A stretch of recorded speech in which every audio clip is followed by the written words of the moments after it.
a bold strategy, Cotton. Let's see if it pays off for him. I don't want reality. It's science. What?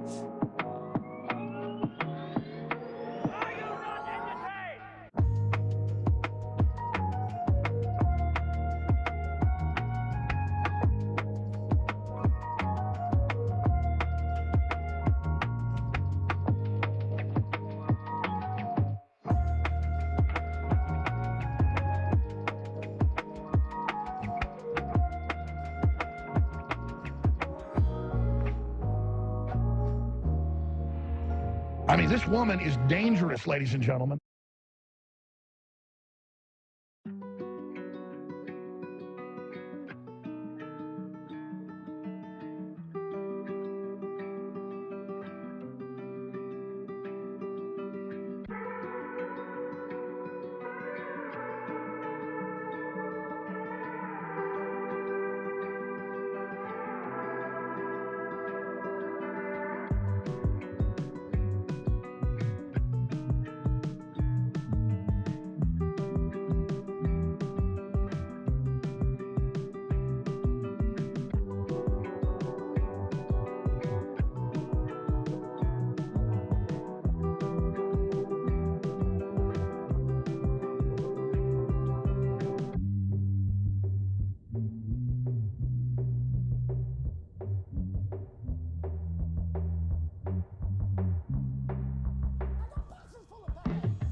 Supercalifragilisticexpialidocious, bitch! So hot right now.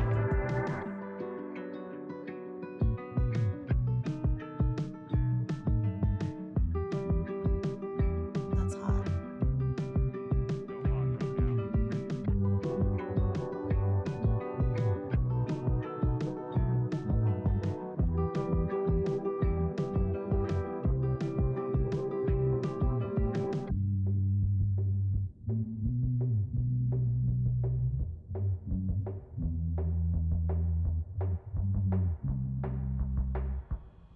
Don't be creepy.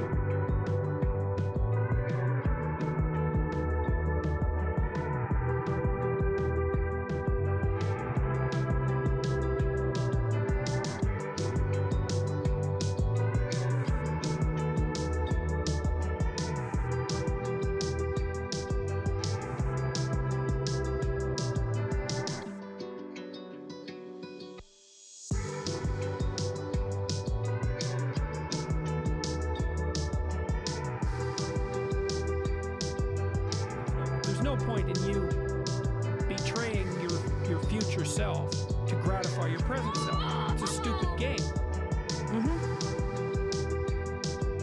This is from 12 Rules for Life. So hot right now.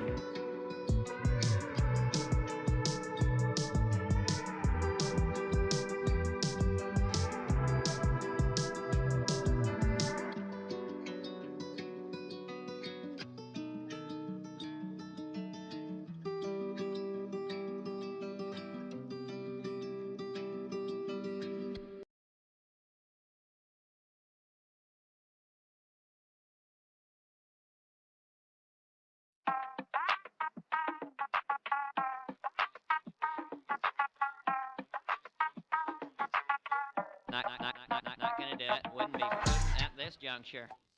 I feel like I'm taking crazy pills!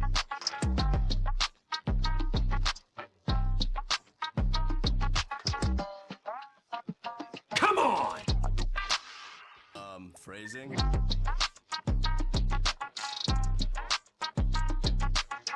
It looks good.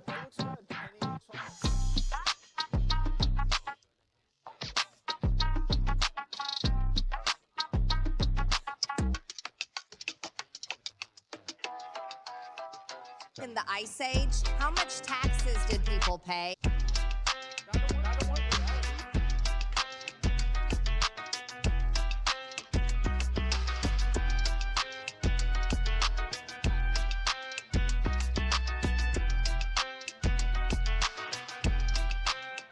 China? China! China!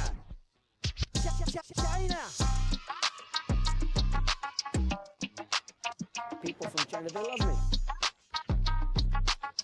I have to have my China. I have to have my China.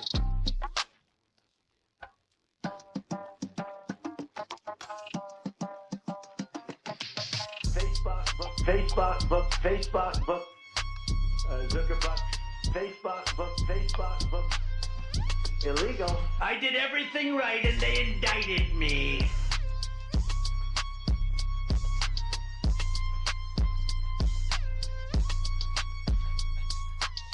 Close it up, just like my wife's vagina.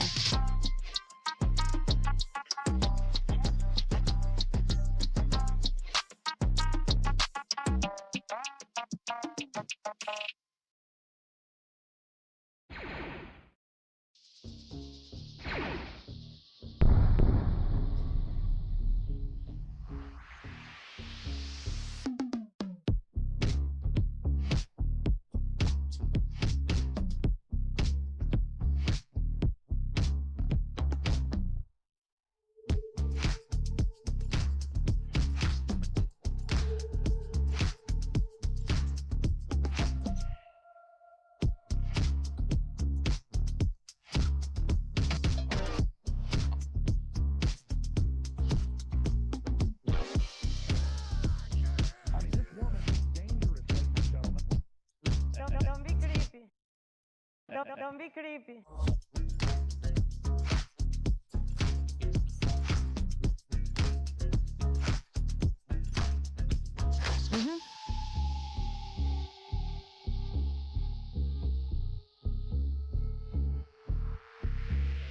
Zuckerberg.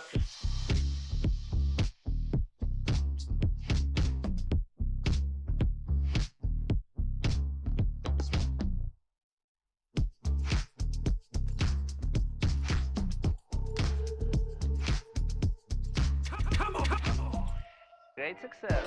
Phrasing.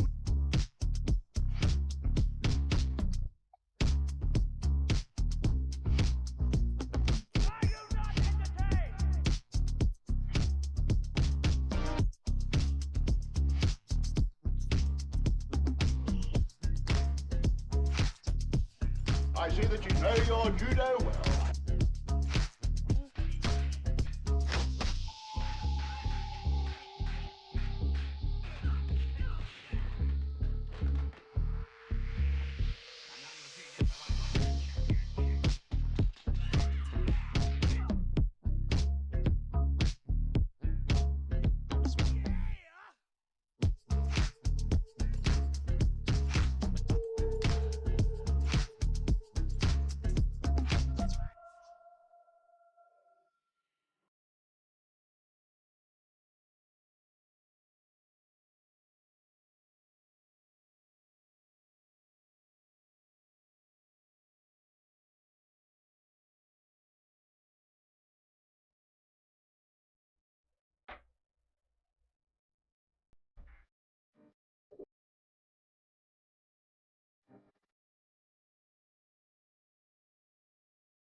Well, it's good to see all of you folks once again. We've got a, rather sizable amount of doom for us to look at here today. Thankfully, we've got each other for this adventure through the unknown. Well, better strap in, chat. Time to start this journey.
Volume levels here. Good. Alright, chat. Well, as usual, we're gonna start in America. And, well, unfortunately, we are going to have to look at gun violence today. By way of a new Tennessee law passed just yesterday to allow armed teachers in schools. Rid of the Second Amendment?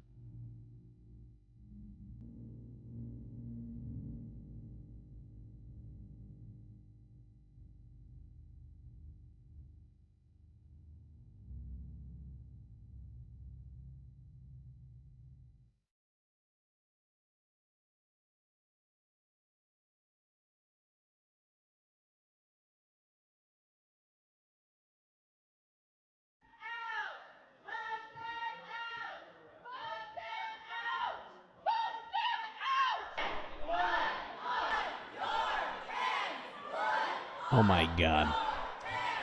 Blithely drinking coffee. Such a bad look. Almost as bad as the ice cream situation. Have you done everything you can possibly do to make our schools safe across the state? I believe that this is a method by which we can do that. Good because fucking what you're God. doing is you're creating a deterrent. Rid of the Second Amendment? We need to stop the guns before they get to the school. They should never get to the schoolhouse door. You all want to bring the gun battle into the classroom. Thank you for saying intelligent things, ma'am. Really appreciate it. Good God.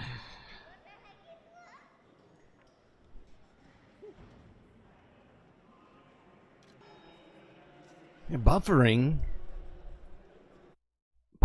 It was fine. It was fine 2 seconds ago. Why? Why have you done this to me? Oh, you ungrateful bastard. You know what's even more messed up? Our top story this morning, a block party at a park in Memphis turned deadly Saturday. Hey, pal. I need you to settle down. Thank you. I gotta go back. It says once again, either YouTube or somebody out there is causing us random problems. It seems to happen every time that I that I start streaming, and I don't know what it is. I actually updated my software today, hoping that that would help. Apparently, that was misguided.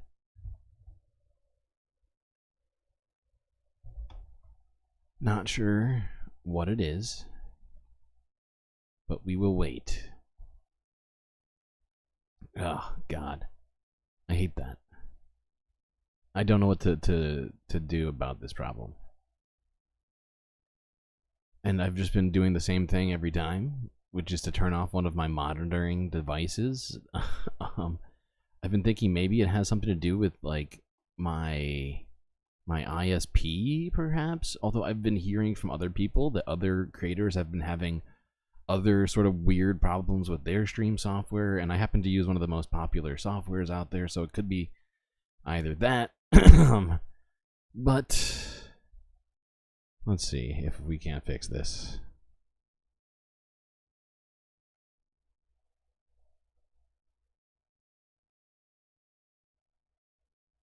Ugh.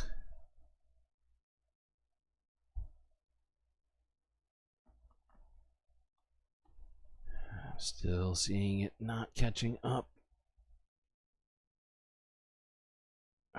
Come on. Alright, that's it. I'm running a network test. This is very frustrating. It's the woke, you think? Yeah, we're getting shadow banned by the woke. It's a YouTube situation. Yeah, and I mean, the fact is my stream software is working fine. I can see it right now, and everything is doing what it's supposed to. Which is why I didn't even notice it initially, and had to wait for somebody to mention it to me. Mono up here. But yeah, that looks frozen still. I don't see a moving earth or anything. Nothing is moving. Ugh. so annoying.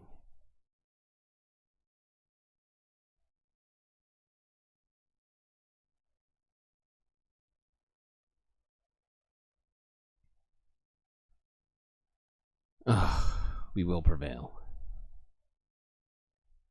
We will prevail, chat.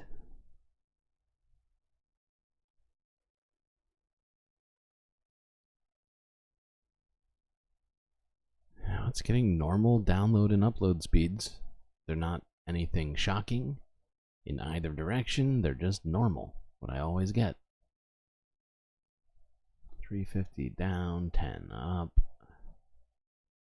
Nothing weird about that.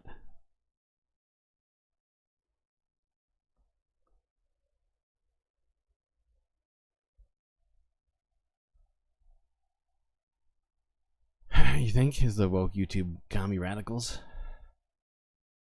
That could be it. It's probably it.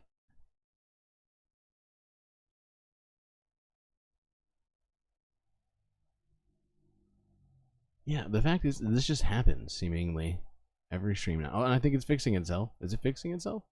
No. No, it looked like it was fixing itself.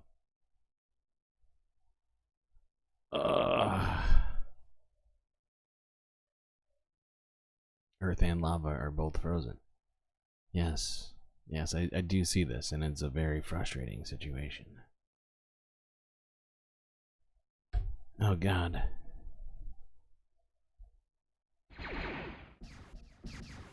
Oh, we're under attack. Hold on.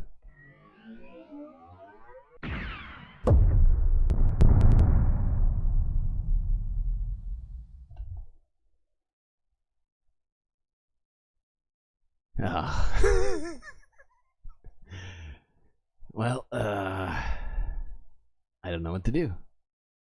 Let us begin. Seriously, I would like for us to begin.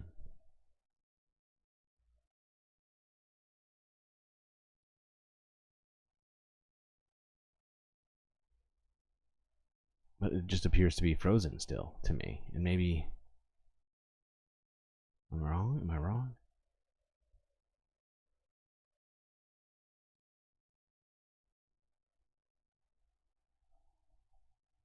This is nuts.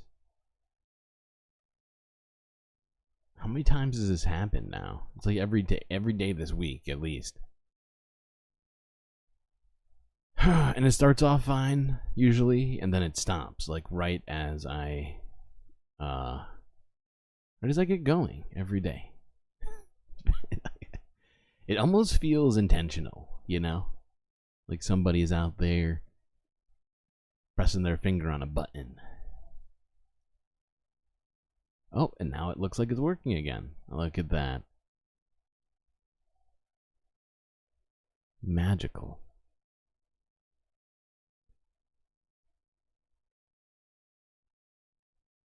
Okay then, I guess we'll start over.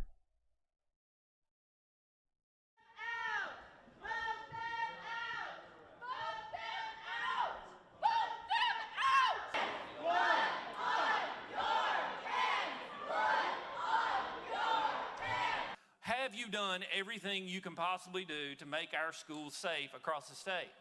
I believe that this is a method by which we can do that. Because what you're doing is you're creating a deterrent.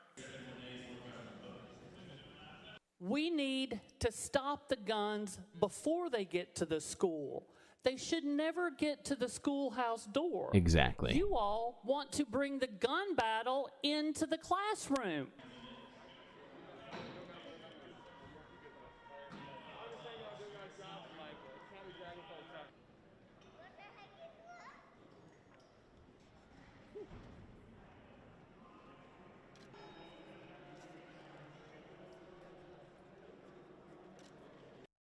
So yeah, she's completely right.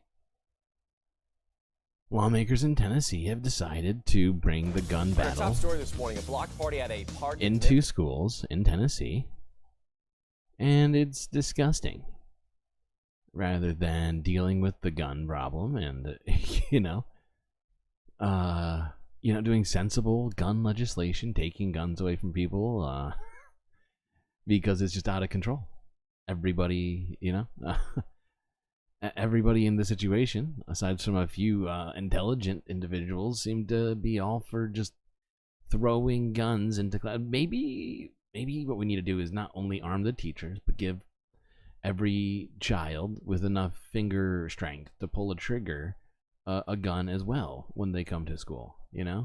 We can't not exhaust all the options, like that man said stupidly, right? We have to try everything, and I think that's the next step. This is just all right. I can't even. Get rid of the Second Amendment. For fuck's sake. All right, what's next? Oh, let's watch this. Speaking of gun violence in Tennessee, this is in Memphis, where 8 were shot and 2 were killed. Turned deadly Saturday night. Jaxie Pigeon joining us now on what we're learning from police. From, 2 days ago. Like Memphis police say 2 are dead and 6 others are hurt after a shooting broke out at a block party at Orange Mound Park. Officials believe at least 2 people opened fire just after 7 o'clock Saturday night. They say the event that happened did not appear to have a city permit. The investigation into the shooting remains ongoing as police continue looking at video from the scene. But so far, no suspects are in custody. There were approximately 200 to 300 people in attendance at this event. In light of recent events, we stand together to denounce these senseless acts of violence in our community. We are working tirelessly tonight to identify the individuals who were involved in this shooting. Yeah, well, here we go. Tennessee, just adding more guns into the situation rather than less. In a place that's already dealing with gun violence. 10 people were just shot 2 days ago on the street. Instead of dealing with the guns, we give more to school teachers. Okay. Sounds smart. Sounds like they thought that through.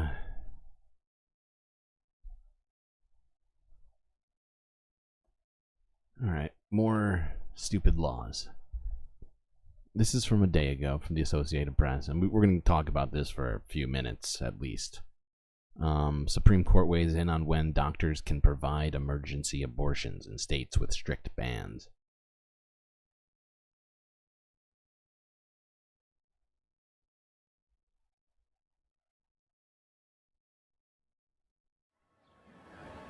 The Supreme Court will again take up the issue of abortion on Wednesday, considering how far state bans extend in medical emergencies. The justices will consider whether doctors can perform abortions if needed in emergency situations, even in states like Idaho that have strict abortion bans. The Biden administration says hospitals must be allowed to provide abortions if needed in emergency situations. Idaho, on the other hand, says its ban does have an exception for life-saving abortions, and the administration is wrongly trying to expand the definition of emergency. The Supreme Court has already allowed Idaho's abortion ban to go into effect, even during medical emergencies, a possible indication that the justices could view the state's arguments favorably. Doctors in Idaho say that abortion ban is already affecting emergency care at hospitals, requiring them to fly more women out of state for treatment. Idaho is now one of 14 states that bans abortion. Here's a question. How is flying women out of state a reasonable way to deal with this? It isn't. It isn't in any way possible. At all stages of pregnancy. As those bans have gone into effect, complaints of pregnant women being turned away from emergency rooms have spiked. No kidding. The Supreme Court is expected to issue an opinion in the case by the end of June. For fuck's sake. What is our country turning into? It's a hellscape. It's become a, quasi-theocratic hellscape. Something must be done, chat. This is from 12 Rules for Life. if you had a school, if you had a child in school, you'd probably homeschool them. Yeah, I also wouldn't normally advise that either. All right, we're gonna listen to this next thing. There's no actual footage of this, as this is happening inside the Supreme Court. This is from 6 hours ago. Let's listen to a tense exchange between Justice Alito and a lawyer arguing during abortion arguments.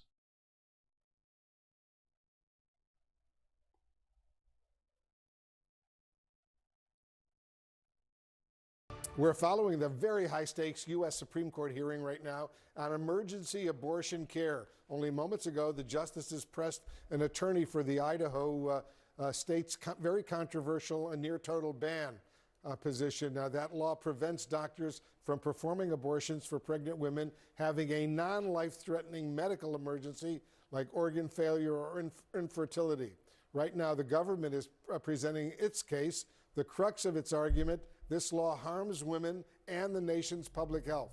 Let's listen in right now. The U.S. Solicitor General Elizabeth Prelager and Justice Ketanji Brown Jackson are going back and forth. Criminal prosecution, the doctors can't provide the care because until they can conclude that a prosecutor looking over their shoulder won't second guess that maybe it wasn't really necessary to prevent death. Thank you, counsel. Justice Thomas? Justice Alito?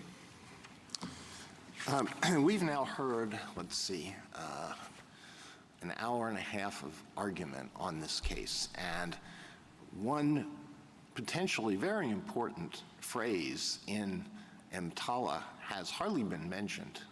Maybe it hasn't even been mentioned at all, and that is EMTALA's reference to the woman's quote-unquote unborn child. Isn't that an odd phrase to put in a statute that imposes a mandate to perform abortions? Have you ever seen an abortion statute that uses the phrase unborn child? It's not an odd phrase when you look at what Congress was doing in 1989. There were well-publicized cases where women were experiencing conditions, their own health and life were not in danger, but the fetus was in grave distress and hospitals weren't treating them. Well, what's odd to me is Justice Alito's very, very strange obsession with this one tiny phrase. Have you seen abortion statutes that use the phrase unborn child? Doesn't that tell us something? It tells us that Congress wanted to expand the protection for pregnant women so that they could get the same duties to screen and stabilize when they have a condition that's threatening the health and well-being of the unborn child. But what it doesn't suggest is that Congress simultaneously displaced the independent pre-existing obligation to treat a woman who herself is facing grave life and health consequences. Well, let's walk through the provisions of the statute that are relevant to this issue regarding the status and the potential interests of an unborn child. Under B1, if a woman goes to a hospital with an emergency medical condition, that's the phrase, the hospital must either stabilize the condition or, under some circumstances, transfer the woman to another facility. So we have this phrase emergency medical condition in that provision, and then under E1, the term emergency medical condition is defined to include a condition that places the health of the woman's unborn child in serious jeopardy. So in that situation, the hospital must stabilize the threat to the unborn child. And it seems that the plain meaning is that the hospital must try to eliminate any immediate threat to the child. But performing an abortion is antithetical to that duty. But in antithetical to that duty? Jesus Christ. Okay. Like, the way that he framed... You know what? Hold on. Like, the way that he frames all this is from the typical sort of shitty Republican framing, right? Where the baby or the fetus is equal to or greater than, in terms of importance, than the mother, right? But then they don't consider whether or not the mother can physically give birth to the child, right? Which could be in many cases for multiple like medical complications could be the case, or their economic ability if they were just wanted, because granted, they are still arguing right now from this perspective of only allowing emergency abortions. But the fact is that though that it's ridiculous. Like this shouldn't be important, but it is because of what's happened in Arizona and now Idaho and in other states. And fuck, I'm just gonna let this woman argue. I'm not as good as she is. You go so far as to say that the statute is clear in your favor. I don't know how you can say that in light of those provisions that I've just read to you. The statute did nothing to displace the woman herself as an individual with an emergency medical condition when her life is in danger, when her health is in danger. That stabilization obligation equally runs to her and makes clear that the hospital has to give her necessary stabilizing treatment. And in many of the cases you're thinking about, there is no possible way to stabilize the unborn child because the fetus is sufficiently before viability that it's inevitable that the pregnancy is going to be lost. But Idaho would deny women treatment in that circumstance, even though it's senseless. Doesn't what I've read to you show that the statute imposes on the hospital a duty to the woman, certainly, and also a duty to the child? And it doesn't tell the hospital how it is to adjudicate conflicts between those interests, and it leaves that to state law. Now, maybe most of your argument today has been dedicated to the proposition that the Idaho law is a bad law, and that may well be the case. But what you're asking us to do is to construe this statute that was enacted back during the Reagan administration and signed by President Reagan to mean that there's an obligation under certain circumstances to perform an abortion, even if doing that is a violation of state law. Jesus Christ. He would rather pregnant women die than for doctors to perform abortions. That seems to be the case. It is disgusting. Congress had wanted to displace protections for pregnant women who are in danger of losing their own lives or their health, then it could have redefined the statute so that the fetus itself is an individual with an emergency medical condition. But that's not how Congress structured this. Instead, it put the protection in to expand protection for the pregnant woman. The duties still run to her, and in a situation where her own life and health is gravely endangered, then in that situation, EMTALA is clear. It says the hospital has to offer her stabilizing treatment, and she doesn't have to accept it. These are tragic circumstances, and many women want to do whatever they can to save that pregnancy, but the statute protects her and gives her that choice. The only way you try to get out of the statutory interpretation that I just posited. Wow, get out of it, as if he's somehow caught people in this like crime, right? Instead, he's the one who is perpetrating a crime on humanity, well, on America at least. And it's fucking nonsense that he tries to pin her down on this in this way. It's fucked. It's fucked. It's completely fucked. He's like, oh, but what about this word that's used in this statute? Like, this is the huge problem with what do you call it? Originalists, right? In terms of judicial theory or like ideology, originalists like Alito are just fucking disgusting. They just want to play semantics while people suffer. You know, they'd rather stew over a single word in a statute that means near nothing, right? And make it everything, right? Instead of focusing on the important parts of these cases, instead of focusing on what would actually be more beneficial for Americans, they're fucking stuck on this ridiculousness. Is by focusing on the term individual.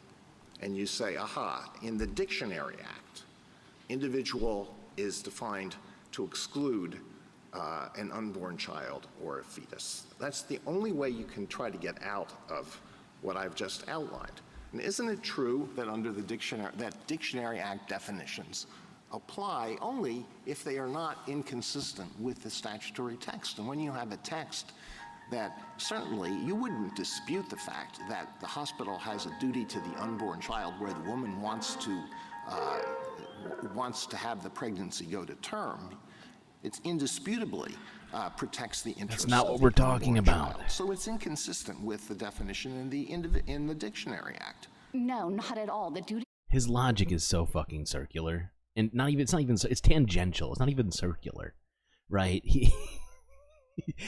He makes an argument based upon not what we're talking about. If we can talk about a different situation, that's what I'm going to judge right now. Well, that's useless, and you're a fucking asshole for that.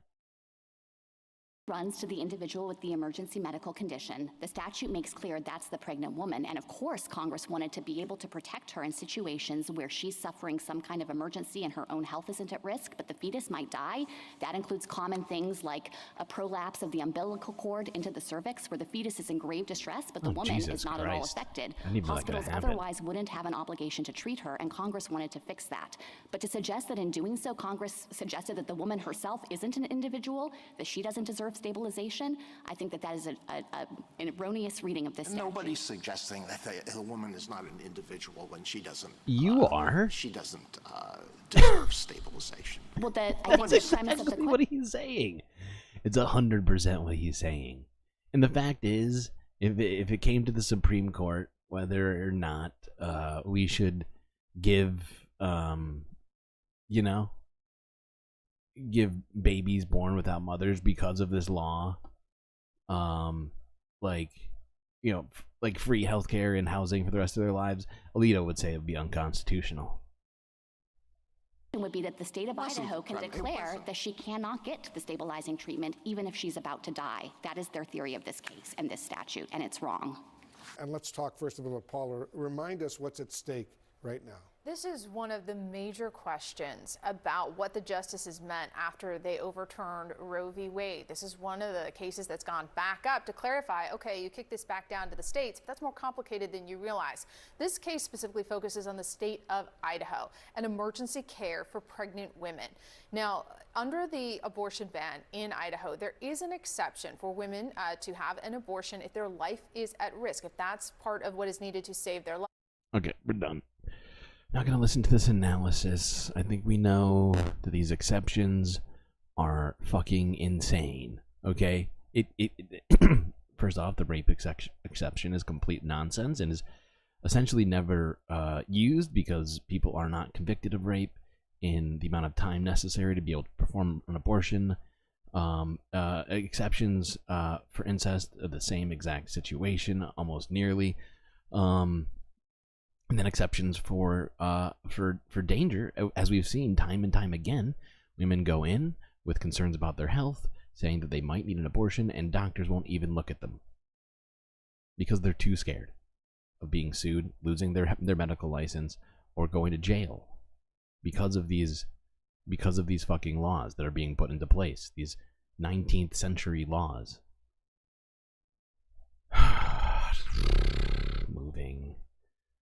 Moving on a little bit, but not really. Just kinda. We're gonna look here. This is from 9 hours ago. Protests outside Supreme Court as SCOTUS hears Idaho emergency abortions case.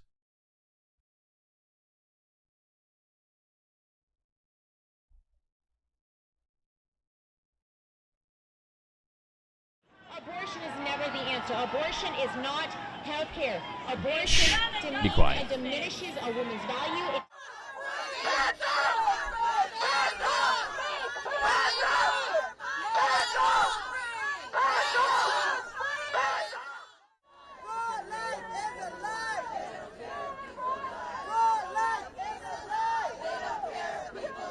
Don't mistake this. This is not concern.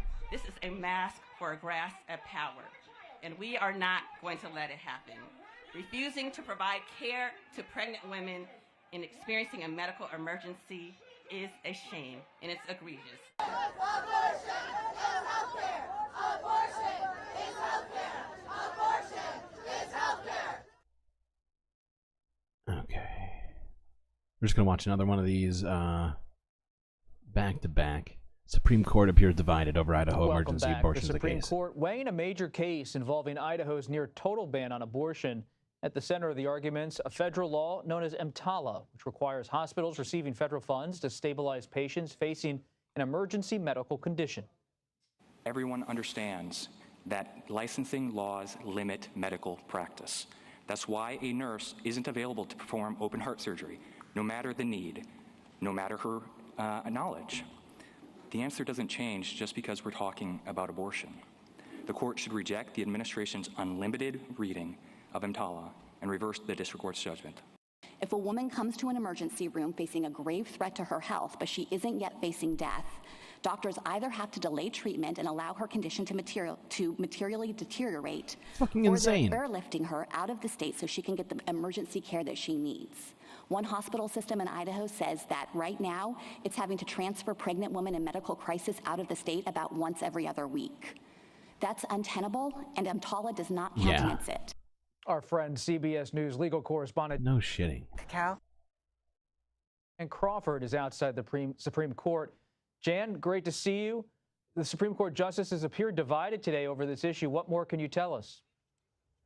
Well, you know, first of all, it's a little windy here, so bear with me, Bob. But I mean, it was a fascinating argument. They were sharply divided. I mean, you had 3 liberal justices who were really giving real-life examples of women who they say have been denied potentially life-saving or certainly health-saving care because of laws similar to the one that we see in Idaho, which is, as you mentioned. God, I cannot believe that these are the people that are on the Supreme Court. It is insane. A bunch of these conservative justices shouldn't even be here by like the very arguments made by Republicans. Oh, yeah. Okay. Listen to just a little more of this shit. Your total ban, it allows abortion only to save a woman's life or in cases of rape or incest, but it doesn't have that exception if the woman's health is at risk. So the Biden administration had come into this case and sued Idaho, saying, wait a minute, there's this federal law that you mentioned, EMTALA, and that trumps the Idaho law. That should override that because the federal law requires hospitals that get federal funding to provide that necessarily. Exactly, Schmegley. Get back to us when you're dying. What in the fuck kind of response is that? How is that a policy? Explain that to me. That's what I need explanations on. And the fact is like, with the Supreme Court arguing over this and being, as CBS has put it here, divided, right? It is crazy to think that, you know, that they're struggling so much with this question, right, as to whether or not quote-unquote emergency abortions should be allowed and enforced federally, right? We're talking about just not for any. It's not because you want it. It's because you're gonna die, right? They don't even, the exception does not even apply to people who literally aren't dying, as you just heard in that other in that argument that they were having in the Supreme Court, right? And well, obviously, I think most of us know this, but just trying to drive this fucking point home because it's just fucking crazy that we're here. Just happened. Something just happened. I missed something.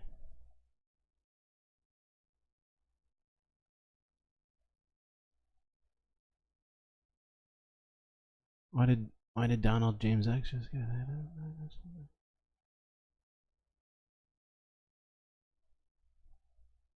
I missed whatever happened just now.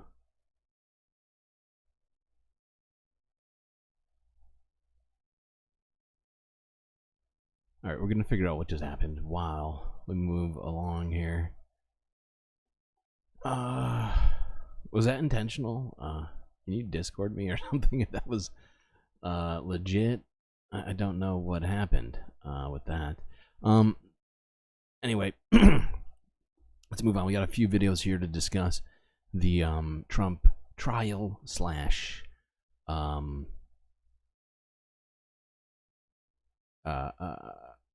what do you call it? Campaign, I guess. But first, I found this fascinating because I had seen a video. We didn't even talk about this on the stream before, but Melania has been very absent from the Trump campaign trail, if you will, from photo ops and all this other stuff. But according to the Associated Press, Melania Trump has made a return to her husband's campaign. Was it accidental? Alright, if it was accidental, is he banned or was he just Was he timed out? What happened just now? Alright, if that's the case, if it was accidental, because, yeah, she's not even responding. I'm not seeing any Discord messages. Alright, I'm gonna then... Thank you. It was an accident. Ah, shit. Okay. Well, let me just double check, make sure that he's not banned. Because, that would suck. DJX is an OG up in here. And, I mean, shit, he just became a Patreon subscriber. I don't think we can count that as a benefit. Just thinking out loud. But while I do this, I'm just going to play this next video.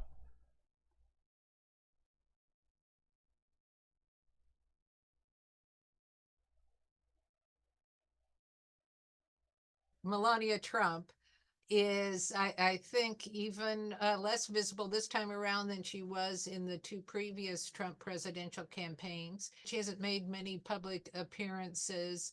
She did go vote in the Florida primary, and there were pictures taken of her at the time. And she apparently, when reporters tossed questions at her asking what role she was going to have in the upcoming campaign, Did we she fix said it? something like, "Stay tuned." He's back? Oh, thank And God. Okay, that high cool. roller donors meeting of a few weeks ago there at Mar-a-Lago, she posed for a picture that was released to the public. But for the most part, it looks like she may be taking an, as I said, an even lower profile position this time in the campaign. Melania Trump most reminds me of Bess Truman in terms of first ladies in living human memory.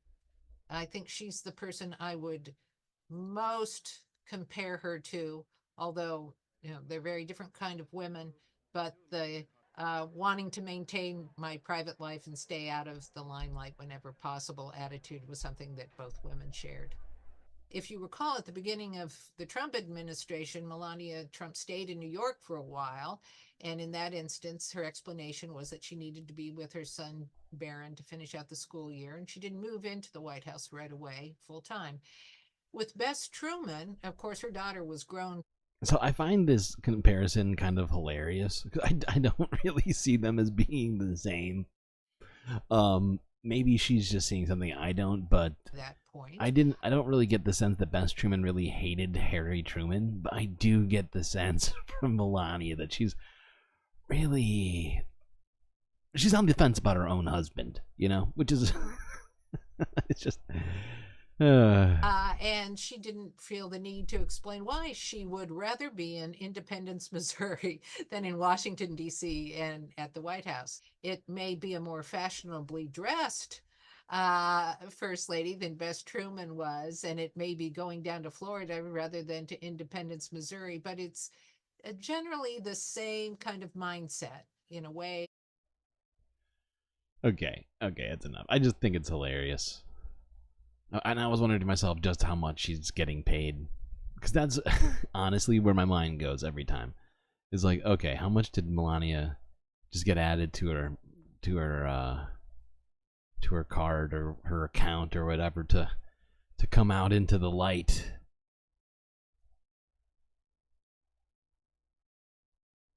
Okay, what's next? More serious things. The trial. This first one is from the AP from a day ago.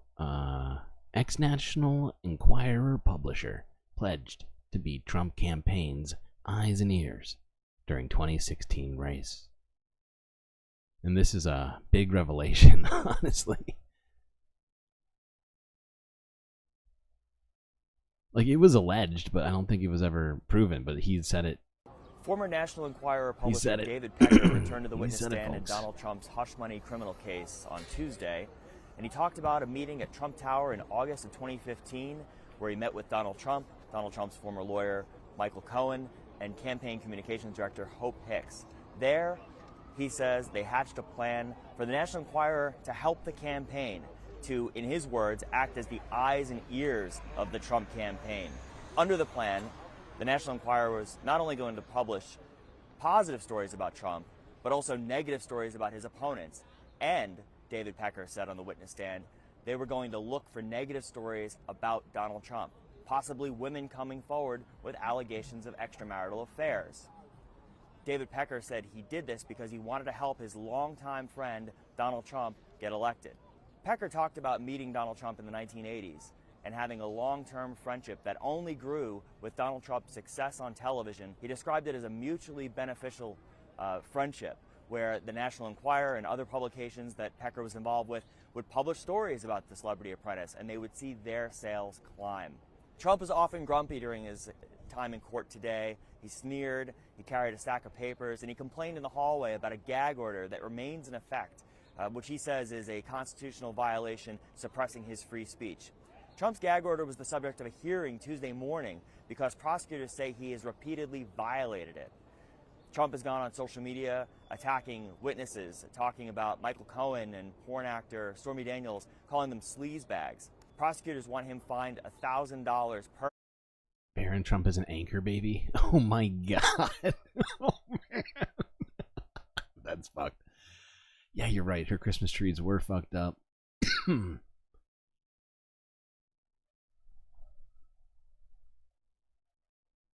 You're only supporting me on Patreon. Well, yeah, this is basically the only thing that you can support me on. I technically have a Twitch which you could subscribe to, but I don't even stream to. Just because it's an added distraction, I wind up running even more windows on my computer. And, you know, like the ad money I get from Twitch is so small, I feel like. I just, honestly, I'm not a fan of Twitch. Very much, you know, like I've tried to be a fan of it multiple times.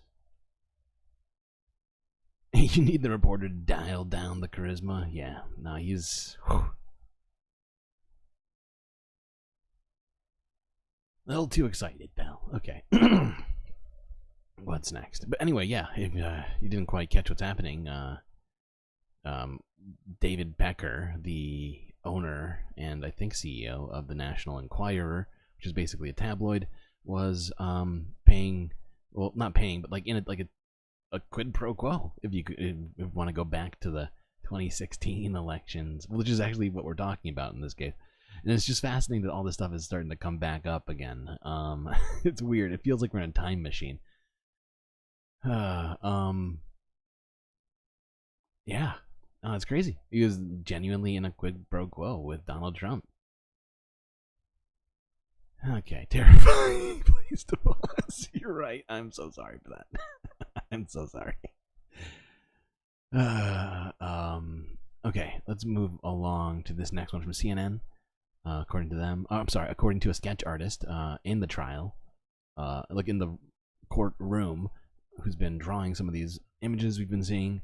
According to them, Trump is being treated like royalty.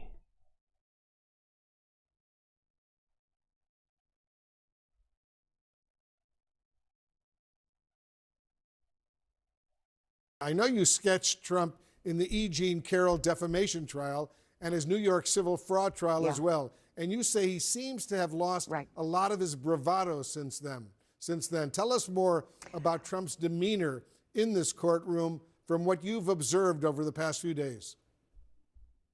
I mean, Trump is basically still being treated like royalty. He has a procession that, you know, of Secret Service who follow him in, and all of us are, you know, like being tamped down. The press isn't allowed to stand up from their seat, move at all when Trump is present.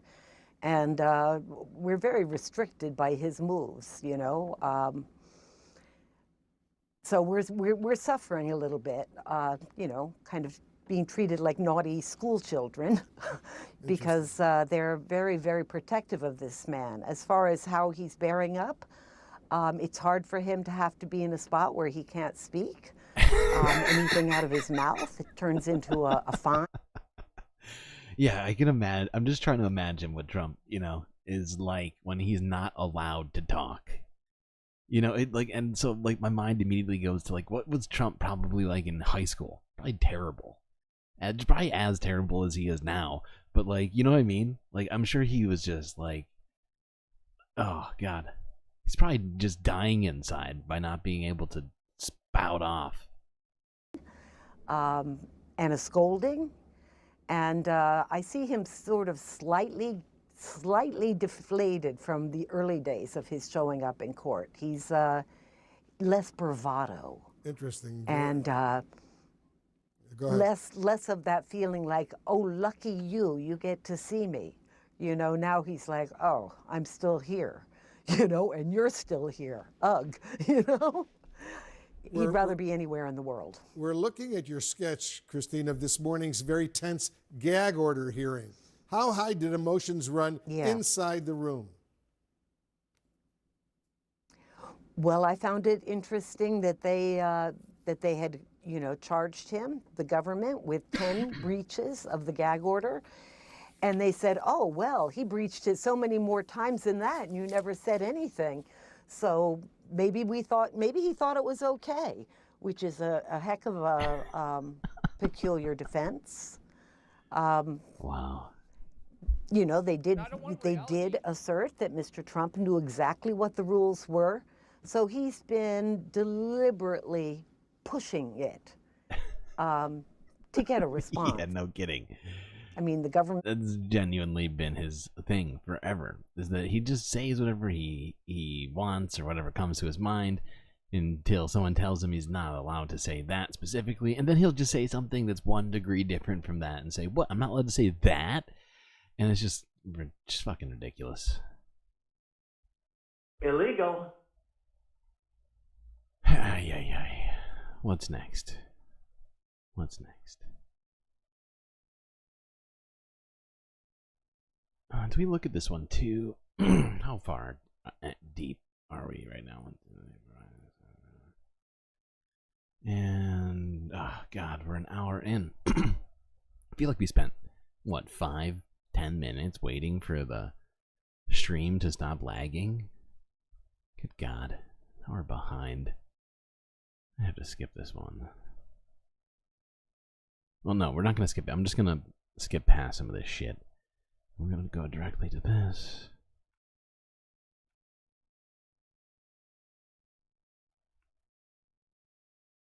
So, all right. So great to have all of you. Settle down. Settle down there, Aaron.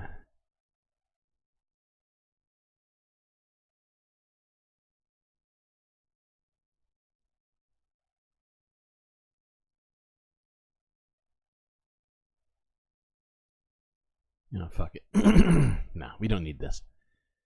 Well, no, I am on the fence too much not to at least look at this just slightly.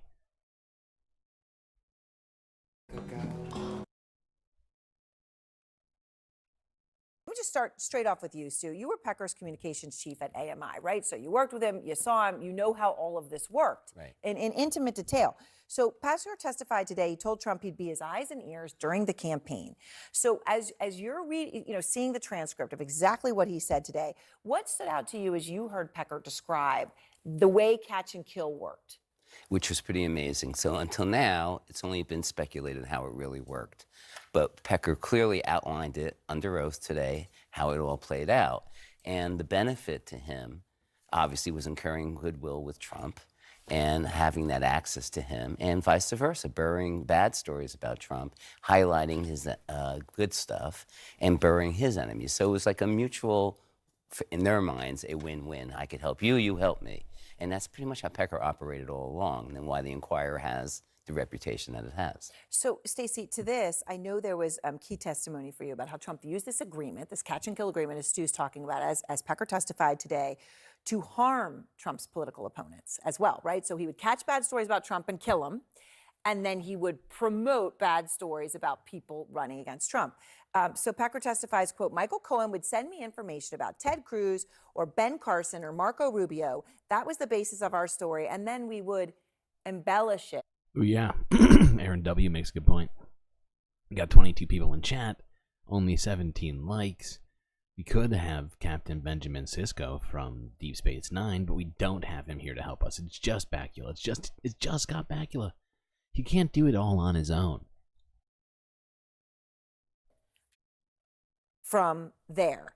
And then, just so everyone understands what that meant, the Ted Cruz sex scandal, 5 secret mistresses, bungling surgeon Ben Carson left sponge in patient's brain. I remember that. Who doesn't remember that, right? There was maybe there was even some fake picture, Yes. right, with the Yes. sponge. Okay, Donald Trump, healthiest individual ever elected. Okay, what is the prosecution showing jurors here? Okay, this is very strategic on the part of the prosecution. And David Pecker, who is just a background witness in this case, actually dealt a very devastating blow to the Trump defense, because especially the part you're mentioning, where there was an arrangement that Michael Cohen would, according to David Pecker, would call him up after one of the Republican debates, and whoever was doing the best in the debate, he would direct him, David Pecker, to run a devastating story about that person. This shit is and incredible. That's setting up the trial for the jury to see is the. If this is true, right? And David Pecker has as much as admitted all of it at this point in 2 or 3 days of testimony. What's today? Wednesday? I guess he's done like 3 full days of testimony because I think it started Monday. But like, if this is true, Donald Trump had an entire network at his disposal, not counting the Hannity situation, which we all know is like, that's a whole completely different situation. Not that Hannity is the whole Fox network, but let's be real. His numbers, at the time, at least, were fucking insane.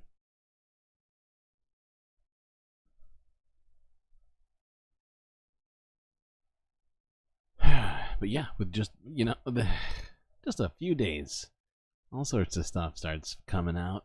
Very interesting. All right, let's move away from the Trump trial, even though it just keeps producing very interesting information. I'm sure we will not be running out of that as both the trial and the campaigns go on. Not that there was really even a campaign, right? Like, it doesn't even feel like we're in a presidential election year. Am I right? Like, right now, we're technically, what was this today? We got like less than 7 months, right? Until the election. But we already know who the candidates, we've known who the candidates are going to be for months now. It's already happened once before. We already had this election before, right? So it's just interesting that we get this sort of, instead of election coverage, it's Trump trial coverage. What a weird timeline we're in right now. Wow, Moano got mods threatening accidental bannings. Good God, I'm gonna pretend I didn't see that. Cut that.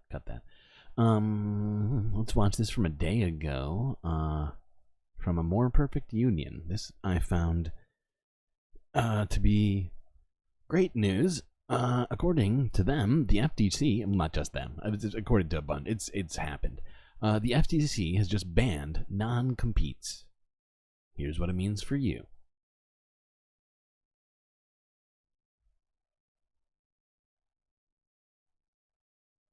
Today, you've made a major announcement that helps millions of workers in America. Tell us what that is. Today, Whoa, before she tells us what that is, you just hit 20.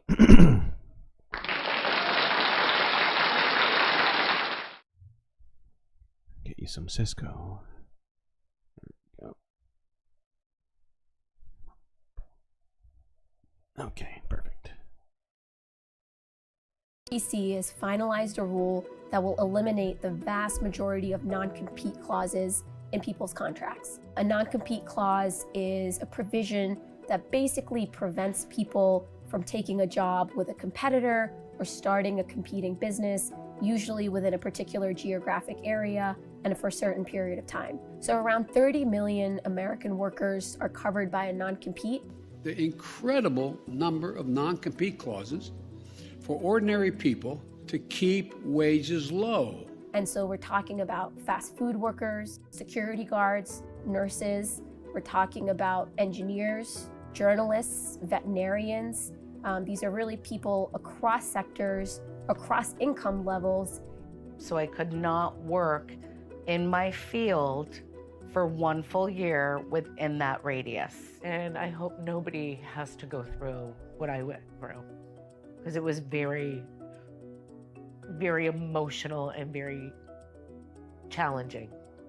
We heard from workers who were working at a casino, got a better offer at a competing casino with higher wages, but because of the non-compete, they were locked in place. We heard stories from veterinarians who had to uproot themselves multiple times, switching states, all because a non-compete prevented them from being able to do business.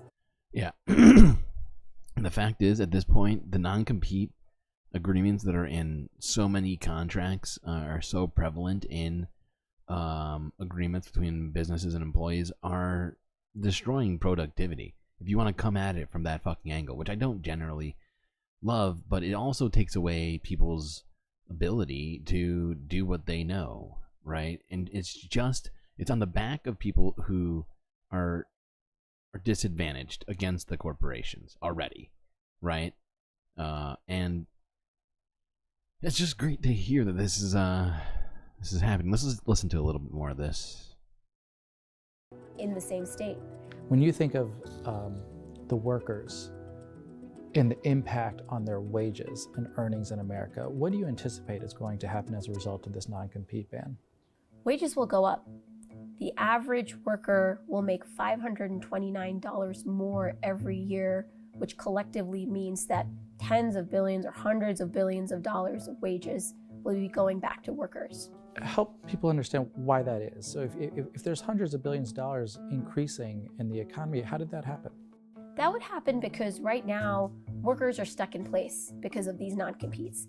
And so even if they get a better job opportunity with higher wages, with better benefits, they can't actually switch jobs. I will be right back. Which is bad for those workers. It's also bad for other workers who won't have the opportunities that are not being created because of these non-competes.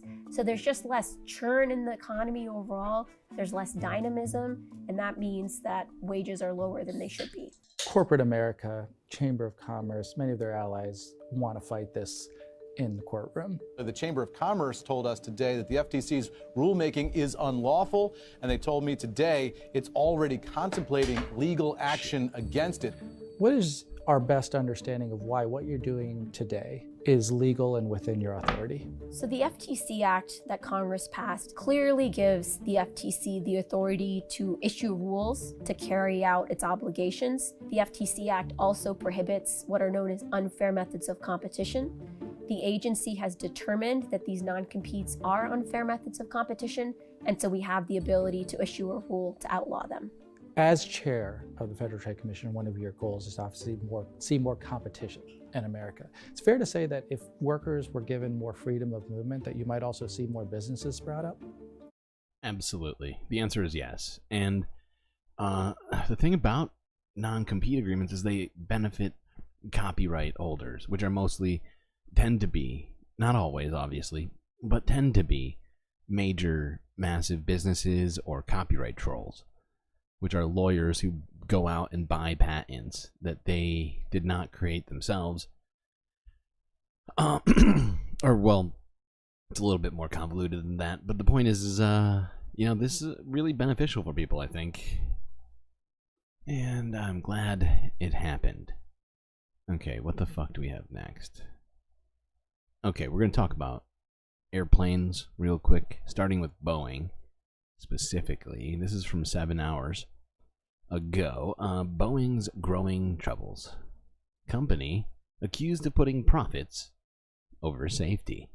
Now, I've been saying this, like this exact title, I've been saying this over and over again ever since we started talking about this Boeing situation, so I felt vindicated when I saw it. I was like, oh yeah, thank you for that. So let's listen in on this real quick.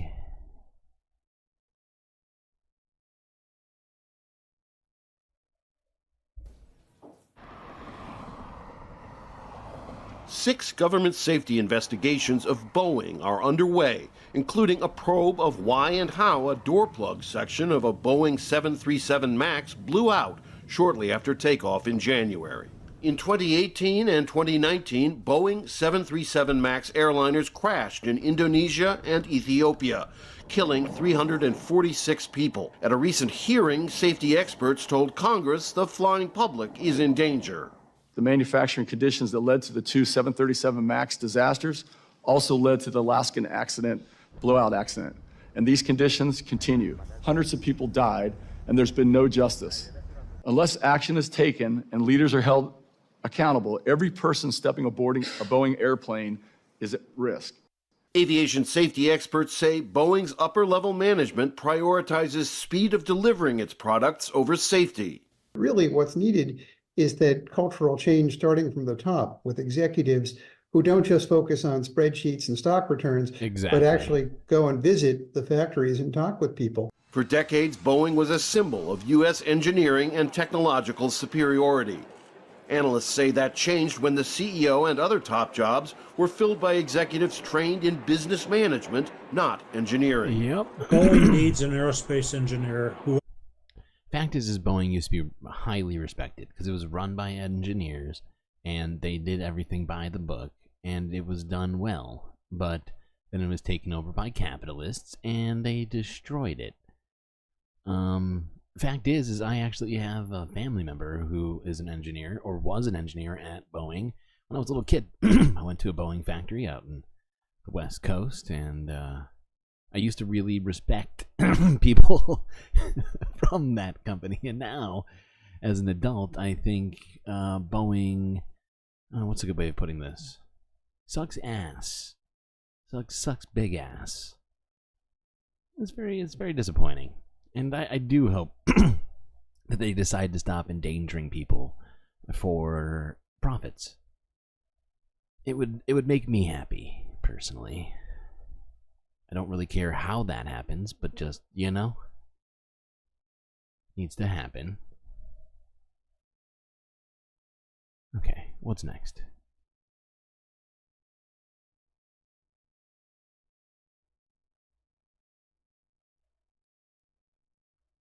Do I remember Wilson from Castaway?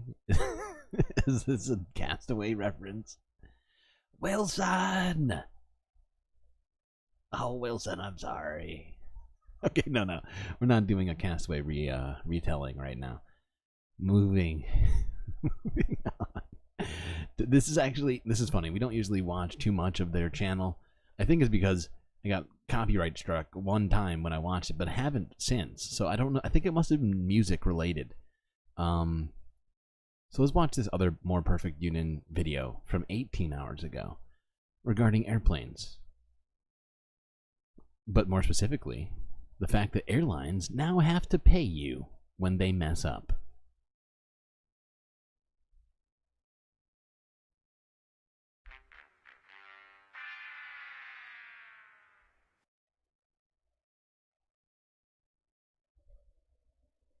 Mr. Secretary, you've got some good news to share with anybody who purchases an airline ticket in America. Tell us what that good news is. Yeah, we're really excited. We are coming out with a new rule that defines and lifts the standard for people getting their money back from airlines when the airline lets them down. One thing that's especially important about this is that you will automatically get a refund when you're entitled to one. The way it works right now is that even if you are technically owed a refund, the burden is on you to go out and get it. American Airlines is refusing to give me my money back. I've called 4 times. We need more regulations like this that are focused on consumers, regular people, and not businesses, right? Focused on keeping businesses from having practices that disenfranchise people from from their money, even when they're not providing a service, even when they're doing things they shouldn't be doing, right? Just in general, like, consumers should be treated as more important than the businesses themselves, because that's what businesses are for. If they're not there for that, then they shouldn't exist, right? I'll talk to 2 supervisors, sent 6 emails. The wait was over 5 hours. I booked my own flight, thinking surely they will refund me for this. Oh no, they're saying I did not give them the opportunity to reaccommodate me. You shouldn't have to know that there's some number you can call, and instead of taking 1,000 miles, you can get hundreds of dollars. Stop it. Paid. Stop. It be your problem. Oh my fucking God, stop it. Thank you. Alright, anyways, if you want to watch the rest of that, go check them out on More Perfect Union. If you're not already subscribed to that channel, I highly recommend it. They have a lot of great content. Now let's move on to... Actually... Now, why are these in this order? I put this here earlier. I could have sworn I put this here. Bastards. Okay, whatever. Hopefully this works.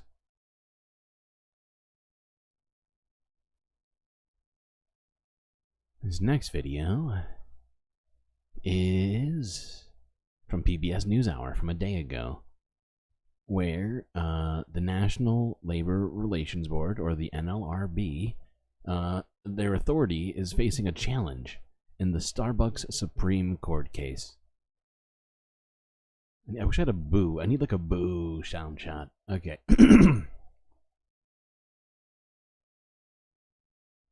No, that's not what... No, don't do that. Why would Mr. you... Secretary, you've got some good news to share with anybody who purchases an airline ticket in America. Tell us what that good news is. Yeah, we're really excited. We are coming out with a new rule that defines... That's enough from you. That's enough from you, Booty Judge.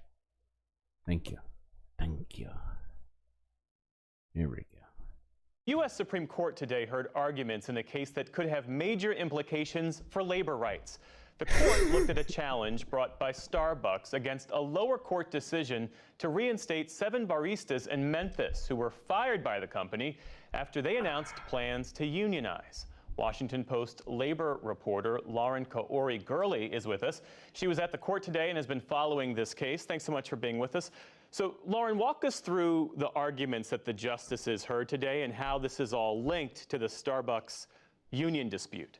When workers in the United States unionize, if they are retaliated against by their employers, the National Labor Relations Board, the federal agency that oversees workers' union rights in the United States, has the right to go to a federal court and ask for immediate relief in the form of forcing a company like Starbucks to reinstate fired workers. So that's exactly actually what happened a few years ago at the very beginning of this Starbucks union drive that is now sort of spread like wildfire across the country. There are more than 400 union stores now.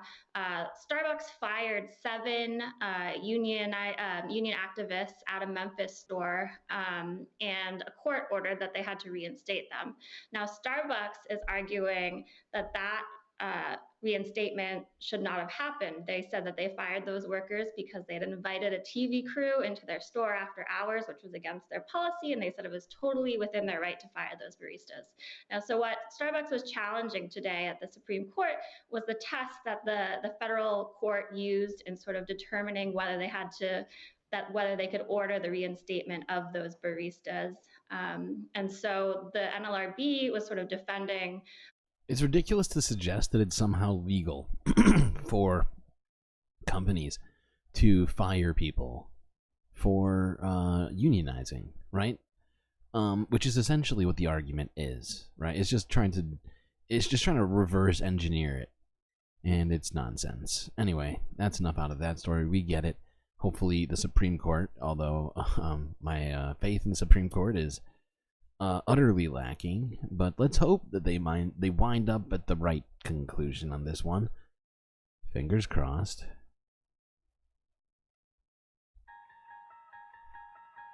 Okay, what's next? Do I hear music?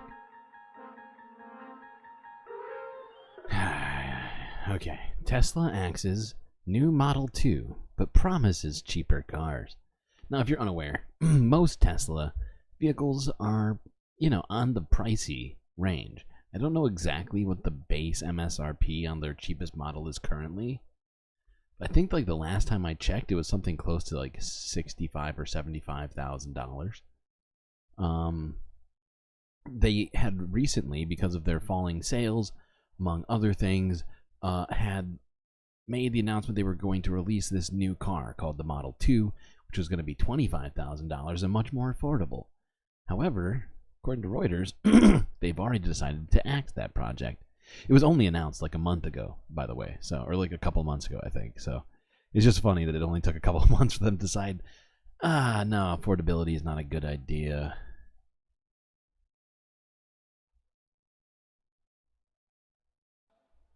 Tesla appears to have axed plans for a cheaper model that was set to cost around $25,000. That tallies with earlier Reuters reports that boss Elon Musk had cancelled the all-new Model 2. At the time, he posted on X that Reuters is lying, but failed to point out any inaccuracies in the report. On Tuesday, the EV maker said it would introduce cheaper new models early in 2025, but details on the products were in short supply. Musk wouldn't say whether they would be all new or updates of existing vehicles. Tesla said the models would use aspects of current platforms. It warned that cost reductions might not be as great as under previous plans, suggesting any new cars won't hit the $25,000 starting price that Musk has long promised. Even so, the news sent Tesla shares sharply higher in after-hours trade, gaining as much as 12.5%. The stock had seen months of declines amid signs of rising competition and falling sales. On Tuesday, Tesla also promised to unveil an advanced robo-taxi without saying when. Musk says the firm should really be viewed as an AI robotics firm as a result, not as a car maker. The news. Oh my god. I don't want reality. Oh my god. Elon is fucking hilarious in his hubris and sort of just misguided nonsense. No, we're not a car company anymore. We're an AI company now. No, Elon. It's not true. You're just saying things now. As usual. Maybe, check in with reality from time to time to make sure that you're not, saying dumb shit. Anyway, moving on. It was only $40,000. That actually seems lower than my mind. I don't know why I thought that their base. I think most of their cars are close to that though. But well, thank you for the information. I appreciate that. No, we're gonna skip this one. No, nah, fuck it. No skipping. Stop skipping, StreamYard. This is from Reuters from a day ago. This is Reuters AI Weekly Roundup. Cheap bots and deepfakes. Go web go.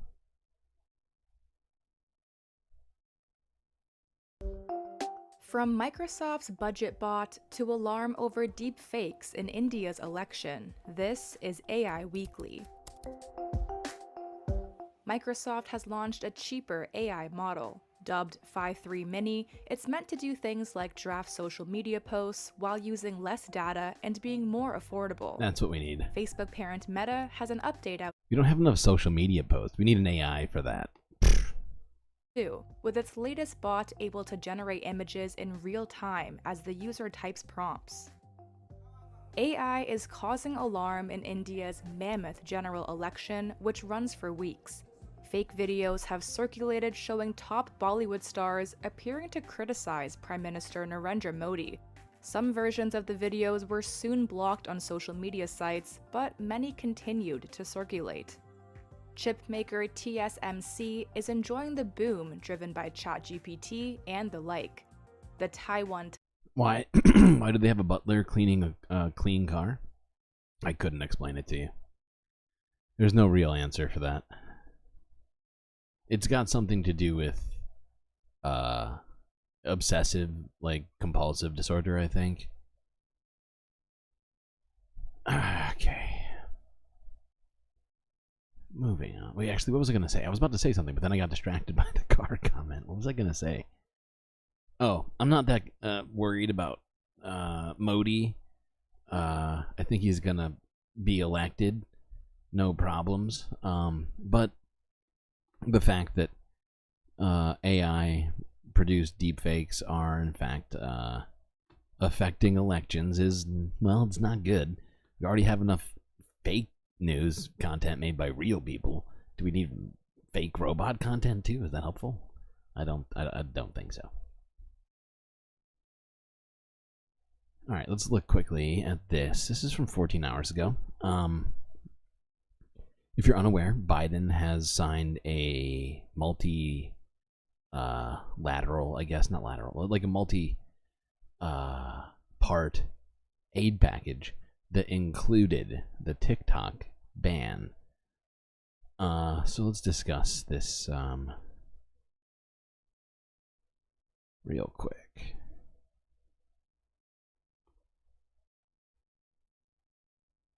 Here's a live look at the White House, where President Biden plans to sign a foreign aid package into law. The Senate passed it yesterday after weeks of negotiations. So it provides $26 billion to Israel, $60 billion for Ukraine, and $8 billion for Taiwan. Senate Majority Leader Chuck Schumer touted the work that went into passing it yesterday. In a resounding bipartisan vote, the relentless work of 6 long months has paid off. Congress is sending the supplemental to President Biden's desk. Getting this done was one... Okay, hush, Chuck. We've got enough of you. Point is, Biden has signed it now. On the social media According app to my TikTok. sources. That is, if its China-based parent company does not divest. So Scott McFarlane is on Capitol Hill with more on this. Good morning, Scott. Influencers are not too happy. Yeah, Marie, good morning. TikTok is on the clock, so to speak. They have a year to be sold by their China-based owner, or they'll face this possible ban. That would shut out 170 million American users, including small businesses. And in a Congress that agrees on seemingly nothing, this won overwhelming bipartisan support amid concerns China could use TikTok to exploit and access the private data of American users.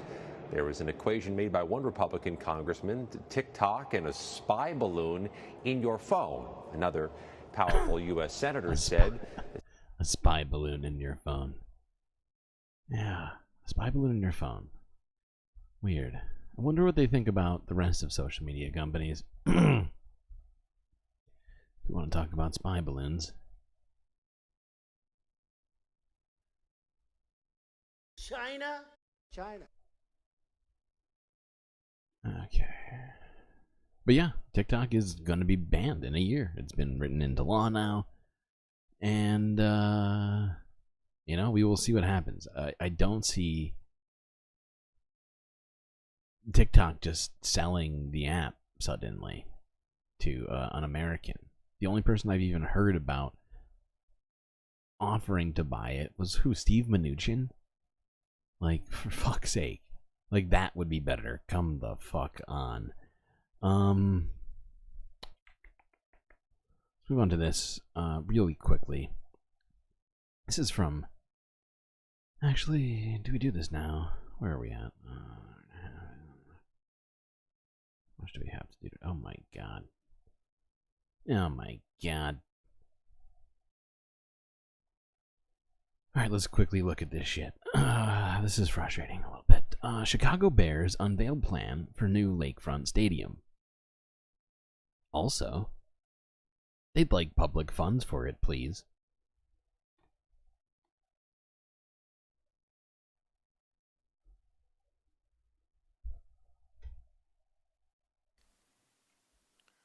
What happens here is the additional open and green space.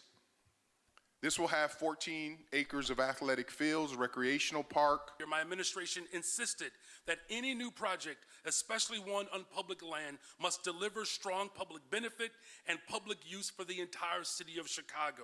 And I am pleased today that this plan does exactly that. These are the colonnades that exist here along the lakefront. We want to respect and embrace our history and tradition with Soldier Field. So this is the vision here to integrate this campus from an infrastructure. You didn't hear about that, Gabby? He's the only person who was even floated as possibly buying TikTok. Steve fucking Mnuchin. Trump's former, what? Treasury Secretary? I always forget what his goddamn job was. It was being annoying was his job. But yeah. He was like all about it. You know, he used to work at, what was it, Lehman or Goldman? And, you know, he's very, very wealthy. So, you know, as if that would somehow be better, right? Anyways, I just think it's a little frustrating that sports teams such as the Chicago Bears Come out into the public space and ask for money to build sports stadiums.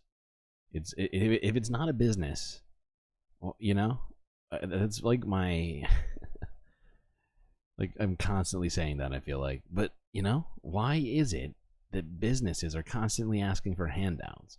Meanwhile, the same people who benefit from those handouts from the public never ever want people to get healthcare or housing or food assistance. And you know, it's fucking nuts. It is nuts to be giving tax dollars to sports teams. I don't care how much you like sports, okay? I really don't. It just doesn't make any rational sense to do. Good God, do we have to do all this before I take a break? I think we do. Okay. Part of the problem is my vapes are just down. Okay. Moving on. Let's look at some climate related stuff. But to get us sort of in the mindset, really quickly, let's talk about something that's kind of in between. This is from the AP. University of Maine is using a giant 3D printer to build homes. You'll see I do have some criticisms of this plan.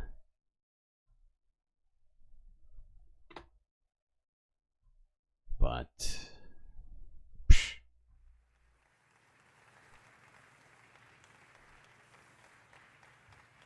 this printer can print parts 96 feet long, 32 feet wide, and 18 feet high. And it's not just a 3D printer, it's a manufacturing system that allows us to do 3D printing and machining and continuous tape layout and robotic arm operations all in one machine. The state of Maine needs over 80,000 low-income homes by 2030. We don't have enough people to build them, even if we had the money to do it. So that this technology is going to be used next, Undersecretary, to actually print a neighborhood for the homeless here in the Bangor area over the next couple of years. We're going to be using this printer to develop technologies, fail fast, fail cheap, and then use what we learned here to build the factory of the future. So, here's the problem, okay, people, with all of this. Now, do I think that I think they have a good goal, right? They want to house people, right? They want to be able to create more housing. We need it. We fucking need it. But should we be doing that by making our new housing supply made out of plastic, by essentially continuing the oil industry right now? No. Fuck no. That is not the answer. We need you know, we need greener solutions than this to the housing crisis, okay? So, you know, like just making plastic housing. Now, there's also a bunch of health implications I would point out as well, since we've discovered microplastics are in everything. Well, not everything, but in a lot. I don't think that encasing people in a 3D printed home is also a good idea. And sure, you can 3D print with other things. It just seems to me, though, that this focus, it just has the wrong strategies. The right focus is the wrong strategy. Unfortunately, not a good solution in my mind. Are you lagging? I don't see it lagging for me. I'm not. It seems to be fine. So just try, maybe reset your app or something.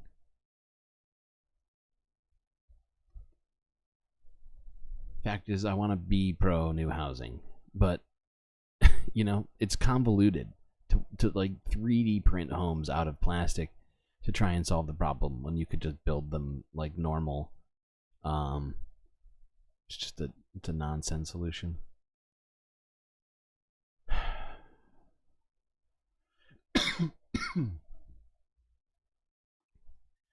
There's already houses. It's a great point. All right, now directly on to climate change here. This is from Democracy Now! From 13 hours ago.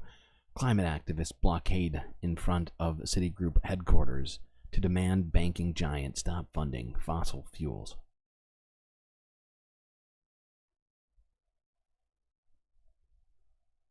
This is Democracy Now!, democracynow.org. I'm Amy Goodman with Juan Gonzalez. Climate activists are gathering at the global headquarters of Citigroup here in Manhattan to demand the bank stop financing coal, oil, and gas companies. The protests come on the heels of a first-of-its-kind Earth Day hearing where environmental activists from around the world gathered in New York this week to condemn Citigroup's what they call environmental racism. Citibank is the world's second largest funder of coal, oil, and gas. We're joined here in our New York studio by Rasheda Ozan, a black environmental leader from Sulphur, Louisiana, who's been leading the fight against the Citibank-funded LNG build-out in her community. She's the founder and director of the environmental justice group, the Vessel Project. Thank you so much for being with us. Welcome back to Democracy Now!, Rasheda. We're in a moment going to try to go right to that Citigroup protest in the streets, but can you explain what this gathering is about and what you're demanding of Citigroup? Yes, thank you so much for having me. It is simple. Citigroup is the second largest financial institution that is backing liquefied natural gas projects along the Louisiana and Texas Gulf Coast. And so we are here demanding that Citibank stops its financing of these projects. And can you talk about the health issues that your own family and community have been experiencing because of the liquefied natural gas facilities in your area? Yes, we have 3 of the current operating liquefied natural gas projects in our community. These projects emit things like methane and other chemical pollutions. Those long-term exposure to those type of chemical releases causes things like asthma, eczema, and cancer. Things of which my children are suffering with. 2 of my children have asthma. Some of them have eczema. My own sister is currently in remission from cancer. My son has recently been diagnosed with epilepsy. And upon traveling to a doctor out of state, we learned that the industrial pollution is causing him to have more seizures. So I'm fighting not only for myself and my community, but for my children. And by fighting for my children, I'm fighting for everyone's children.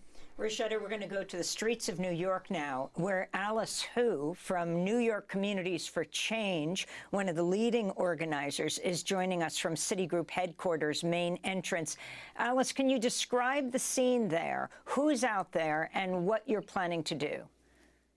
Hundreds of protesters are out here today blocking every single entrance of Citigroup's global headquarters right now.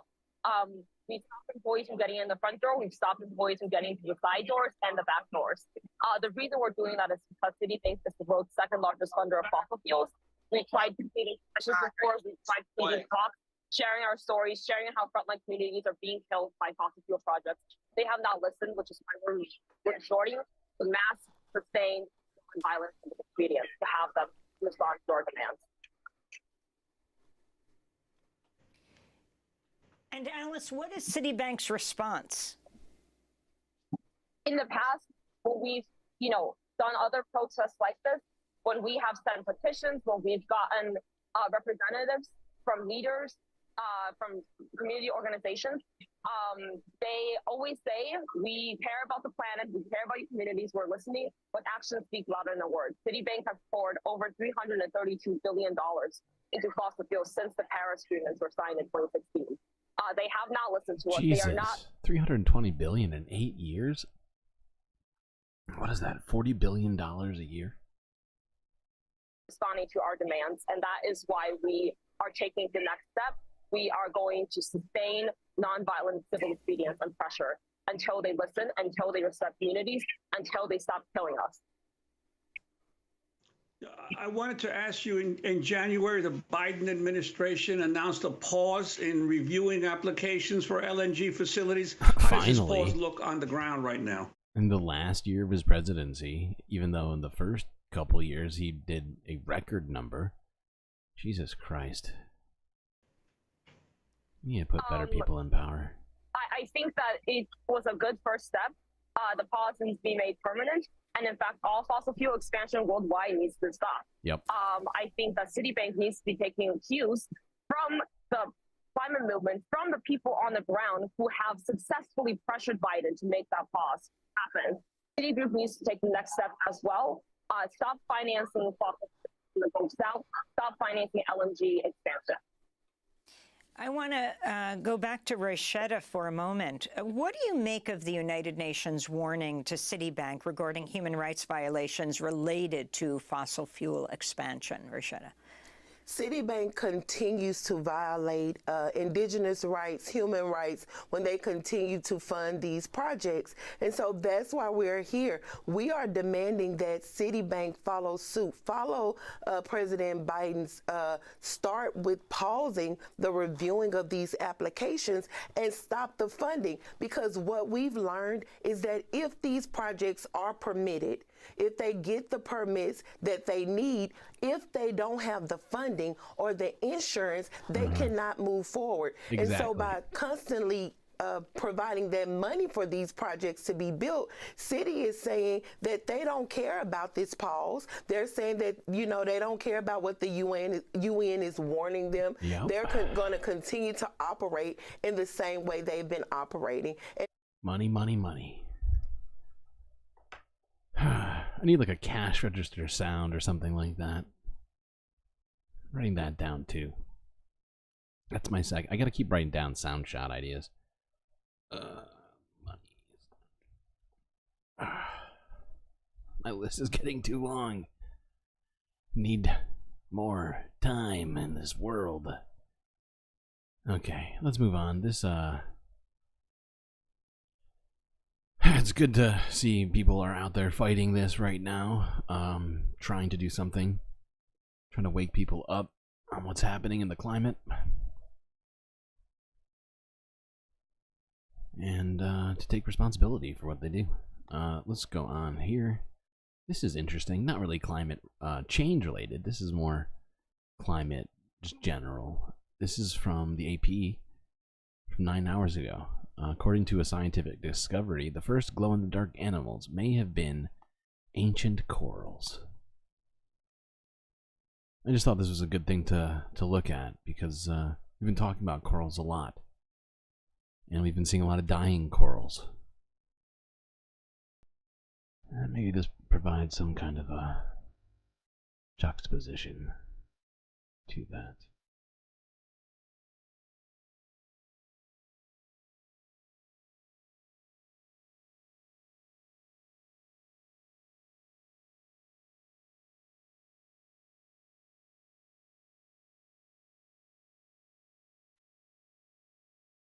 Stuff is really it's really fucking cool, honestly.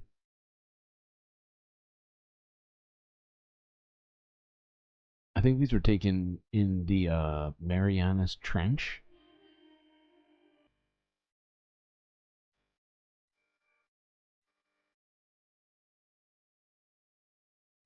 I just thought it was super fucking cool.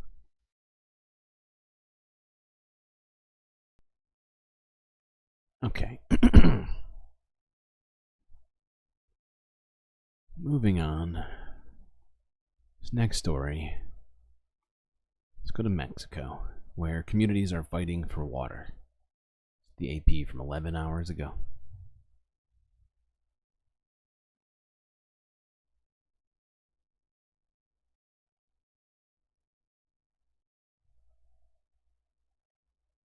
Mexico's chronic drought continues. People in the western state of Michoacán are trying to stake a claim to the little water that's left. They say the water is being used for growing export crops, including thirsty avocado orchards like these. Esto ha hecho que en los últimos Means that in the last 10 years, the springs, the streams, the rivers have been drying up, and the water has been captured. Mainly to be used for avocados and berries. These illegal water pumps and irrigation systems have reduced water sources to a trickle. Drug cartels play a role here, often extorting money from avocado farmers. And in their fight for water, many of the villagers have been threatened. We are running a serious risk of them killing us for protesting and demanding what we need from the government. It is up to the government to do this and to support us, help us, and liberate these resources. Locals want to share what water there is with cash crop growers, but so far their offer has gone unanswered. Okay. Oh, vote is closed.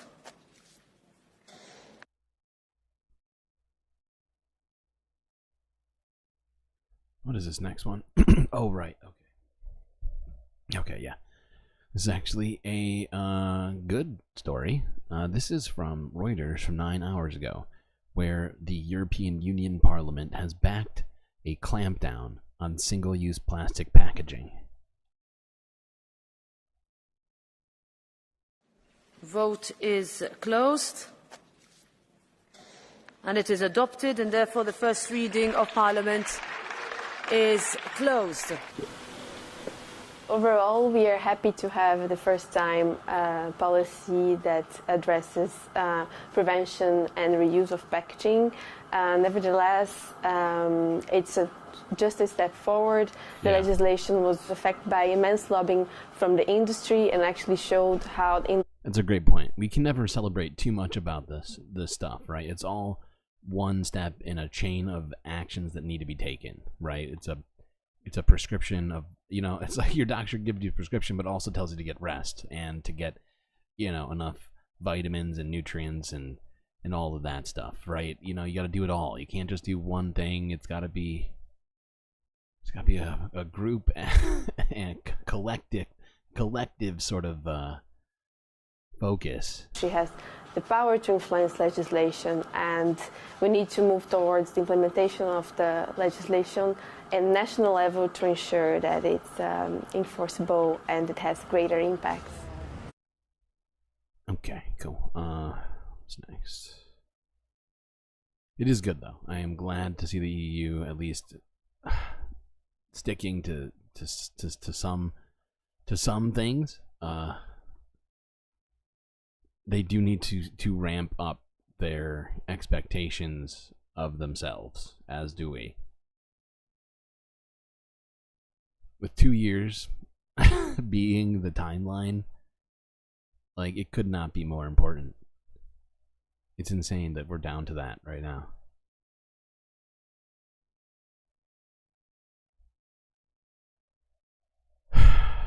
Okay, let's look at this. We're going to look at part of this documentary from Al Jazeera.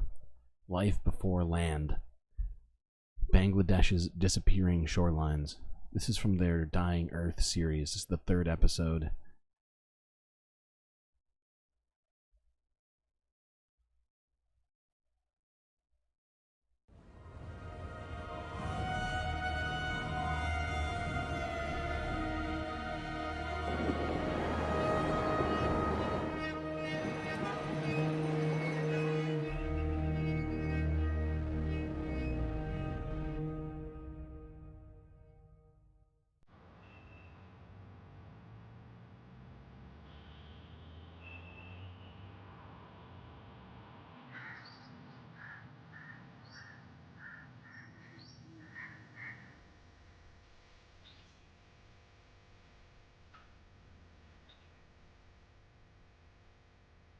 এখন আমরা অনেক কষ্টের ভিতরে আছি আর 5 জন মানুষ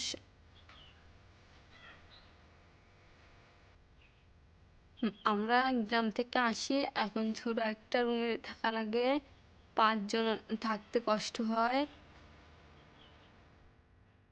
আগে গ্রামে অনেক সুন্দর ছিলাম কিন্তু ঢাকায় থাকতে কষ্ট হইতেছে একটা ছোট ঘরের ভিতরে 5 জন থাকতে হয় Shit, I haven't been reading.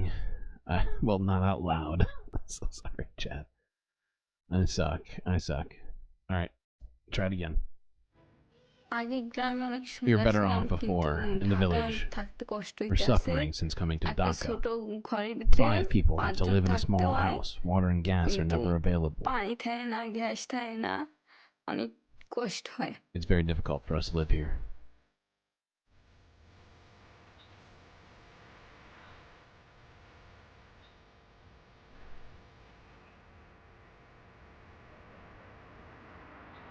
আমি জলবায়ুর সম্পর্কে কিছু বুঝি না I কিন্তু don't know এখন about অনেক climate change, তাপমাত্রা বেশি কিন্তু but now বস্তিতে it's very বেশি hot, গরম লাগে even hotter and more humid in the sun.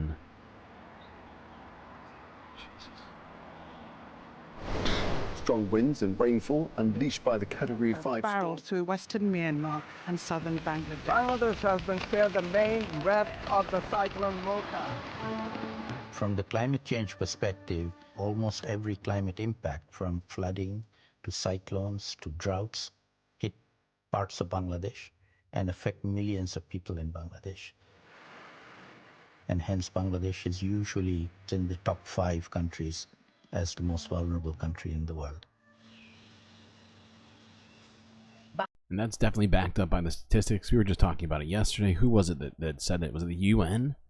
Somebody, some important agency had declared that Asia was in the most threat of environmental disaster relating to climate change out of all of the continents on Earth right now. And we're seeing the effects of it live. Bangladesh has the largest delta in the world, at the mouth of the highest mountains of the world. So we are in a very, geographically, in a very vulnerable For fuck's sake. position. Though it's That's not even land. It's just not land. There's trees, kind of, technically.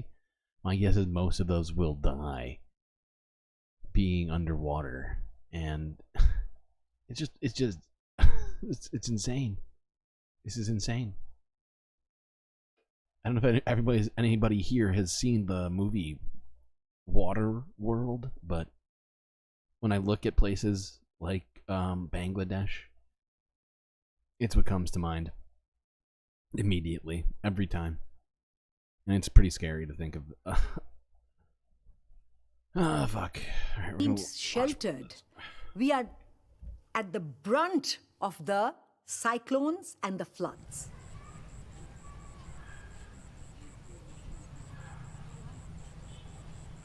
One of the major consequences of human-induced climate change, if it continues at the rate it is going on now, is that many people around the world living in very vulnerable areas will become displaced. They will simply not be able to live where they are living today.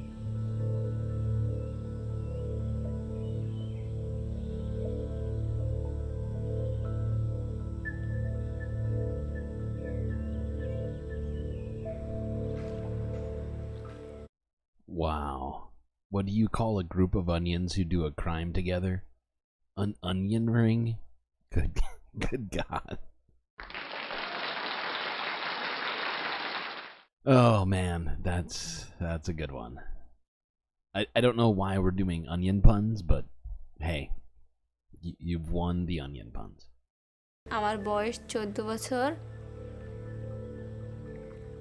Barishal যখন ছিলাম তখন খেলাধুলা করছি I used to play sports, গোসল bathe in the করছি river, মাছ catch fish, মারছি and pick um mangoes from trees. টোকাইছি পরে But we had to face Barishal constant যখন storms, ঝড় flooding, হইতো and river erosion. তখন ঝড় হইতো Suddenly, everything, পরে including our homes, were lost বন্যা because of হইতো rivers. পরে আবার নদী ভাঙলে We lost our home. বাড়ি চলে যায় আর অনেক Many মানুষের other বাড়ি people's চলে houses যায় disappeared পরে as আমরা well. বাধ্য হয়ে করাইল আসি We were then forced to come to Corel.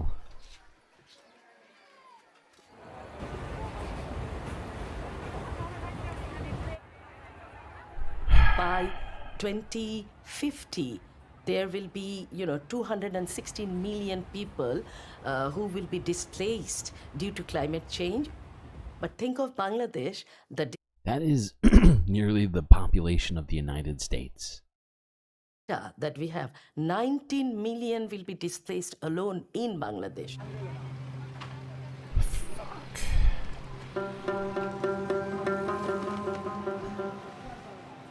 Around 2,000 people every 24 hours are arriving in Dhaka city by foot, by cycle, by rickshaw, by bus, by boat, and they Wow. These puns are bringing tears to your eyes.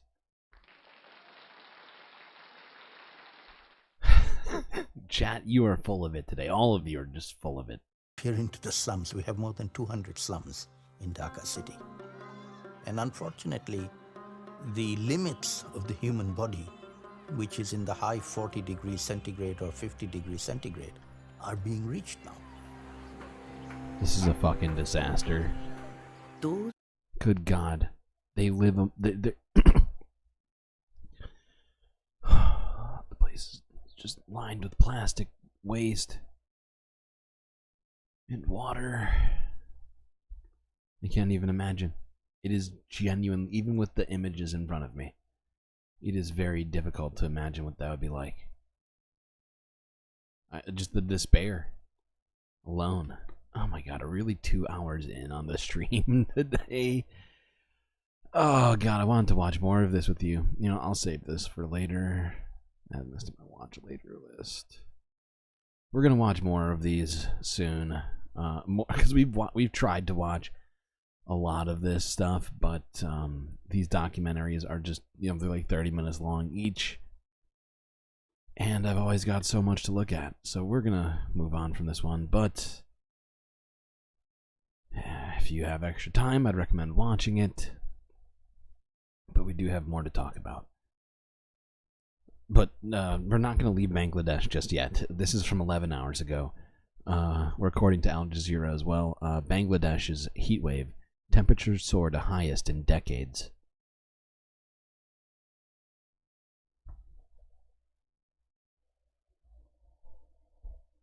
Bangladesh has recorded temperatures of 40 degrees Celsius and above for weeks, with no sign that the heat wave is going to end. The high levels of humidity in Dhaka are making it worse. Some of the city's rickshaw drivers are having to find innovative ways to cope. I put this on to keep cool. It's too hot outside. I cannot bear it.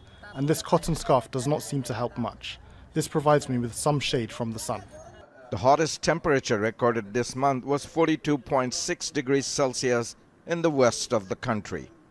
Although it's monsoon season, no rain has fallen yet and rivers are drying up.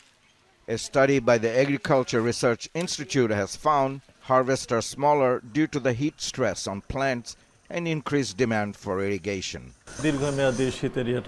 Climate change does have an impact. Temperatures are increasing globally. Our study shows a gradual increase in temperatures in Bangladesh, but this year we haven't seen the usual monsoon rains in April. It's just not Dhaka good. has recorded its highest temperature in decades. Jesus Christ. Do you see what's happening here? This truck, this water truck, has a goddamn water cannon that's usually used for creating snow on ski slopes to add moisture to the goddamn air. This is insane. Because they're not getting rain. Like the rain in the places that they need it. With the mercury rising to 40.6 degrees Celsius. Meteorologists warn the extreme heat may linger until May. Authorities have asked hospitals and clinics to be prepared as number of patients is increasing, with symptoms ranging from fevers, headaches, vomiting, and diarrhea. Wetlands and trees are disappearing as industrial growth accelerates, and people in urban areas are feeling the heat even more. Demand for fans and air conditioners is very high right now, and there is a shortage. There is not enough stock on hand, so the prices are also increasing. In recent study, the World Meteorological Organization noted heat waves across Asia were becoming more severe and warned that combined with melting glaciers, the region's future water security is under threat. A World Bank study in 2021 estimated heat waves could cause a 10 to 15% decrease in rice yields. That is not what rice is supposed to look like. Yes, regularly 100 plus degree days in Fahrenheit in Southeast Asia, including Bangladesh here. Like they were saying, I think the 40, did they say 45 degrees? I'm trying to do the math on that. What is it? 1.8 times 45. It's like 110. Alright, what's next?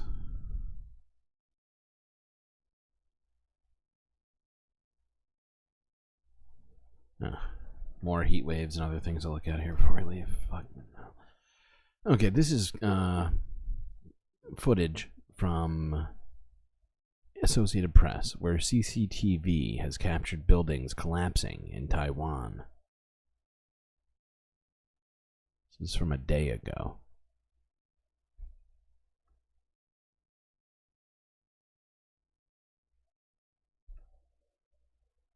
As there are apparently more earthquakes happening in Taiwan right now. This is not the same earthquake. This is a new earthquake, just so you know. Not what they need.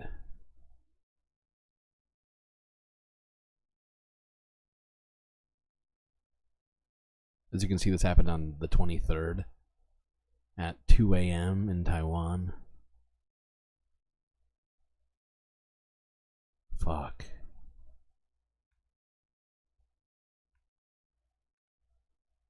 And staying in Asia before we end our environmental related coverage for the evening, this is in the Philippines, where they are having a heat wave so hot schools are closing. Andrea Faldaz hasn't been to school for days. Instead, she's taking classes online. Her school is closed, as are thousands of others across the Philippines, during a heat wave that's lasted weeks. The government has given administrators permission to suspend classes when the forecast hits 40 degrees Celsius. Parents say it's good to have the option to learn online, but it isn't ideal. It was a benefit of the pandemic that we can opt to choose either online or modular. But for me, learning needs a face-to-face interaction. So I prefer face-to-face learning for her. Andrea agrees, but also says she finds it unbearable to sit in a classroom for hours. It does affect my learning because sometimes when I'm in school and it's 39 degrees Celsius, I sometimes get my nosebleed. The thing is that many of us, even though we'd like to believe we are like able to learn just as well by listening as we are by doing or seeing, the data bears out the opposite. Human beings, on average, struggle to learn by listening. They need examples. They need to touch things. They need to see things to fully grasp it. Not always, obviously, but it's I'm just saying statistically, it's just the case. And so, you know, it is unfortunate that these kids are being affected. But fact is, jamming a bunch of kids into a room when it's 110 degrees out and they have limited or no air conditioning is probably even worse. It's really, what's it called? Best of a bad situation? No, that's not I need a phrase book, God damn it. It's threatening to worsen the already poor quality of learning among Filipino school children. A study by the World Bank last year found almost all 10-year-olds couldn't read simple text. There are many pupils who were promoted to the next level of the grade level, but we found out that they are non-readers, or they could hardly write. Maybe because they are using tablet or cell phone, they are only using their fingers, so when you ask them to write, they could not. Going to bed, Morbius? Well, it's good to see you. It's good to see you in the stream. I know you've been kind of off in your own world lately. It's nice to see your face. Hope you rest well. Okay. Well, I think we kind of get the situation going on to some degree in the Philippines relating to this heat wave, at least as it relates to school children. But I would point out that everyone in the Philippines, at least in this area that's being affected, are all dealing with it, not just kids. Okay. Oh, all right. We're 2 hours and 10 minutes in. So it means I have gone like 30 minutes past where I would have liked to have gone, but we had important things to look at, so I blame myself. But it is that time, chat.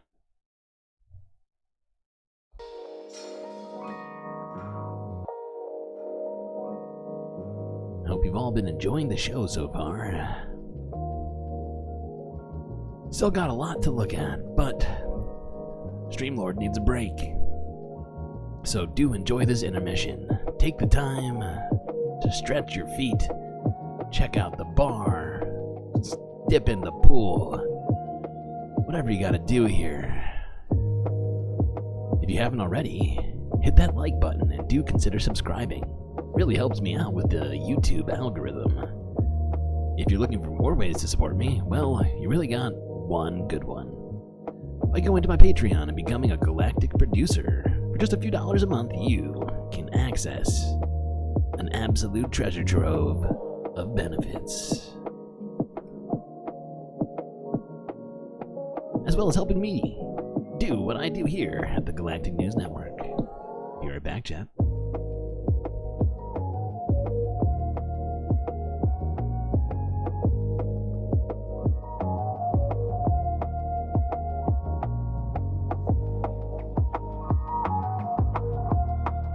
I don't want reality.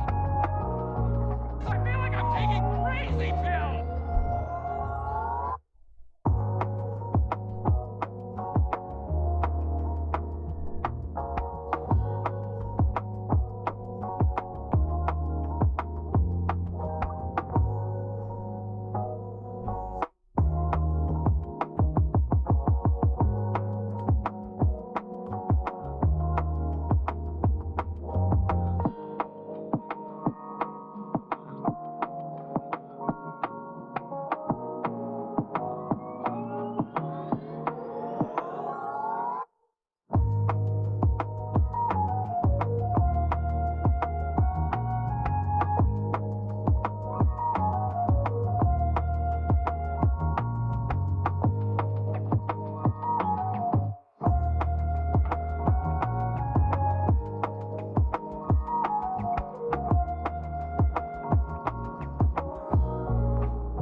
we starting with?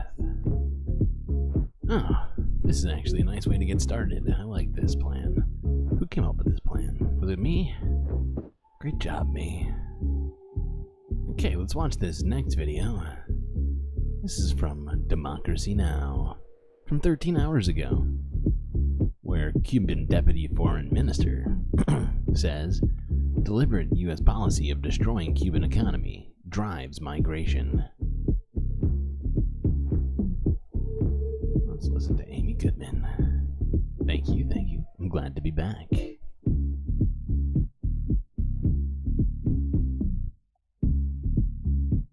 a bold strategy, Cotton. Let's see if it pays off for him.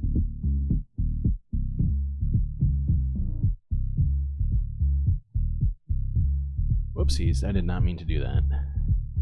That's the wrong, that's the wrong window.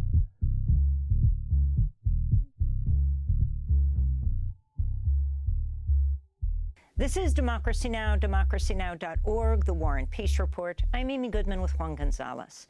High-level migration talks between the U.S. and Cuba were held in Washington last week. The twice-annual meetings were suspended during the Trump presidency, but resumed in 2022 by the Biden administration.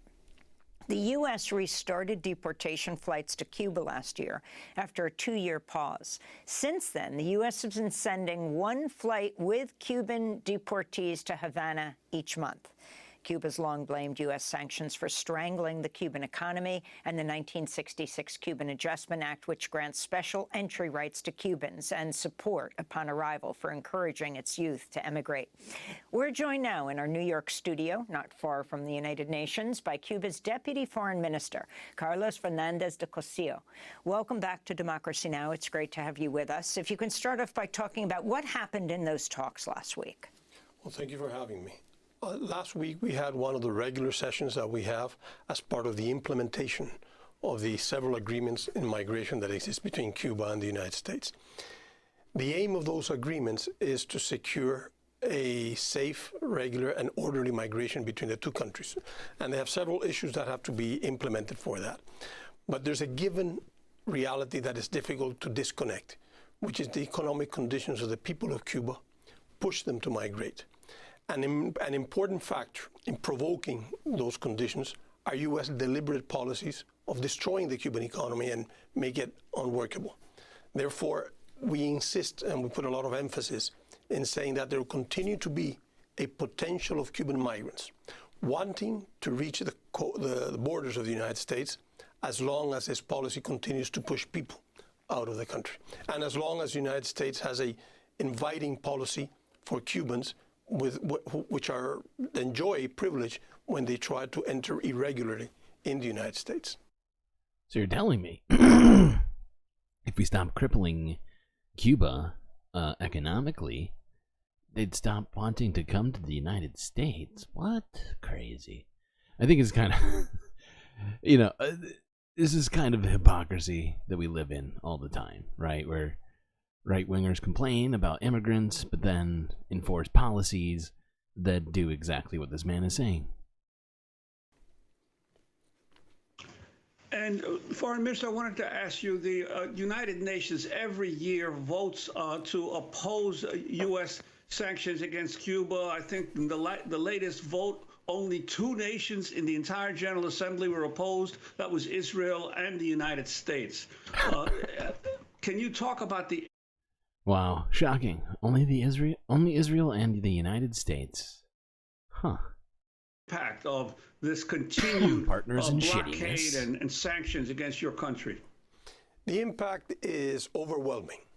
The United States does not have, and no country has, a more comprehensive system of economic coercive measures against any country, nor has it been applied for as long as it has been applied against Cuba, which is over 63, 64 years ago. And if you just look at the asymmetry between the two countries, the size of the U.S. economy and the modest dimensions of the Cuban economy, you can try to understand the impact it has. It is a policy of economic warfare, trying to destroy not only the Cuban economy, but the system of social justice on which depends the well-being of the majority of Cubans. Yep. The fact is we've been doing it for decades and decades and decades, and it has crippled Cuba. It's like what do you call it? It's like the American way now, is just to continuously do this there's no real good reason for it anymore. There's never really was a good reason for it, but there's definitely not anymore now, right? And it's just it's been this sort of nonsense decision on the part of our government to, unnecessarily punish the Cuban people. They're one of the most sanctioned countries on the entire earth because of the United States. And I wanted to ask you, in recent years, there's been a greater migration of Cubans from Did I just say in the United States? I meant in the world. United States than at any time in U.S. history, even more than in the Oopsies. aftermath of the Cuban Revolution in the. Oh God, stop it! I misspoke and I misclicked. Good job, me. What I meant is I think I misspoke, at least. But yeah, they're the most sanctioned country in the world, or at least one of them. Thanks to the United States, and apparently Israel. I wasn't even aware of that, for whatever reason, up until now, but thankfully Democracy Now! Is here to educate all of us. Okay, what is next?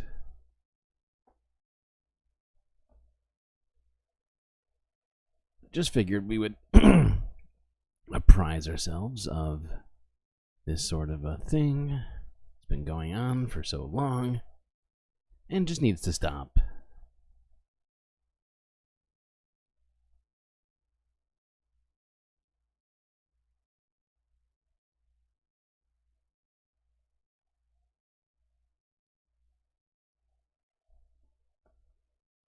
You need new neural pathways, huh? I hear those take a little bit of effort to change. Oh, God. What's next? Alright, let's move on to Argentina. Yes. Okay, this is from 20 hours ago. According to Reuters, protesters are marching against Argentina's education cuts. Now, ever since Milei got into power, he has been gutting every single social program and government spending bill he possibly can that isn't focused on either corporations or military or what's the other? Basically those things. And yeah, people are starting to get very upset about that. As you'll see here.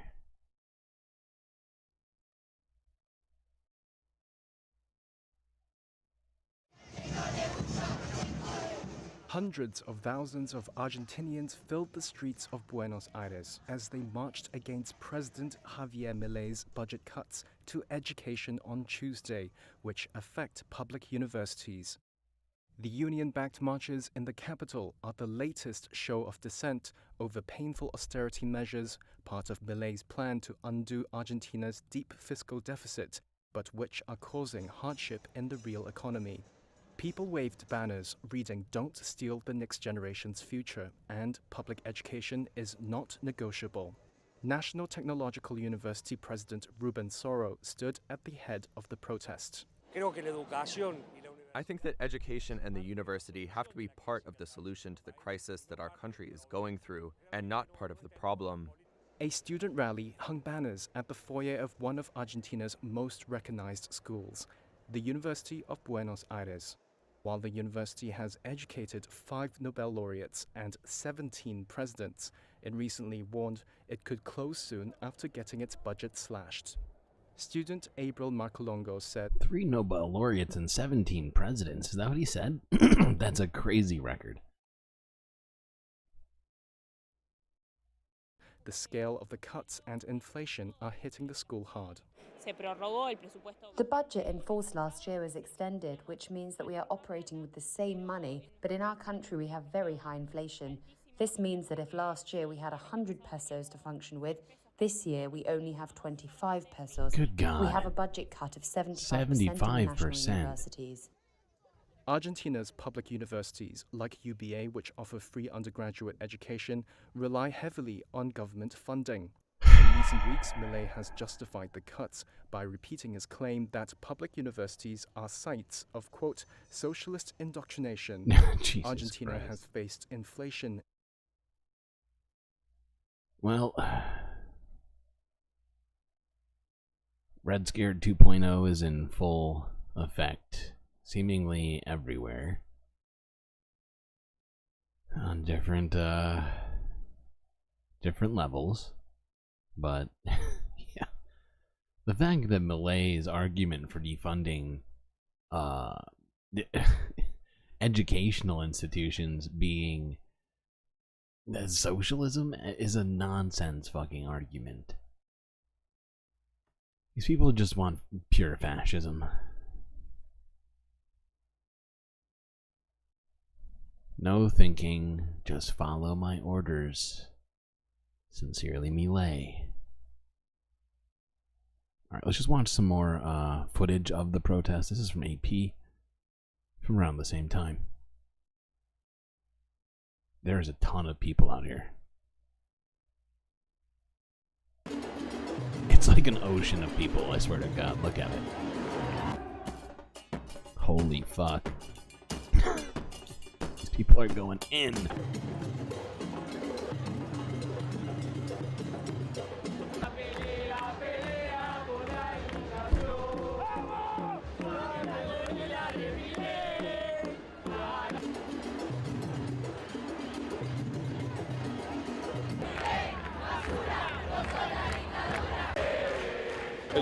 I love that. Go back. Where is it? That's a great sign. It still looks strikingly like him, even though there's been a few modifications. Not that much, though. I think it's pretty accurate. El significado de la marcha es defender la universidad pública. The meaning of the march is defend the Argentine public university, which is the main tool for social equality. Without equal opportunities and the possibility of progress, for the impoverished, there is no equality. Without equality, there is no freedom whatsoever possible. Wow. Wow. Look at this. Argentinians going off. What's this? Ah, yes, okay. Moving along to England and then Greater Europe, although it's hard to call England part of Europe anymore.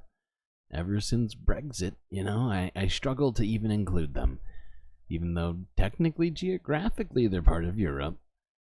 But, alright, let's listen to this Zateo podcast where... And this is nuts. Mehdi is really impressing me with his YouTube channel already. So much. This is Mehdi with Sadiq Khan, the mayor of London, where they discuss ULEZ and Keir Starmer, among other things.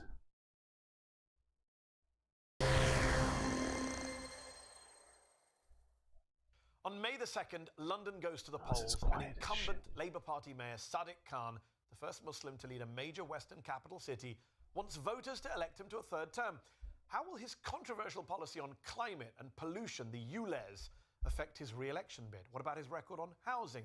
Or his relationship with Labour leader Keir Starmer, who took a very pro-Israeli stance after October the 7th? Watch part 2 of my interview with London Mayor Sadiq Khan. You came out quite early, and boldly, some may say, for a ceasefire in Gaza, and your party leader at the time didn't. He took a long time to follow your lead. Last October, just a couple of weeks before you were calling for a ceasefire, you had Keir Starmer going on LBC and saying Israel has the right to cut off power and water to the people of Gaza. Do you understand why a lot of young voters, progressive voters, Muslim voters, including here in London, say, we cannot vote for Labour when Labour is led by a party, by a man who endorsed what many would say is a war crime, saying cut off the power and water to people in Gaza? Look, I mean, both Keir Starmer and other members of his shadow cabinet sought to clarify and explain what he had said, and he was quite clear in relation to... Is this quiet for anybody else? Because I have this at max volume right now. I'm going to jack up the volume on my stream output. But one's in chat if this is really quiet for you, because I have it jacked up all the way on YouTube, and well, you at least I'm personally struggling to hear it. The thing is, I listened to this interview earlier today on my regular headphones, and it sounded fine. Him being explicit about the need for Israel to abide by international law, and what he said on LBC has caused huge distress to people across the country, not just Muslims, by the way. Yes. Non-Muslims as well. I'm quite clear in relation to where I stand on this issue, and I've been clear from the outset. By the way, you wouldn't have said Israel has the right to cut off power and water, just to be clear. Yeah, absolutely. But also, I talked about somebody with, clearly a long-held track record of being pro-Palestinian. Many of the most pro-Israeli people I know are also critical of the actions of the Israeli government and the IDF. So it's really important to have equivalence in relation to what people feel. And indeed, many Christian people, just speak to the Archbishop, to speak to Cardinal Vincent Nichols, they're also critical of the actions. Well, many Christians are, of course, victims of the bombardment, Palestinian Christians. Okay, let's talk domestic politics in London. One of the things the American fascistic right has done is not just question the results of elections, but also try and make it harder for their opponents to win elections via voter suppression and bringing in voter ID laws that target poorer or minority communities who tend not to have the kind of IDs that the law requires. You have said that seems to be what's happening possibly in London this year with a new compulsory voter ID law that the Tories at a national level brought in.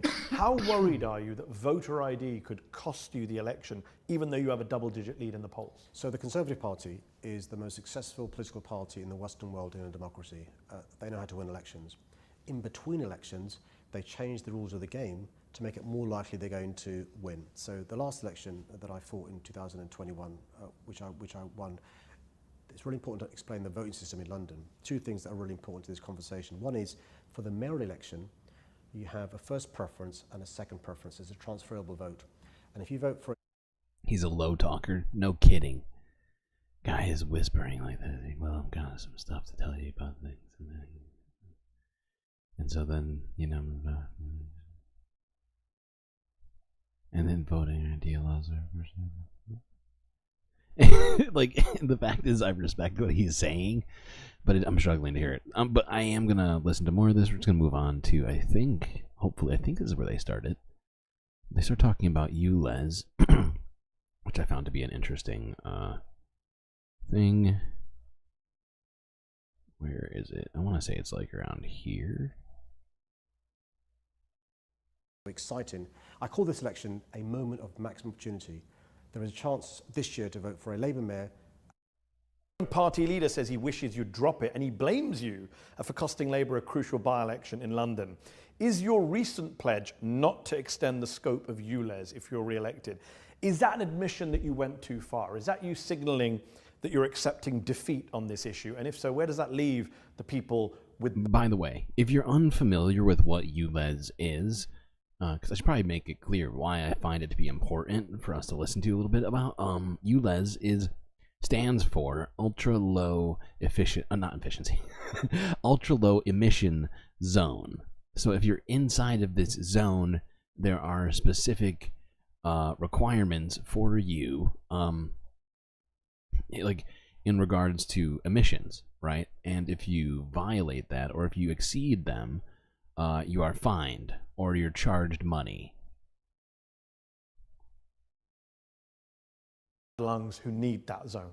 Sure. So I think this fighting climate change, improving air quality is the latest proxy for the culture war. Yep. You're going to see it in America in the presidential elections. I have no doubt about it. This is a culture war. There's no other word for it. What do I mean by that? So the air across cities across the globe is unsafe. You can't see the particulate matter, the nitrogen dioxide, the nitrogen oxide. It leads to more premature deaths across the world than tobacco. So that's the scale we're talking about. In London, around 4,000 premature deaths every year. Across the country, around 38,000 premature deaths a year. And across the globe, around 9 million premature deaths.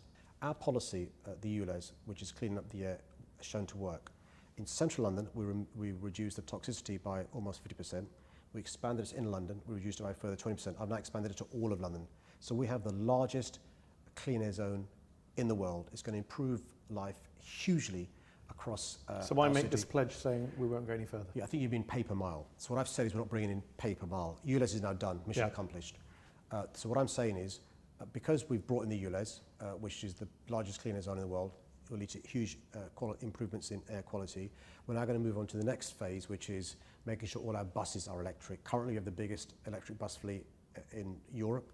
More than 1,400 buses are electric. I want all 9,000 to be electric. We've increased the amount of electric charging points in London. It's now 19,000. I want to get to 30,000. Okay. We have. So those are all good things for the climate and for air quality.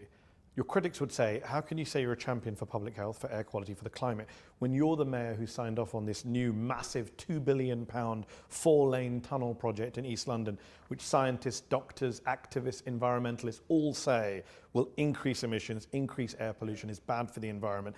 Doesn't this Silvertown tunnel, which journalists say you tend not to talk about, doesn't it completely undermine your claim to be the greenest mayor ever? Well, firstly, let me just address, I don't accept the premise in your question about experts disagree with the benefits of this tunnel. They agree with me in relation to the benefits. I'll tell you why.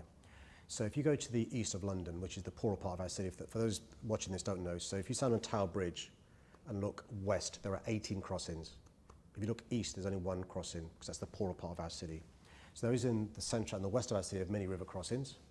Those in the poorest part, east and south east, have one river crossing. It's a tunnel called the Blackwall Tunnel. It's a Victorian tunnel that's built on a curve to stop the horses bolting when they saw daylight. That tunnel is closed on average 700 times a year, 700 times a year. Every 5-minute closure leads to a 3-mile tailback. Leads to poor air quality, massive congestion. The most unreliable bus in London, a single-decker 108, goes through that tunnel.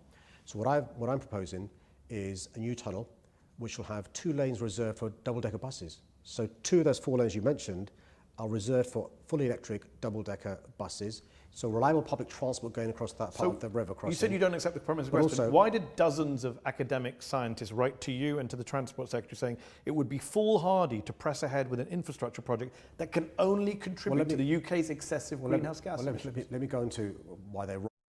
Okay, well, there's more to this conversation, but that's about all we're gonna have time for today with this one. Got more things to look at. I like how the discussion of ULEZ has started to chant. All right, Gabby, I see you. What is next? All right, let's look at a couple of random, not entirely, but one of them is definitely random. Just a couple of stories about the UK. One regarding economics, the other one just something I found fascinating and odd. This is from 13 hours ago, where according to Reuters, Lloyds Bank, which is a major bank in England, profits tumble on income squeeze and rate hike. Not rate hike. Well, yeah, actually, the Bank of England did rate hike.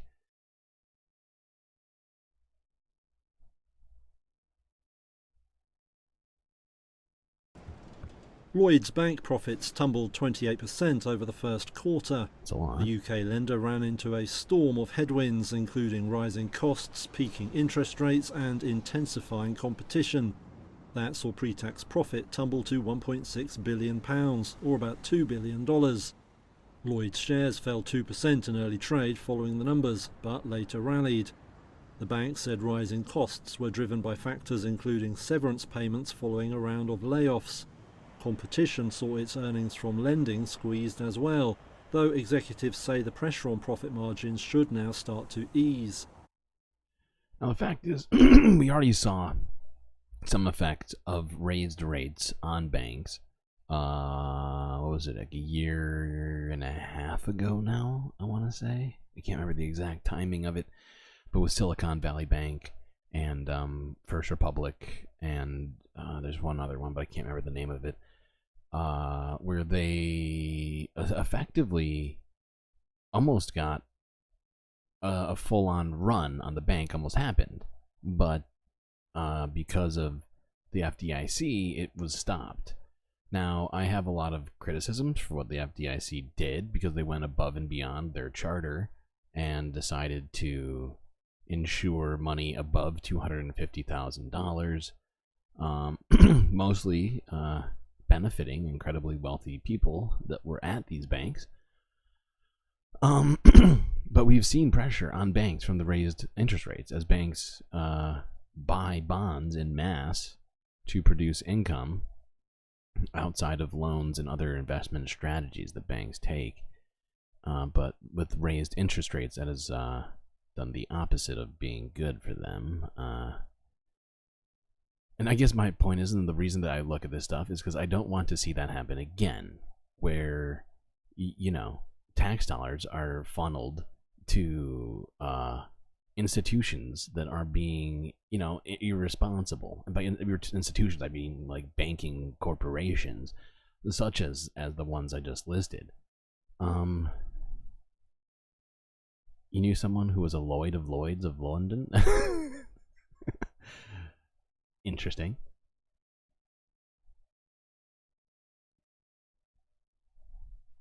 What was I doing?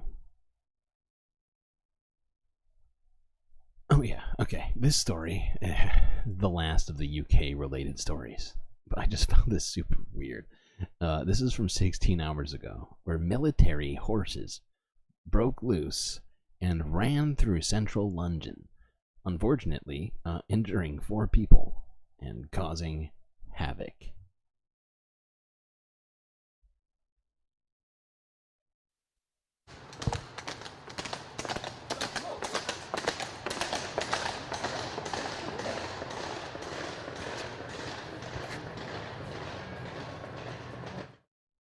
Shit is fucking nuts.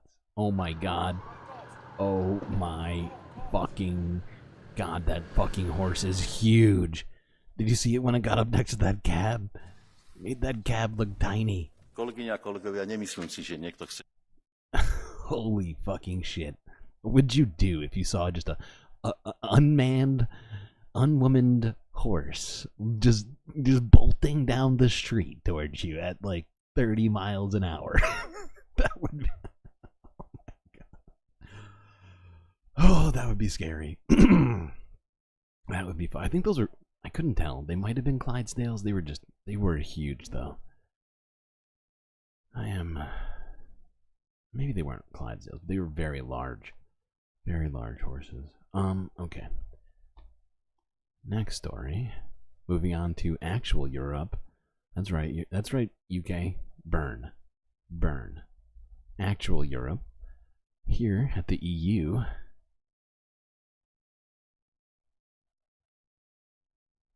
Maybe have a referendum if you want to be part of Europe. Okay, England. All right, I'm teasing. No more picking on England. I'm done. What's next? Yes, at the EU, a lawmaker has released peace doves or a peace dove in Parliament, and this is the footage from that. Kolegyne a kolegovia, nemyslím si, že niekto chce zničiť. Dôležité je to, že poslednýkrát vystupujem v tomto parlamente a želal by som celému parlamentu, celému svetu, celej Európe, na Ukrajine, Rusom a Ukrajincom. Želal by som im mier a z toho dôvodu dovolte mi vypustiť holubicu mieru na znak toho, že Európa potrebuje mier. This dove fly above all of Europe. A nech táto holubica mieru lieta nad celou Európou. Nech táto holubica mieru nás všetkých spája. Nech táto holubica mieru je signálom toho, že to, čo najviac potrebujeme, je mier. Thank you. We need peace. All Europe need peace. Can you catch it as well? He goes at home. He goes home. Outside the Italian Senate, protesters called I loved that. I just loved that ending of it. Like, the whole thing was great. But the fact that they're like, hey, can you catch him too? Like, no, he goes home on his own. Okay? Hilarious. Just hilarious. But I love the symbol itself. It's necessary, needed. A needed message. Hopefully it wakes up at least one or two important people. Who knows? It is very odd to have a dove released in EU Parliament. I would just point that out. It's usually usually there's a great deal of decorum there. Thoroughbreds were made to go Zoom. You're a stable genius. What's happening? No, they were probably thoroughbreds. Oh yeah, I see what's happening.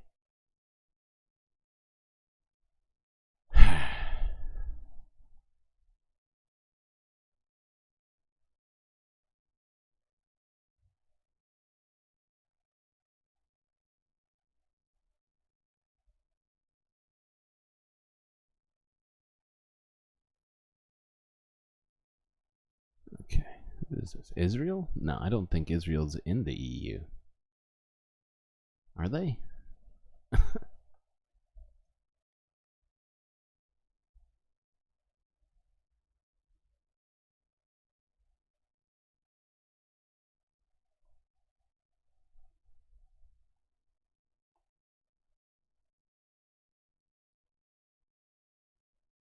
Yeah, no, they're not in the EU.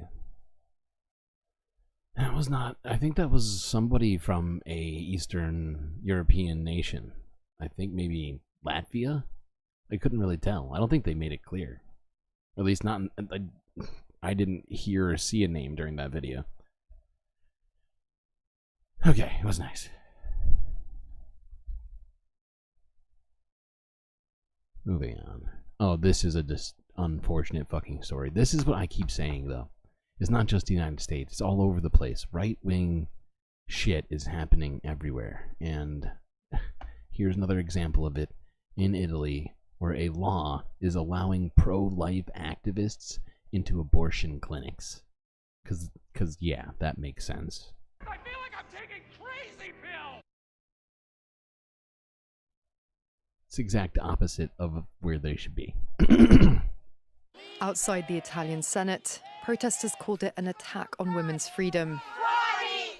As inside, senators approved a measure to allow anti-abortion activists to enter consultation clinics, a move that would try to discourage women from terminating their pregnancies. The proposal was passed after Prime Minister Giorgia Meloni's hard-right party attached it in an amendment to a post-COVID-19 recovery bill. We are forced to suffer an amendment that was decided by a part of this majority without a parliamentary debate, without any discussion. On paper, Italy allows abortion on request in the first 12 weeks of pregnancy. But in practice, it's not that easy in the traditionally Catholic country, as the law allows doctors to refuse to terminate a pregnancy if they register as conscientious objectors. Shit is insane. Ah, God, Italy. Say Giorgia Meloni is determined to make abortion even harder to access.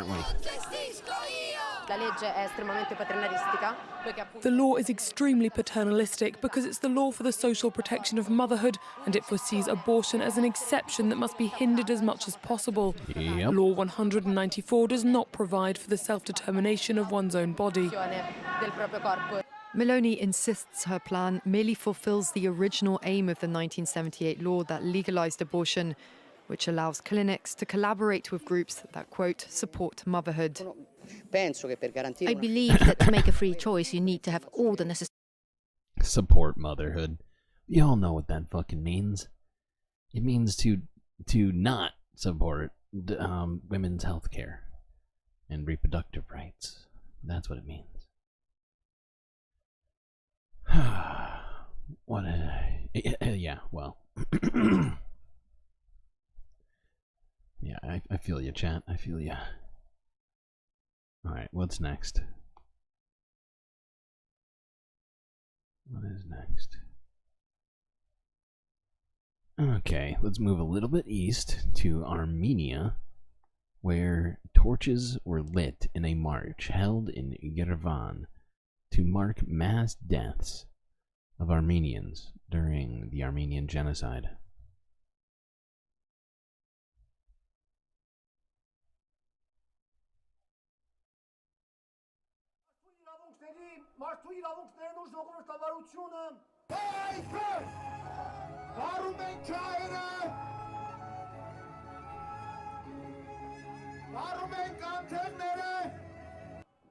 Դրանից I think this march has become more personal. While in the past, it was something handed down from generation to generation through history, stories, and films. Now we feel it in our own skin. Especially considering everything that happened in Nagorno-Karabakh and the ongoing events at our borders today in the Tavush region.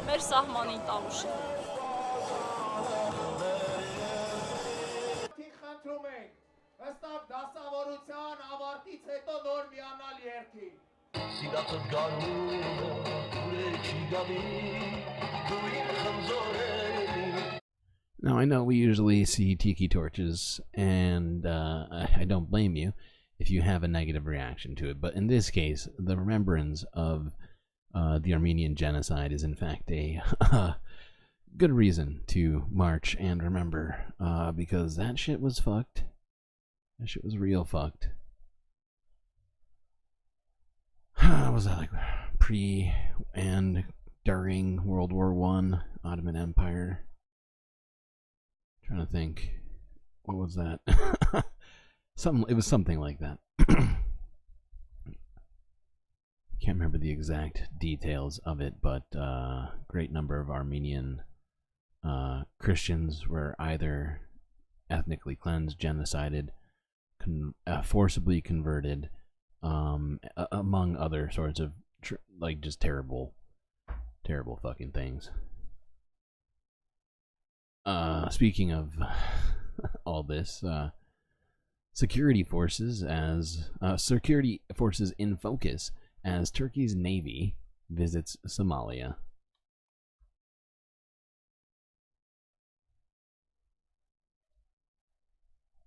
And no, I didn't put them directly next to each other. Somalia's President Hassan Sheikh Mohamud welcomed Turkish naval forces to the capital on Tuesday. This ceremony in Mogadishu comes 2 months after Somalia and Turkey signed a defense and economic cooperation agreement.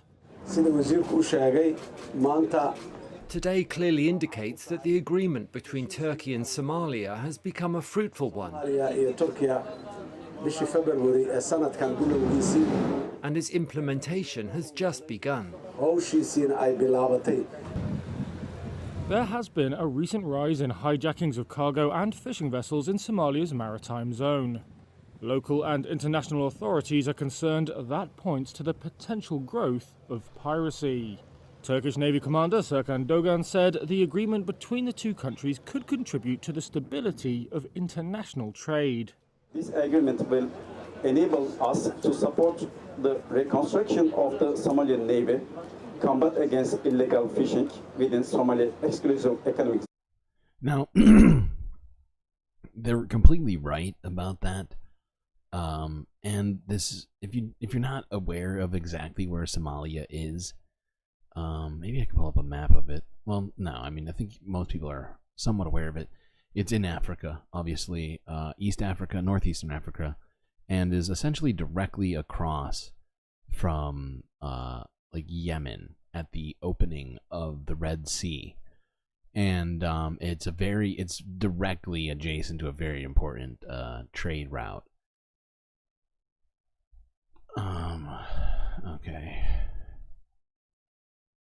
Moving on, we got other things to look at. Moving further east. Associated Press from 17 hours ago, where Moscow court continues to reject the release of Wall Street Journal reporter Gerskovich on appeal, keeping him in jail until at least... Oh, I read that wrong. It's rejecting his appeal. I don't know if it's actually even listening to the appeal. I'm confused by that a little bit. Either way, they're continuing to have a journalist jailed in their country for doing journalism, although they have claimed that he was a American spy without evidence.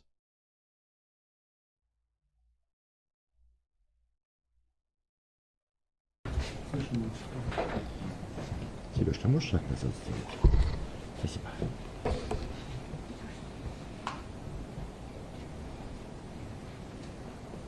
This dude's, I don't know how he's smiling still. How is he smiling? He's been in jail for like 2 years. Or like a year at least. I can't remember exactly how. Hold on, I gotta look this up.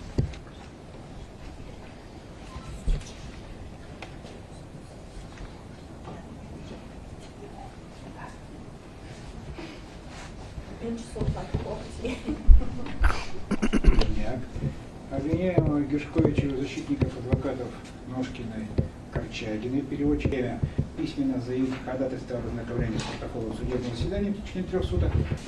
А я в следующий. Okay.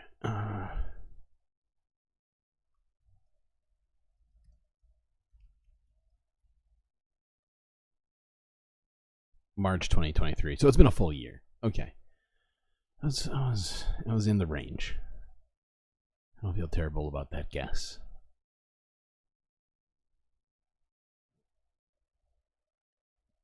Okay, what's next?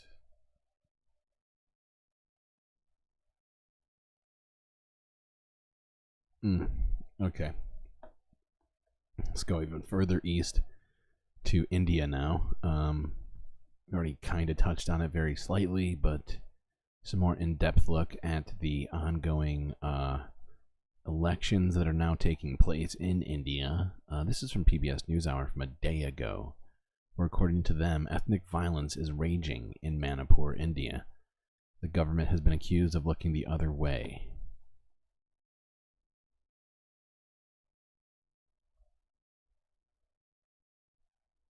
Indian Prime Minister Narendra Modi hopes to secure a 3rd term in elections that are now underway. His promise, a rising united India. But in India's northeast, a state is at war with itself. Hundreds are dead, tens of thousands are displaced, and the central government is accused of looking the other way. Producer Zeba Varsi got rare access to the deeply divided state of Manipur. And a warning, some details in her report are disturbing. Now, just to give you some geographical understanding of this, if you're not aware of where Manipur is, it is essentially maybe this. I feel like this one genuinely needs a map. I could explain it, but it's in a fucked spot. It's in northeastern India, kind of stuck between Myanmar and Bangladesh, with a tiny strip of land connecting it to the rest of greater India. And so it's oftentimes forgotten by, or just ignored. Anyway, let's continue. I think you get it. It feels like a militarized border between 2 warring countries, but it's a road between 2 districts in an Indian state. Across 40 miles, we crossed a dozen checkpoints controlled by Indian security forces and civilian militias to reach the Christian minority stronghold, Chura Chandpur. Our fathers and forefathers lived together in Manipur, but the ethnic conflict in Manipur has been so sudden. 31-year-old Ichan Lunginlal is a Hindu from the majority Meitei tribe who was married to Lalnyo Lunginlal, a Christian of the minority Kuki tribe. They fell in love as teenagers. Their youngest daughter is 6-year-old Lamkol Hing. We could not spend even one day apart. It felt like a love straight out of a movie. It was difficult for us to spend any time away from each other. They did not consider themselves star-crossed, but their love story ended when Manipur's fault lines cracked. I spoke to him and asked, how is the situation right now? He responded and said the situation has become tense now. I could also hear his voice shaking, but he still consoled me and said, don't worry. At around 11 p.m. to 12 a.m., I received a call from my husband, and I could hear him shouting, Ichan, Ichan, they have found me, and they are going to kill me.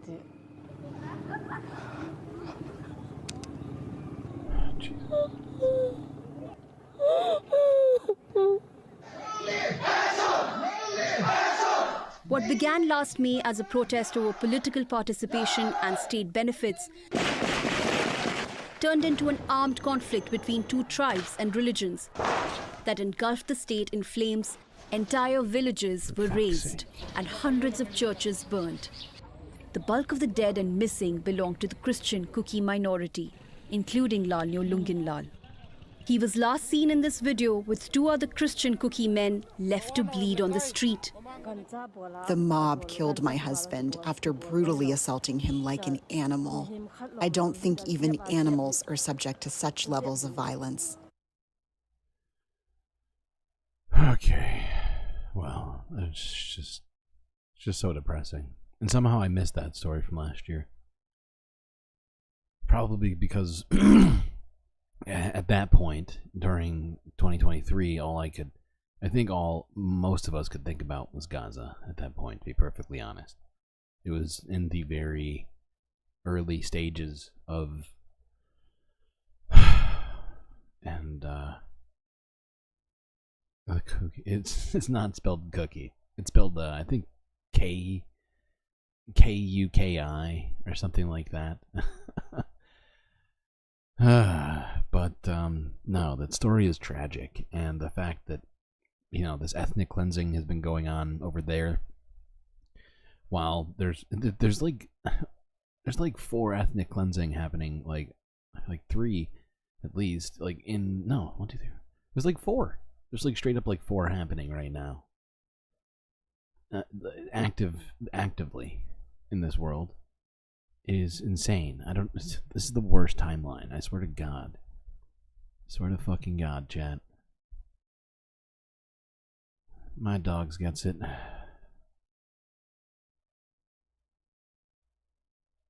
Okay. Now let's look more at the broader Indian election situation really quickly. Just a bunch of quick videos here about that. First one's from Reuters.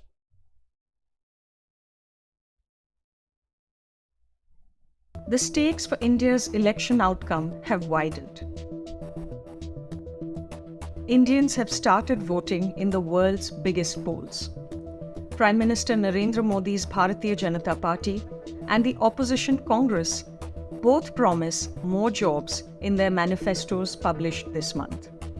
But they differ on how to achieve the goal and on public spending. Spending plans in the world's 5th largest economy could impact the government's budget deficit. Modi has pledged to trim it to 4.5% of GDP by March 2026 from 5.8% currently. While the BJP commits to fiscal prudence, it also promises to continue a food subsidy covering 57% of India's population.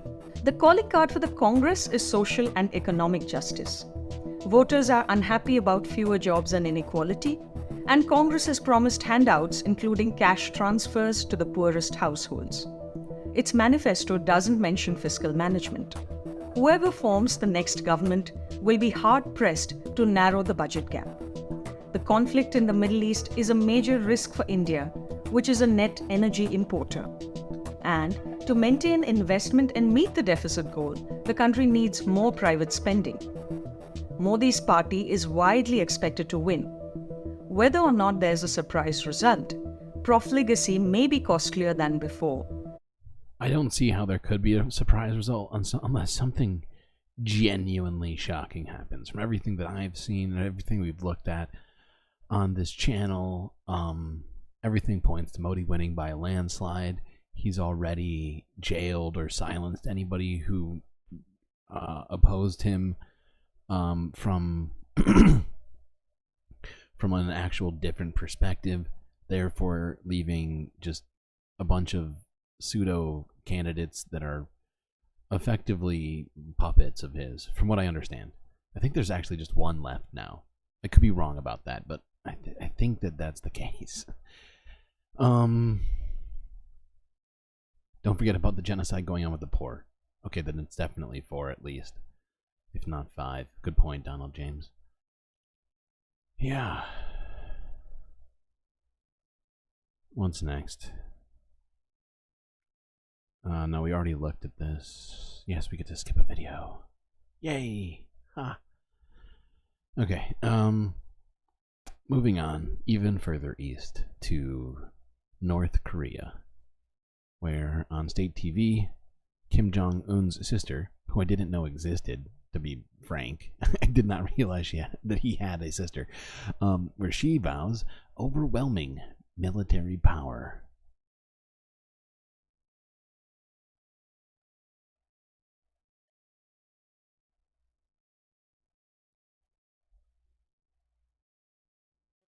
Kim Jong-un's sister promised to build what she...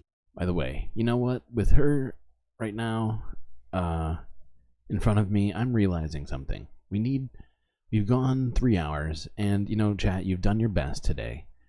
I know there's been a lot of competing streams going on today, so you didn't quite get there on the likes, but you know what? I love you all so much. And for the sake of diversity, I'm giving you free Jessica. You're getting free Jessica. It just doesn't look right. Did we just have men on screen? Unacceptable.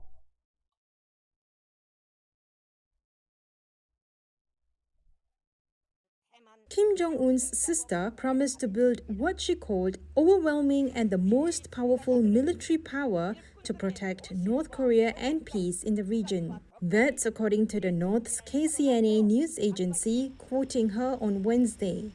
Kim Yo-jong pointed to the U.S. military's exercises around the Korean peninsula this year, particularly live fire drills with the, quote, South Korean puppet military gangsters, as making the security situation in the area dangerously unstable.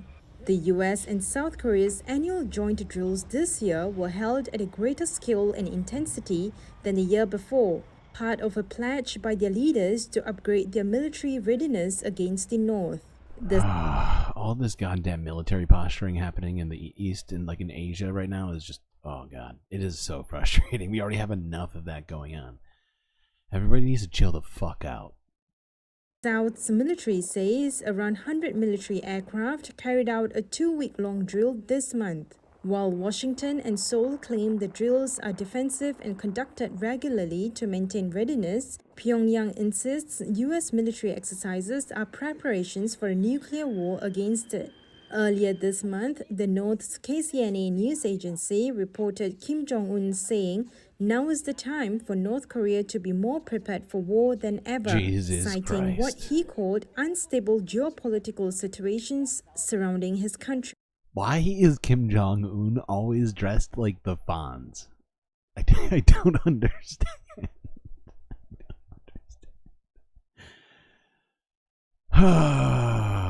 For fuck's sake. Exactly. Free Jessica Fletcher.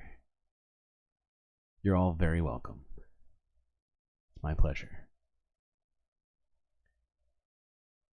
Just need some goddamn gender equity up in here. Okay, what's next? What's next in herstory? Oh, good. Kind of moving west. I don't know why I did it in this order. In my mind it worked out, but on paper it doesn't check out. Moving back west to China. Blinken has just landed 18 hours ago in China to visit with diplomats over rising tensions amid new U.S. foreign aid bill to Taiwan.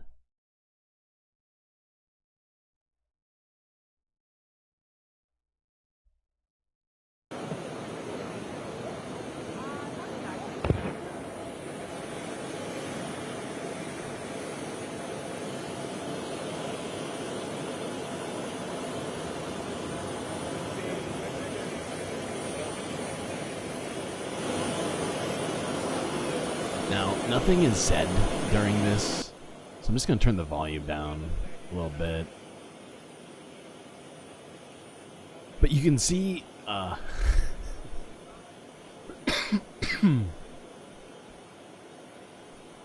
Blinken is super stoked about being able to glad hand on camera here. Look like he's trying to do something. Meanwhile, they're probably, he's probably just like, in the meeting, he's probably just sort of like dancing around and like doing like raspberries at China and saying like start something. But yeah, this is where we're at right now. America has given Taiwan military aid, and now Blinken's in China trying to explain why.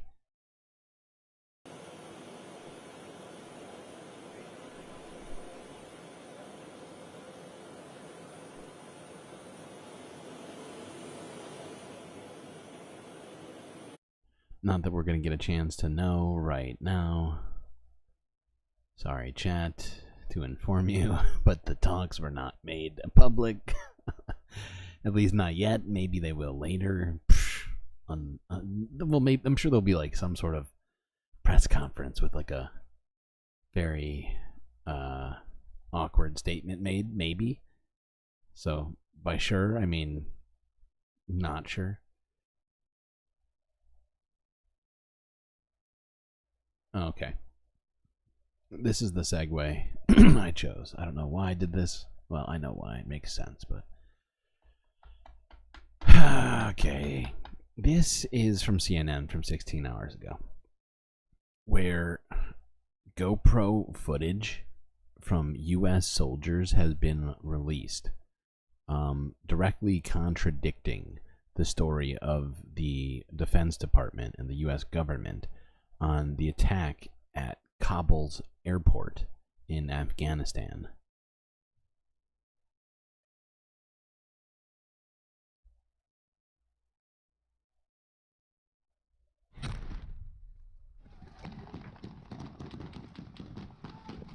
Are you guys in the right state of mind? Let's go. These are fragments of a video not fully seen in public before that reveal brutal facts long denied by the US military. Let's go back to the horrific dusk of August 26th, 2021. An ISIS bomb outside Kabul airport tears through a packed crowd. 170 Afghan... Oh, look at that. B-Cat back from her nap. Good to see you. Now Moa Nope doesn't have to be mod, just on her own. What else was I about to do? Oh, I don't know why I paused this. And 13 American military are killed in the largest casualty event there in a decade. A moment of acute savagery at the end of America's longest war. But it's been mired in dispute ever since. 2 Pentagon investigations have insisted everyone was killed by the bomb and dismissed dozens of Afghans' accounts to CNN 2 years ago that Afghan civilians were shot in the chaotic aftermath. Now, this was during the withdrawal of troops from Afghanistan in 2021, was it? Something like that. No definitive proof that anyone was ever hit or killed by gunfire.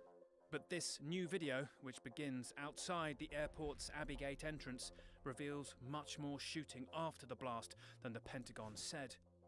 Combined with new accounts to CNN of Marines opening fire and gunshot injuries in Afghan civilians, it challenges the rigor and reliability of the 2 Pentagon investigations that declared no Afghan civilians were shot dead in the chaotic aftermath. The bomb detonates. The footage then stops and picks up 3 seconds later. You good? You good? Right here. Right here. All right. Hey. I got that on film, dude. They're breaking through. Is that alright, guys? Hey. Get out, reduce security. Many Marines here were young, some on their first deployment. The gunfire starts. They run for cover. This long burst is about 17 shots, bringing us a total of 20. Can I turn the volume up? Shots fired and The volume's fucking quiet still? Ugh, this is a disaster. Oh, actually, I can. Wait, why is it down here? What the fuck? Whoa. Whoa. Why is the volume down here at 60%? Yes, thank you, Mono. I will turn up the volume.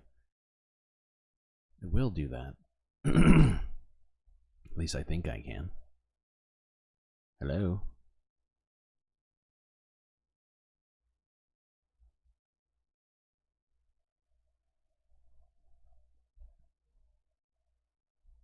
Oh my god, what is happening? What is happening? Do it. Go.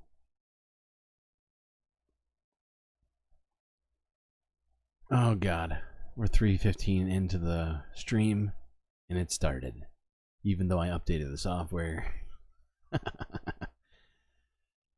For fuck's sake. Ugh. Why? Why are you doing this? Don't do this. Just go to 100% volume, please.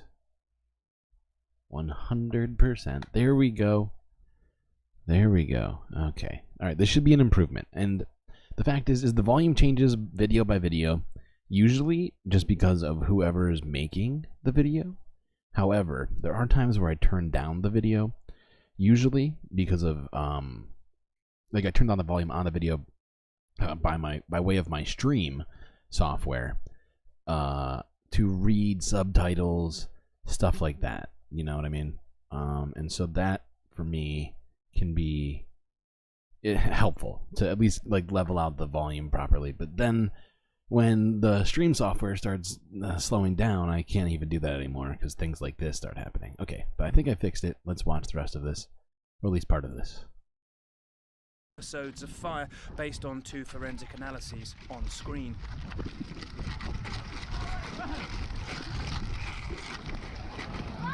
You cannot see who is still firing here, and we never see Marines or anyone firing in this video.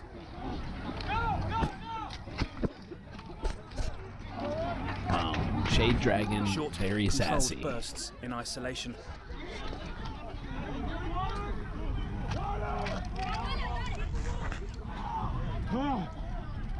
A CS gas canister has exploded in the blast, its gas choking this Marine.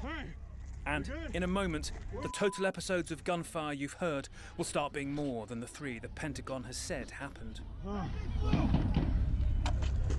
Hey, you good? Right here. The gunfire continues. We leap forward 27 seconds. As Afghans, arms raised, run into the airport. No, it's just smoke and dirt, bro. One burst, now another. Is that the f***ing TB, bro? They wonder if the Taliban, the TB, is shooting. 2 Marines told us they saw the Taliban just after the blast, looking as shocked as they were. Oh. Come here. You good? Yeah. I'm fine. Hey, where's I need accountability. We're pushing them back there for sure. Gotcha. Any casualties, we're pushing More back. shots. Get down. Hey, you good? Hey, Multiple Marines we spoke to who were there said they felt they were under fire. But the Pentagon has insisted for 2 years no militant gunmen opened fire here. They've said the only shots fired here were 2 bursts by US Marines and 1 from UK troops. Once in a big burst from a nearby tower, all bursts near simultaneous. So, according to their investigations, we must be hearing Marines or the British firing here. More controlled shots. Jump forwards another 39 seconds and more shots. Hey. There's still a... So they continue counting gunshots for a while. I'm going to move us forward real quickly. This is a pretty long video. Not our longest, but, you know, long enough that we should at least try and just catch the important parts. Where did they move on to the interview? Because they have an interview with soldiers who are there, who speak out. Here. I think it starts here. The gunfire. It was multiple. There's no doubt about that. It wasn't onesies and twosies. It was a mass volume of gunfire. Down towards the Abbey Gate sniper tower, from roughly an area not too far away from where the blast had gone off. That's where you heard the shooting emanate from. It would have been around that area, yes. And there were US Marines, right? This was likely emanating from Marines on the ground. Yes. You think they fired into the crowd? I couldn't tell you for certain. But they wouldn't have fired into the air, right? No, they would not have fired into the air. Because you had a specific no warning shots order, right? It wasn't a direct order, but it was a common understanding. No warning shots. These are kids. They're young, and they've only been taught what they've been taught. Some of these kids have been with the unit for quite literally 2-3 months prior to deployment. And when you see the investigations, plural, the conclusions they've made that say Anybody who talks about gunfire or people being shot or being shot are just the product of traumatic brain injury, misremembering. How do you feel about that? It's a pathetic excuse. To say that every Marine, every soldier, every Navy corpsman on the deck has a traumatic brain injury and cannot remember gunfire is lunacy. It's a little insulting, It's too. outright disrespectful. Yeah. And especially for That's it a to good come word from for it. somebody who wasn't there. So what did the other Marines who were there have to say? 10 other Marines who didn't go on camera told us they heard gunfire. A couple even said they saw a gunman, but 2 others stand out who we were unable to reach ourselves. Ronald Finley was injured and in an interview with a former Marine turned barber said he didn't see shooting and his recollections are fuzzy, bar one moment he remembers vividly. As my squad leader's pulling me out, I remember as we're walking past, as he's like buddy carrying me walking past, I see my platoon sergeant walk past us saying, "Get back on that wall and shoot back at those." So I'm like, oh, we're in a gunfight too. Another survivor, Christian Sanchez, carried out here injured in his left arm, also told the barber he shot someone who he thought was shooting at him.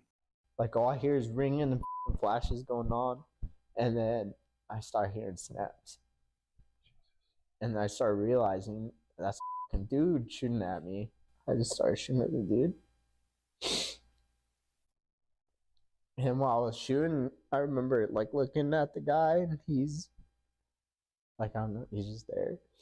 And then he literally looks like he ate shit. Like I'm looking at him, and like around him, I could see impacts.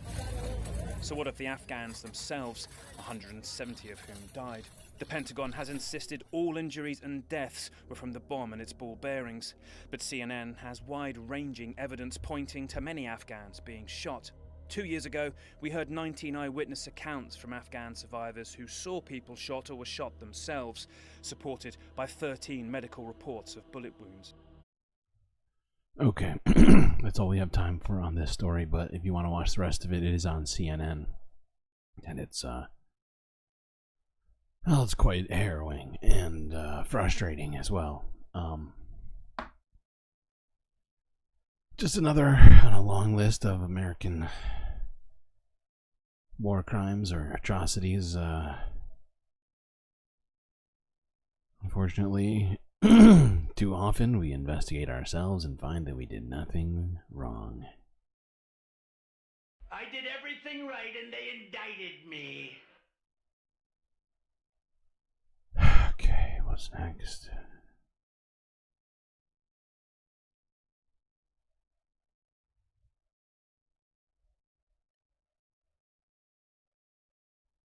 Okay, we got a couple more stories here until we move on to talking a little bit about, well, a lot of it about the different protests that have been going on. But first, let's go to this story from the AP. Where according to Israel's defense minister, half of Hezbollah's commanders in South Lebanon have been quote-unquote eliminated.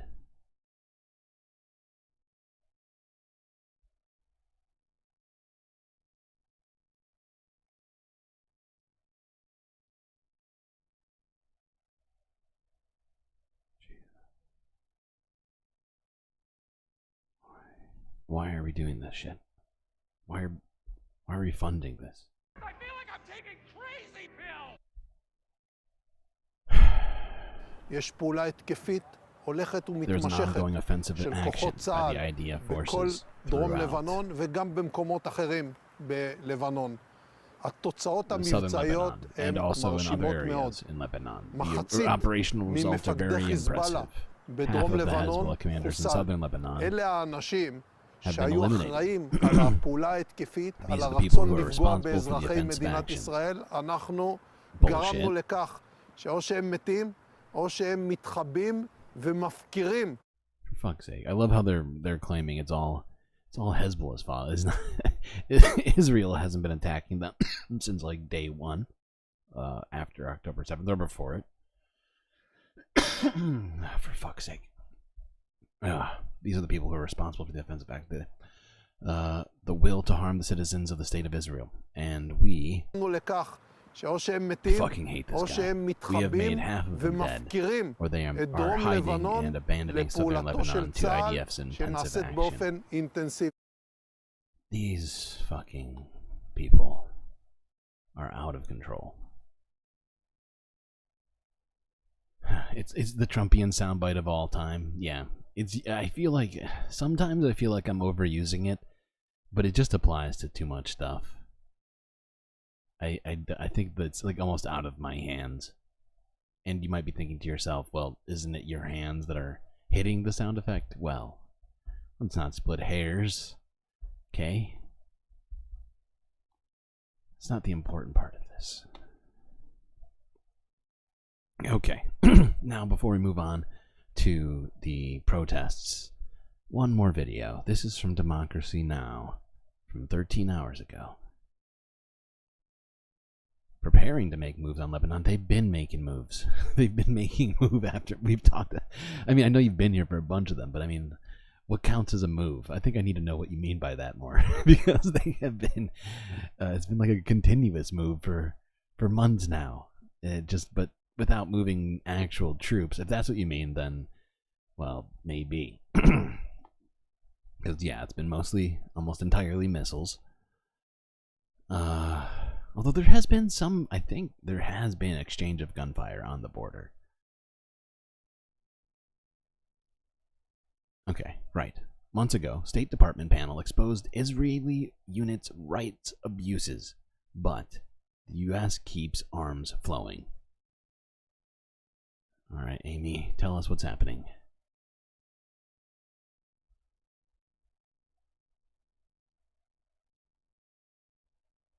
I'm Amy Goodman with Juan Gonzalez. Months ago, a State Department panel urged the Biden administration to disqualify multiple Israeli military and police units from receiving U.S. aid over serious human rights abuses, including rape and torture. That's according to an article in ProPublica, which reports that Secretary of State Blinken received the recommendation in December, but has still not taken any action. We're joined now by Brett Murphy, reporter for ProPublica, where his latest pieces are Netanyahu resists U.S. plan to cut off aid to Israeli military unit, and Blinken is sitting on staff recommendations to sanction Israeli military units linked to killings or rapes. Brett, welcome back to Democracy Now! So this latest piece, lay out what is this State Department panel that made this recommendation, and talk about what Blinken has done since. Yeah, it's a very special panel. It's unique to Israel. Other countries do not have this sort of consideration. And what it's supposed to do is review allegations of a gross human rights violation. That could be an extrajudicial killing, that could be a rape. And they look at public reports and then they see if the Israeli government has held the individual perpetrators accountable. If they haven't held them accountable, then they're supposed to make a recommendation to either stop giving aid to that specific unit or to continue allowing aid to go to that unit. This has never happened in the history of Israel. Almost every other country where we give foreign assistance to, they have units who are disqualified from that type of aid, but not Israel. Finally, this happened in December. For the first time ever, recommendations went up to Blinken to sanction specific units inside of the Israeli military, but for months now, he has not done anything with those recommendations. And the fact is, sanctioning specific IDF units is fucking hilarious, because who on the ground is actually making sure that Israel and the IDF aren't continuing to supply them with arms, right? Who is actually trustworthy in that government that you can say they're ensuring that that's not happening, right? Without UN observers, without anybody else there, how are you supposed to fucking know?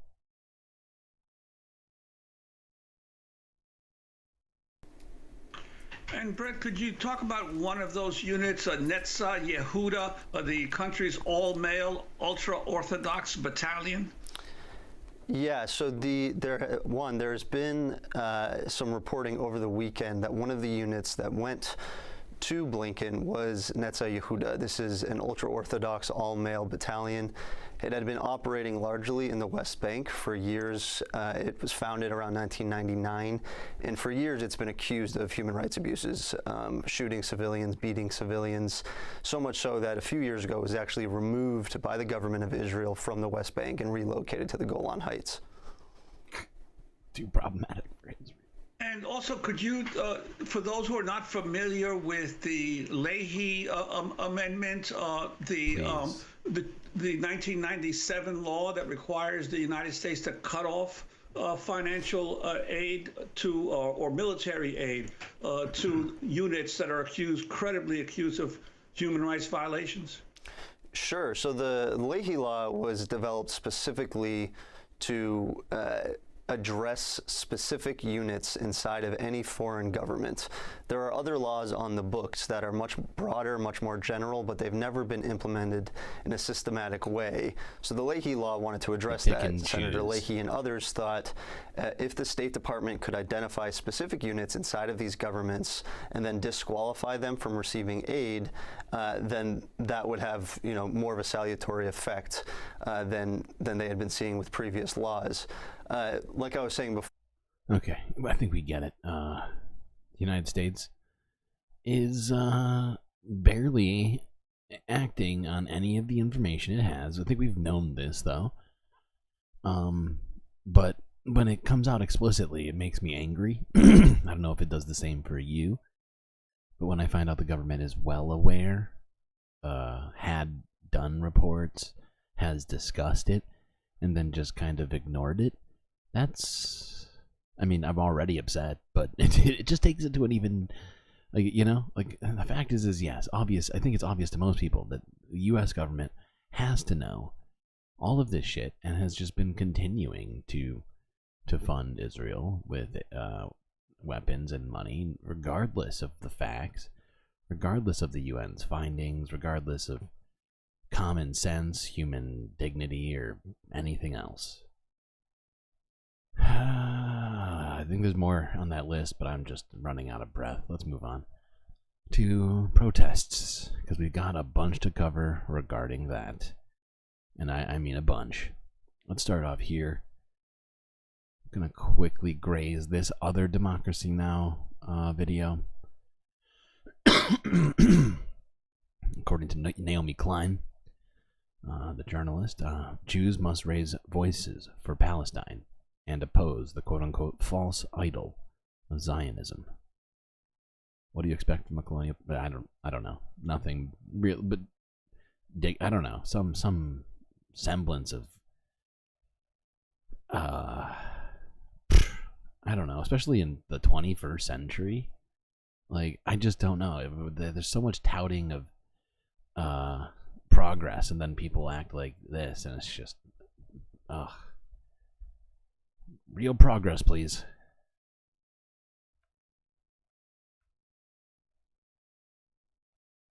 Not to be confused with Nick Lachey. As many as 300 protesters were arrested in Brooklyn on Tuesday night, where thousands of mostly Jewish New Yorkers gathered for a Seder in the streets to stop arming Israel, they said. This on the second night of Passover. The demonstration was held... Not to be confused with the Seder in the streets.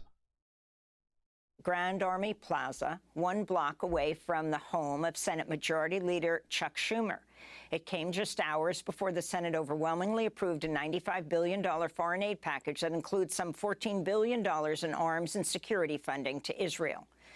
A series of speakers addressed the rally, including journalist and author Naomi Klein, Palestinian activist Linda Sarsour, and several Jewish students suspended from Columbia University, where students have held a Gaza solidarity encampment.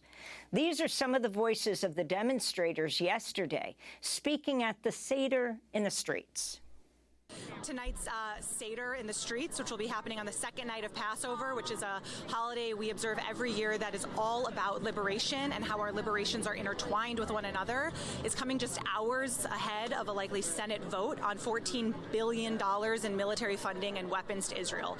So we're here to tell Senator Schumer that this is enough and we need to end U.S. complicity in Israel's genocide against 100%. Palestinians. And at the core of the Passover story is that we cannot be free until all people are free. And right now, what we're seeing is that the Israeli government and the United States government are carrying out a genocide of Palestinians in Gaza, over 34,000 people killed in 6 months, in the name of Jewish safety, in the false name of Jewish freedom. You cannot be free until all people are free. 100%. All right, let's move on to Naomi Klein's speech. So we've got a lot to look at still. Somehow. Friends, I've been thinking about Moses and his rage when he came down from the mount to find the Israelites worshiping a golden calf. The ecofeminist in me has always been uneasy about this story. What kind of God is jealous of animals? What kind of God wants to hoard all the sacredness of the earth for himself? But there is, of course, a less literal way of understanding this story. It is a lesson about false idols, about the human tendency to worship the profane and shiny, to look to the small and material rather than the large and transcendent. What I want to say to you this evening at this revolutionary and historic Seder in the streets is that too many of our people are worshiping a false idol once again. Yes. They are enraptured by it, they are drunk on it, they are profaned by it, and that false idol is called Zionism. Yes. It is a false idol that takes our most profound biblical stories of justice and emancipation from slavery, the story of Passover itself, and turns them into brutalist weapons of colonial land theft. Okay. And I believe they have her on as an interview, don't they? Or maybe not. Oh, no, they don't. Okay, never mind. I don't know why. I thought that they had... Maybe they had her on recently, and that's why I'm thinking that I'm just having deja vu right now. Okay, but I think that's a good place to stop it. Was honestly... arguably the greatest work of nonfiction of the 20th century. So let's, yeah, let's just leave it there and move forward. To this is from 6 hours ago. Somebody in chat mentioned this. I think it was maybe Nadia. Eurovision host Sweden bracing for anti-Israel protests, as there are people very upset about the fact that Israel is in the Eurovision Song Contest.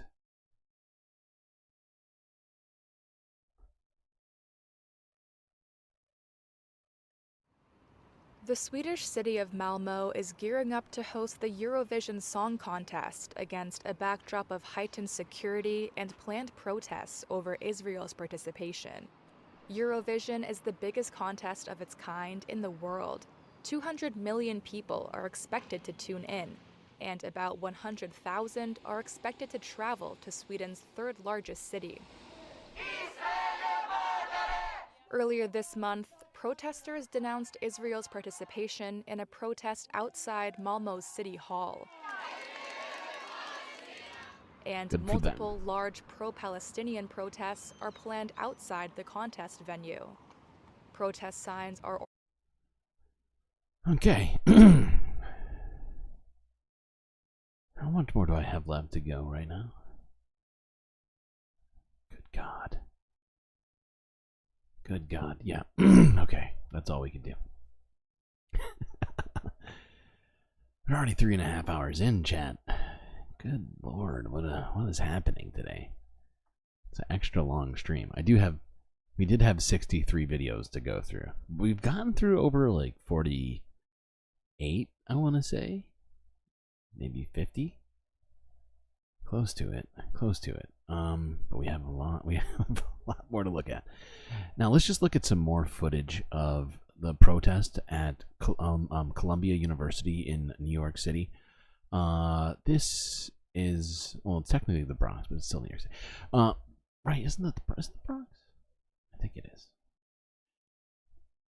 Anyway, this is from day 6 of the Palestine protests there, at least the formal protest, and this is from 2 days ago. I just wanted to watch this footage as the protest was joined by professors from Columbia University, quite a few of them. And it was great to see, and I thought we should definitely watch this.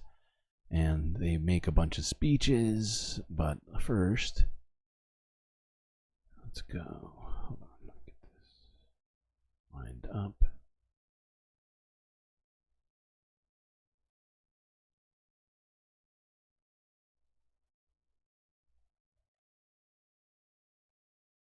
Just gonna get to this moment, I think. Yeah. So here you can see alumni and professors on the steps of Columbia University.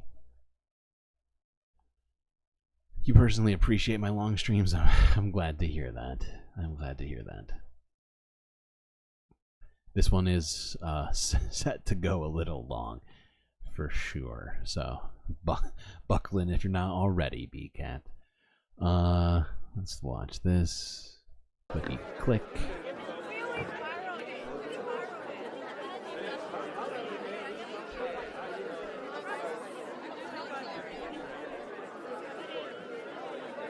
Ugh, I need a drink. BRB. I spent 2.5 years trying to, and now I'm just going right to it. I'm going to do my university choices to make it easier on me. And then I'm going to do a trade joint. That's at least the plan.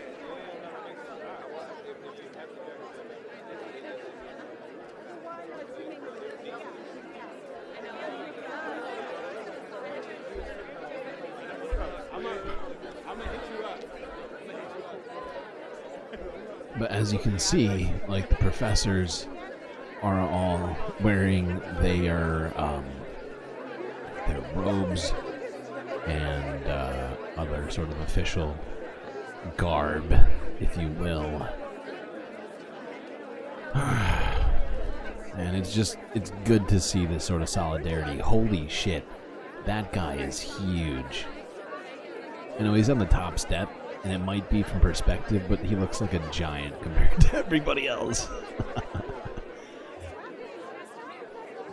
Anyway, I just wanted to start here. This is just a photo.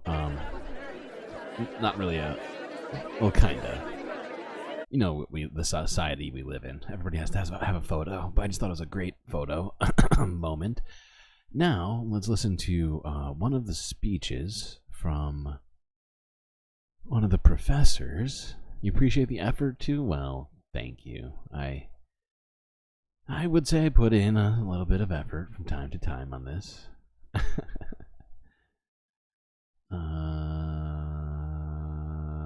Come on. There it is. There it is. Start with him. Well, there's a bunch of speeches from different professors, but I figured we'd just have these two. So, starting here. Whoops. Work with me. Why? University professors. There we go.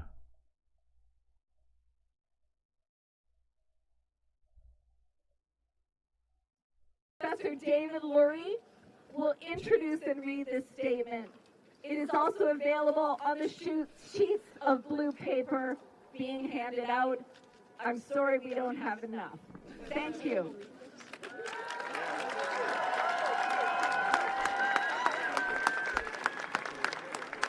Thank you, Julie. My name is David Lurie. I'm a professor in the Department of East Asian Languages and Cultures. I also teach in the Corps, and I am the president of the Columbia chapter of the American Association of University Professors. I will now read the declaration which we released this past Saturday following the mass emergency of the faculty held on the prior Friday, April 19th, 2024. We condemn, in the strongest possible terms, the administration's suspension of students engaged in peaceful protest and their arrest by the New York City Police Department.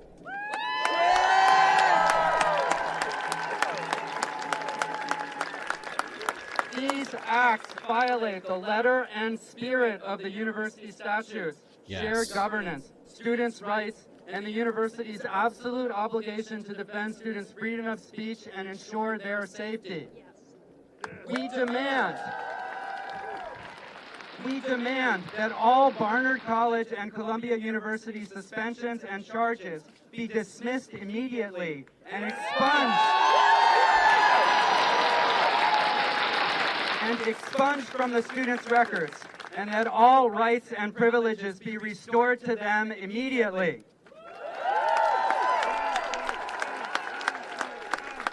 Last, we demand that no disciplinary action be taken against any student protesters without due process, and that no police be permitted on campus without serious consultation with the Executive Committee of the University Senate. Thank you.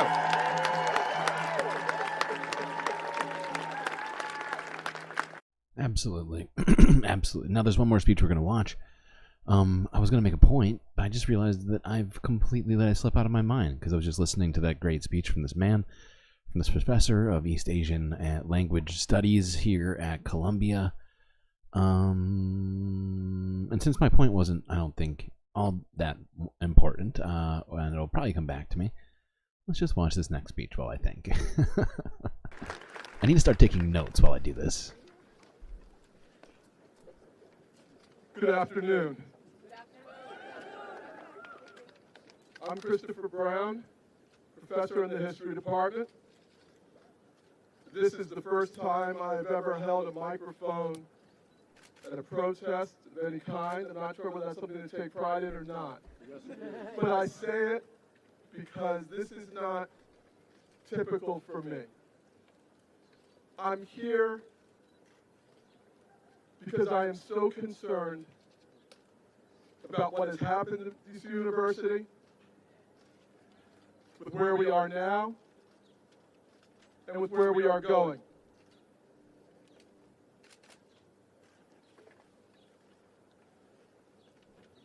Thursday, April 18, 2024, will be remembered as a shameful day in Columbia's history.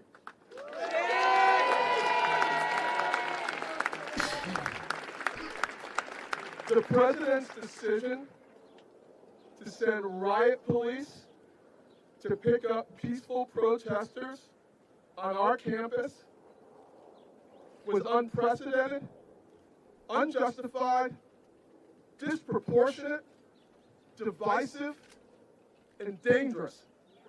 Shame on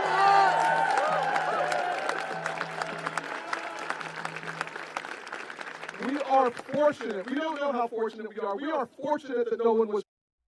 I remember what my point was. It's also un-American. We're supposed to allow free speech in this country.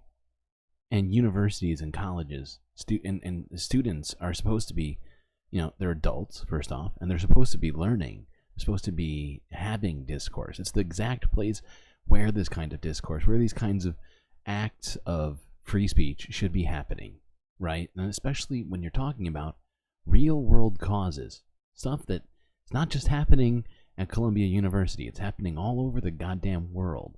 People need to start waking up, and it's frustrating how long it takes, how much effort people are putting into covering their heads in sand, standing there and just disregarding what's happening. And it's just great to see people like this speaking out about it. Sorry, I didn't mean to interrupt his flow. I'm going to go back 10 seconds.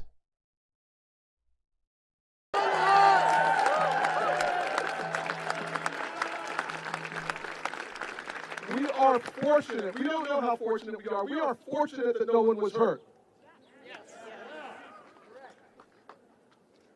With that kind of show of force, with all those firearms, all it takes is one person to get nervous, a table to fall, a car or truck to backfire on Amsterdam Avenue, shots fired, Your police department does not belong on this campus except in moments of Exactly.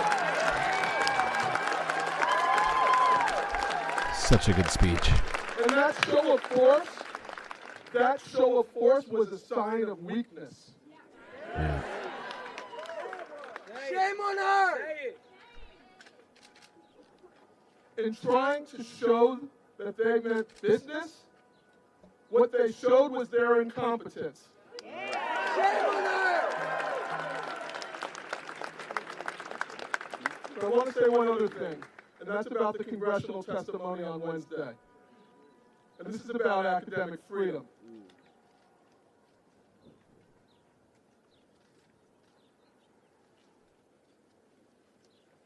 It's also about Columbia.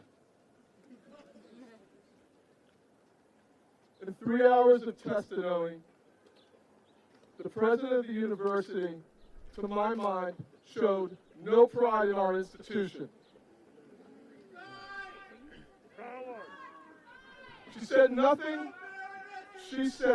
meaningful. She said nothing meaningful about the virtues of this institution, of its people, of its faculty, of its staff, of its researchers, their dedication to excellence, their commitment to their students, the quality of the undergraduates and graduate students that we have here,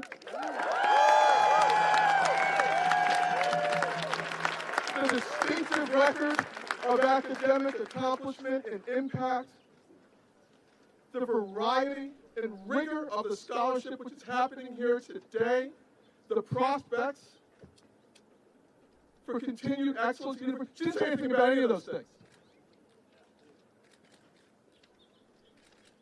She allowed slander of our institution to stand without rebuke. Soviet-style education, no response. Intolerant bigots, no response. I know these folks, and you know them too. That's not who we are, and she should know that.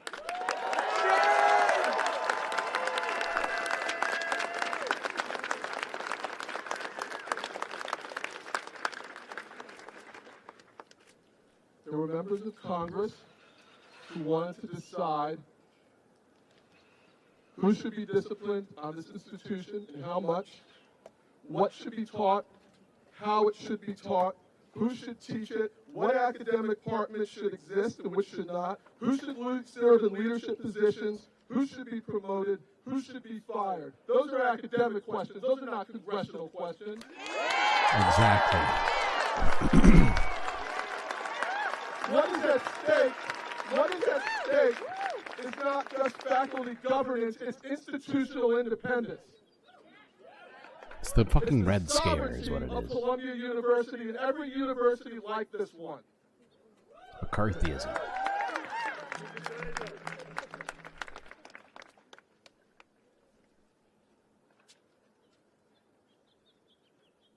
The United States has the greatest colleges and universities in the world. And that's why people come from around the world to study here, to research here, and to teach here.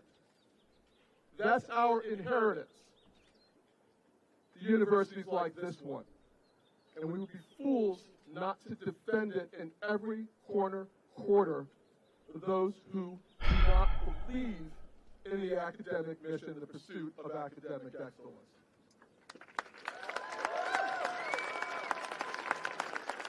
So I have no confidence in her leadership. I'm speaking only for myself. I have no confidence. Okay.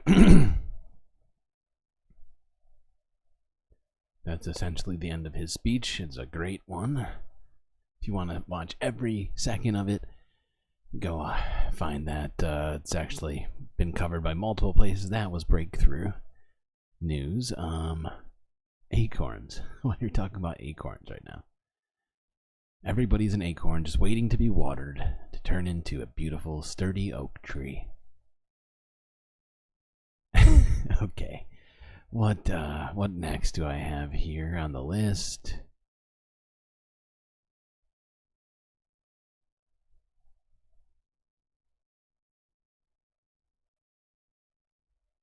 Oh, okay. This is from the Associated Press from a day ago, where, according to them, pro-Palestinian demonstrations are popping up at colleges and universities all across the United States. Thank God.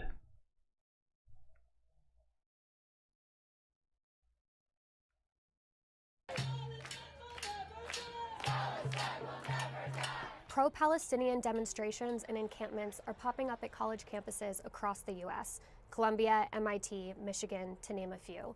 There are also arrests. At NYU, police officers arrested dozens of protesters at the encampment following warnings for trespassing. Demonstrators are asking their universities to demand a ceasefire and to divest from companies supporting Israel's war effort. We're here to maintain a presence and to demand that the university divest from weapons corporations and from the Israeli occupation. They should stop investing in this genocide that our people is now suffering from. There have also been arrests at Yale and the University of Minnesota. Last week, when 108 were arrested for their encampment at Columbia, New York City Mayor Eric Adams had this response. Students have a right to free speech, but do not have a right to violate university policies and disrupt learning on campus. Shut up, Eric Adams. You wouldn't know free speech if you saw it or heard it. And in reference to what you're saying, scooting is just free fertilizer for an acorn, okay? That's all I'm gonna say. Getting scooted. It's the circle of life. It's beautiful, okay? Mother Nature. Unlike Eric Adams, who's an abomination of a human being. God. Okay, next. Yes.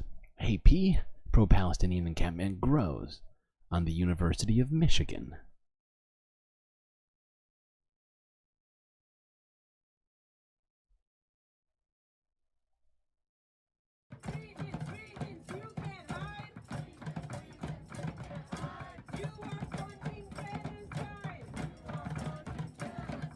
There's significant fracture within the student body, within the institution. I love how they find this one guy whole, and you're seeing hate speech wearing what I can see. And the thing about this is, I don't know why I picked this out immediately. I'm not even a football fan. Like I have watched football, and I used to be kind of a football fan, but these days I don't watch. I mostly watch basketball, but this dude is wearing a Super Bowl Philadelphia like jacket, right? Which probably means he bought it at the Super Bowl. These things cost like twice as much as like the regular ones usually. And it's like this dude, like in this interview, he just complains about how people are basically saying stuff, and it's like inconvenient. pretty violent rhetoric be normalized. Oh, it's violent rhetoric. Yeah. He's lost his fucking mind. I don't want reality. Personally, I'd like to see greater dialogue occur on campus. I'd like to. What do you think this is, you fucking idiot? Excuse my language. That statement just made me mad. Right, but what the fuck does he think this is? This is literally a dialogue. This is discourse. This is, that's what protests are. And this guy is like living in some alternate fucking reality where people saying Free Palestine is violent rhetoric. Oh God, I can't walk from building to building without being attacked by anti-war discourse. Ah! Jesus Christ.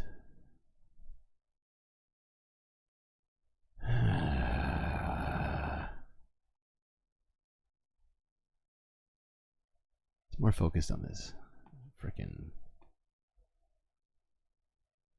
Probably more focused on what the Philadelphia Eagles are doing than the hell is happening in the world.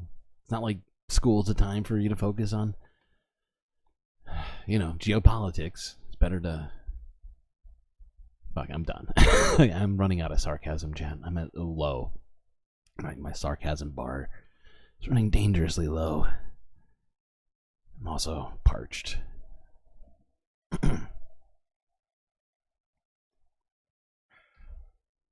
Okay. Police and Palestinian protesters clash at USC. I'm not sure which USC, but this is University of Southern California. It might be Berkeley, although I feel like if it was Berkeley, they would have said Berkeley. But one of the USCs.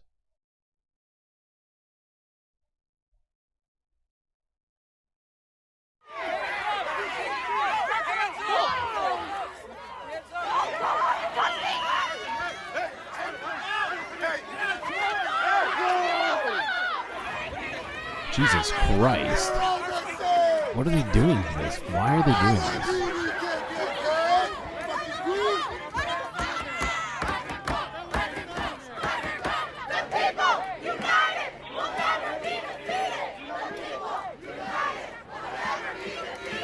Back to the park!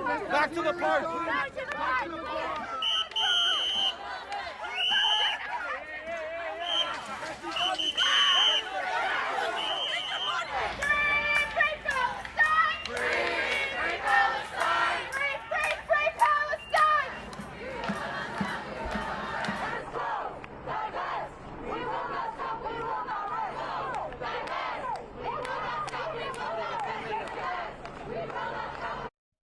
Okay. So as you can see, pretty clearly, I think at this point, all across the United States, protests are breaking out at campuses. College students have clearly seen enough. I don't blame them. I am feeling the exact same way.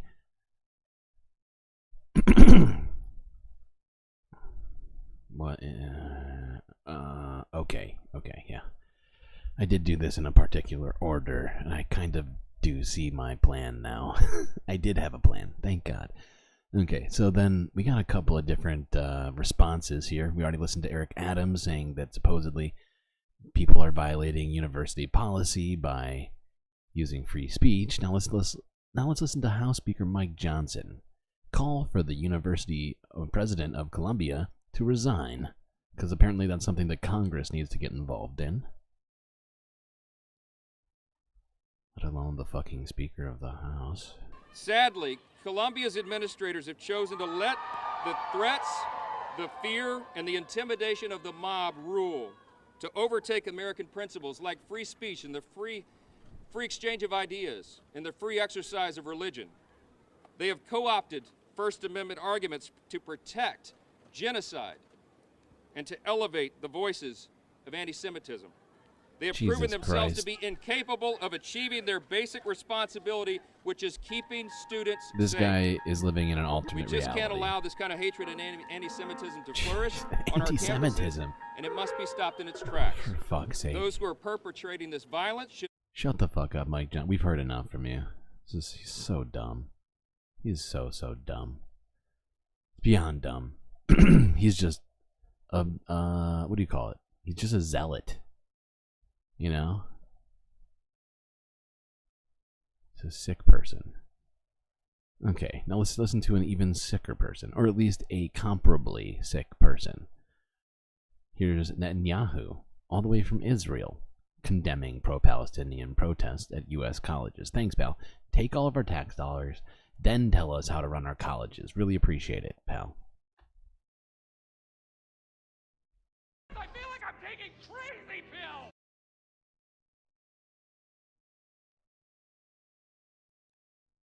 Whoopsies. Did not mean to do that. Fuck off. Stop that. No, bad. On April 23rd, SDS... There we go. This is reminiscent of what happened in German universities in the 1930s. It's unconscionable. It has to be stopped. It has to be condemned, and condemned unequivocally. The response of several university presidents was shameful. Jesus. Now, fortunately, state, local, federal officials, many of them have responded differently, but there has to be more. More has to be done as Israel tries to defend itself against genocidal terrorists. Shut the fuck up. You supercalifragilisticexpialidocious bitch! Genocidal terrorists who hide behind civilians. Yet it is Israel that is... It is Israel who is the genocidal terrorists who hide behind civilians. Okay, moving on. Considering we've been talking for the last 45 minutes to an hour about the protests on college campuses, specifically the one on Columbia, which we've been focused on quite quite a bit. It's not just me focusing on it. I figured we would take a quick break from the current day and go on a little time machine action here and look at the Columbia Revolt, quote unquote. This is a C-SPAN reel from 1968 showing anti-war and gentrification protesters at Columbia. Well, anti-racism, and it's complicated, but you get what I'm saying. Here's some of that footage. On April 23rd, SDS called a demonstration in which we plan to demonstrate inside Low Library to protest Columbia's complicity with the Institute for Defense Analysis, its racism in building the gym in Morningside Park, and its attempted suppression of the left by disciplining 6 students. About 500 people joined us at the Sundial. We were opposed by about 200 jocks. We found that not only were the jocks there blocking our way, but we found when we got to Low Library that the library was locked by the administration. They must have thought that would stop us, but it didn't. Because we went into Harlem, we busted into the gym site.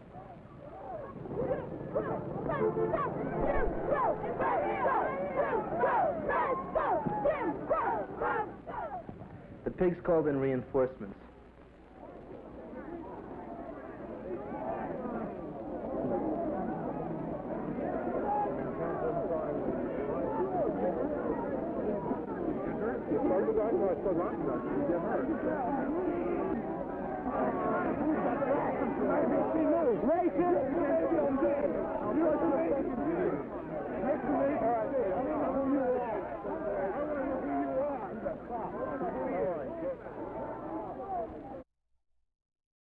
Feels pretty reminiscent, although the cops have been a little bit more restrained, I guess, technically, up to this point.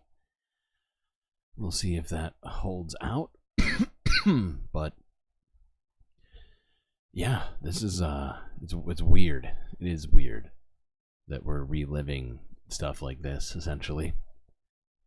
Weird parallel in history. All right, we got I think I have one more of these. Yes, well, kind of. This is from the New York Daily News from 6 years ago. 50 years later, the Columbia University student protests of 1968.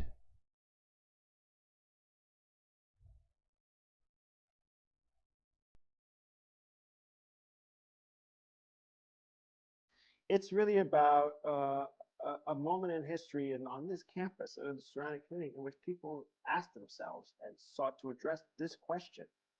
What kind of community are we going to be a part of?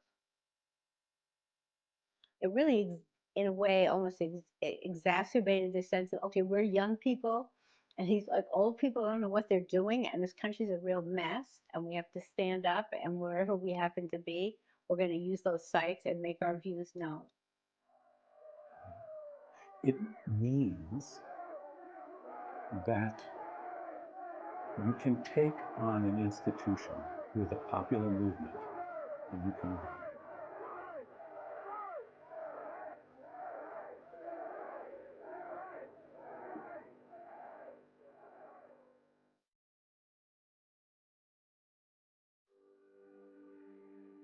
In April 1968, students gathered at the Sundial in the middle of campus. Wow, in April. That's the parallels continue. To protest a number of things that they were concerned about. There was students who were concerned about the university's complicity in the Vietnam War effort. They were critical of the university's relationship with the Institute for Defense Analysis. They were upset about the university's allowing of CIA recruitment on campus. Then you have students who are upset about Columbia University's relationship to the surrounding Harlem community, and in particular, its decision to build a gym in Morningside Park. The crowd at the Sundial got bigger and bigger. There were probably 500 to 1,000 people there listening to the speeches as much as they could. I stood on the edge of the crowd because I was getting ready for the march up the steps. And I just walked up to the sundial, and Mark Rudd looked down and said, "Tommy, what do you think?" And so I stepped up on the sundial and I said, "I think we came here to march on Low Library, and we should go march on Low Library." So I just went there and, you know, watched as things unfolded. So it didn't really, you know, in a way it's hard, there really wasn't an architect of the strategy, because the strategy really, you know, evolved over time. And even the thing about then there were 4 buildings that were occupied in addition to Hamilton, that also happened very spontaneously. We had tried every way possible to convince them to change their policies. They wouldn't do it. And so finally we made a really dramatic movement, which was to occupy. Okay. There's more to that, obviously, but I just thought it was almost the perfect time to look back for a moment at the historical perspective with what's going on, especially with Columbia professors now joining in the protests. You know, it's just, you know, I think you do get it. Let's move along. Let's speak about, whoa, what is happening here? Oh no, don't do this. Oh, son of a... Okay, hold on. I have to restart my browser. Just completely shit the bed. That's great. Okay, hold on.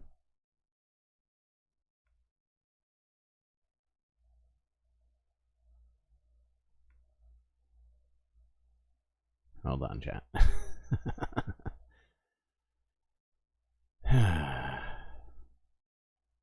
Okay. See if you've decided to start working. Yes, you're asking, wow, you're working from the pool? That's right. I can work from anywhere, chat. Just give me a goddamn computer. Oh god, too many windows opening all at once. Settle down. Holy shit.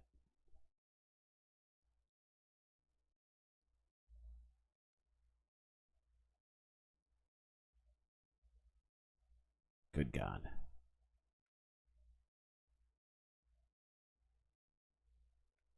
If it's not one thing, it's another. Holy fuck. Multiple videos trying to start simultaneously.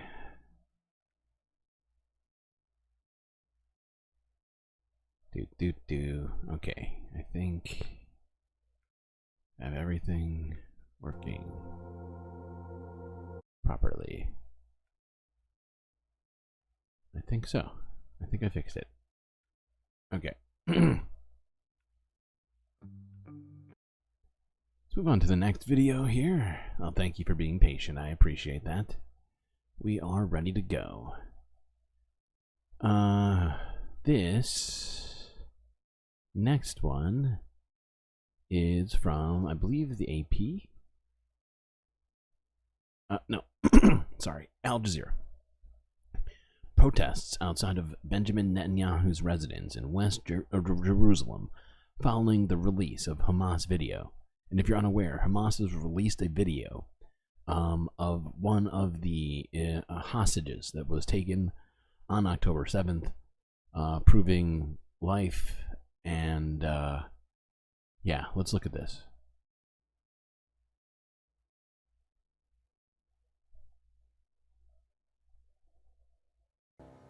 We're going to begin in West Jerusalem, where scuffles have broken out between police and protesters who've gathered outside the residence of the Israeli Prime Minister Benjamin Netanyahu. They're demanding that Netanyahu does more to secure the release of the remaining hostages in Gaza. The demonstrators gathered following the release of a video by Hamas of a captive, Hersh Goldberg-Polin, who was taken during the music festival in Israel on October the 7th. We're going to get more with our correspondent in occupied East Jerusalem, Bernard Smith. What's in this video that's prompted the protest, Bernard?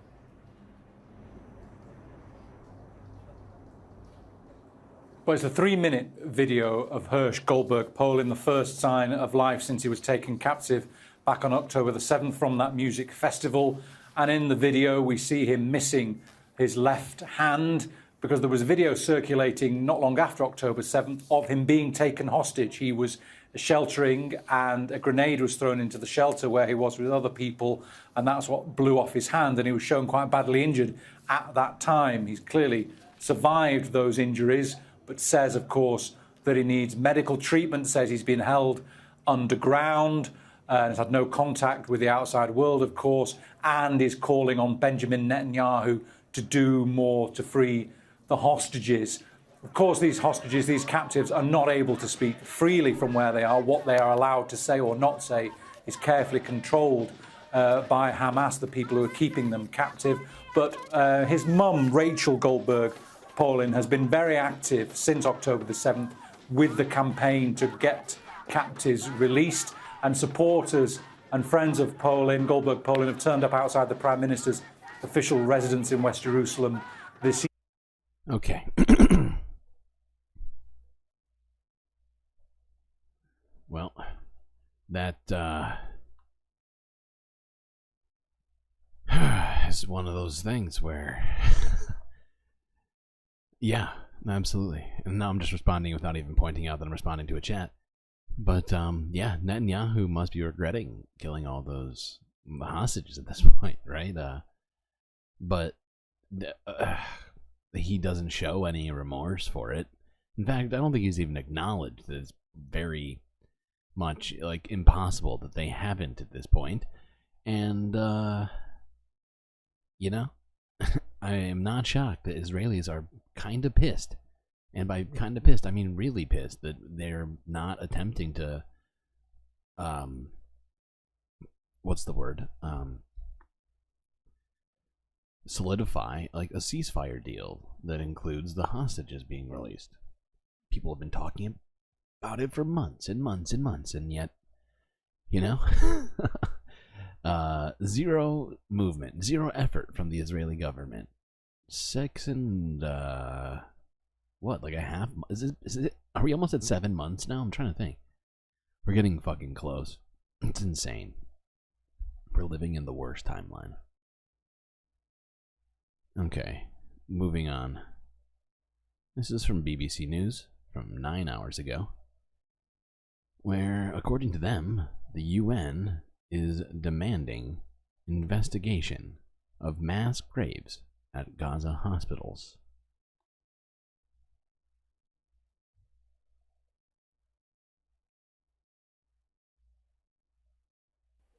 The UN's human rights chief says he's horrified by the destruction of 2 of Gaza's main hospitals, amid reports of mass graves being found at the sites. Palestinian officials say they've exhumed the bodies of almost 300 people at Nasser and Al-Shifa hospitals. The Israel Defense Forces, described as baseless and unfounded, reports that they buried bodies and said existing graves had been opened while searching for the remains of hostages.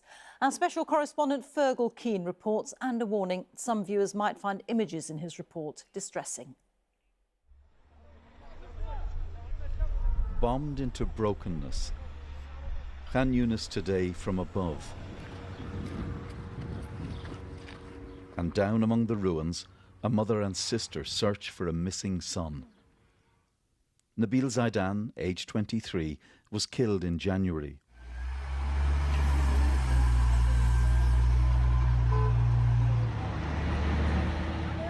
His mother Reem and sister Mai have been searching for Nabil's body ever since. For 2 weeks since Israeli forces left here, they've come to the Nasser hospital.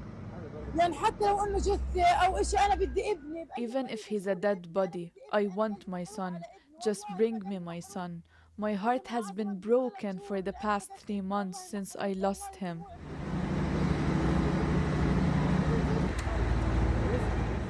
This is a place where nobody comes in hope of finding the living.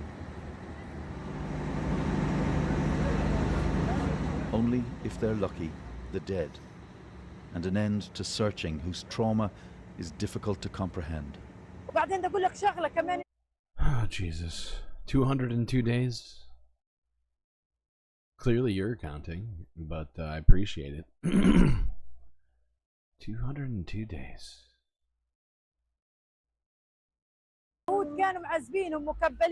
I saw bodies that had signs of torture. They were executed. Some had their hands and legs tied together and were executed. How long will this continue? The graves are now at the centre of conflicting claims between Hamas and local aid workers on one side and the Israel Defense Forces on the other. Hamas claims some of the dead were executed. The Israelis describe these allegations as baseless, saying they'd opened existing graves to check for dead Israeli hostages. The examination was carried out examining graves while maintaining the dignity. How can you examine a grave while maintaining a person's dignity? That is counterintuitive. Of the deceased. Bodies were examined and which did not belong to Israeli hostages, and they were returned to their place. Colleagues at BBC Verify have confirmed the existence of graves at the hospitals before Israel began its operations in both complexes. Buried like this because staff couldn't reach cemeteries due to fighting in the area. Today, a senior UN official told me there had to be an independent investigation to establish the facts. What we cannot allow in this current situation, where we have seen in Gaza numerous grave human rights violations, many of them potentially war crimes, and where we have raised alarm of potential atrocity crimes, that this becomes another blip. The intensity of violations have been massive.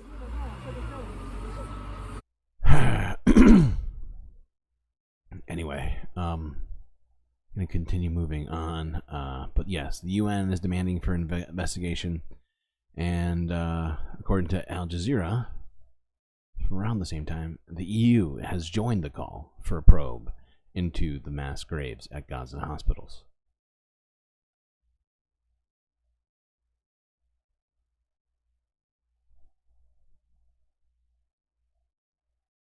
The European Union has backed a call from the UN Human Rights Chief Volker Turk for an independent investigation into the hundreds of bodies discovered at the hospitals destroyed in Israeli military operations. We are gravely concerned by the reported discovery of mass graves in Khan Yunis and in Al-Shifa hospital. This is something that forces us to call for an independent investigation of all the suspicions and all the circumstances, because indeed it creates the impression that there might have been violations of international human rights committed. Absolutely.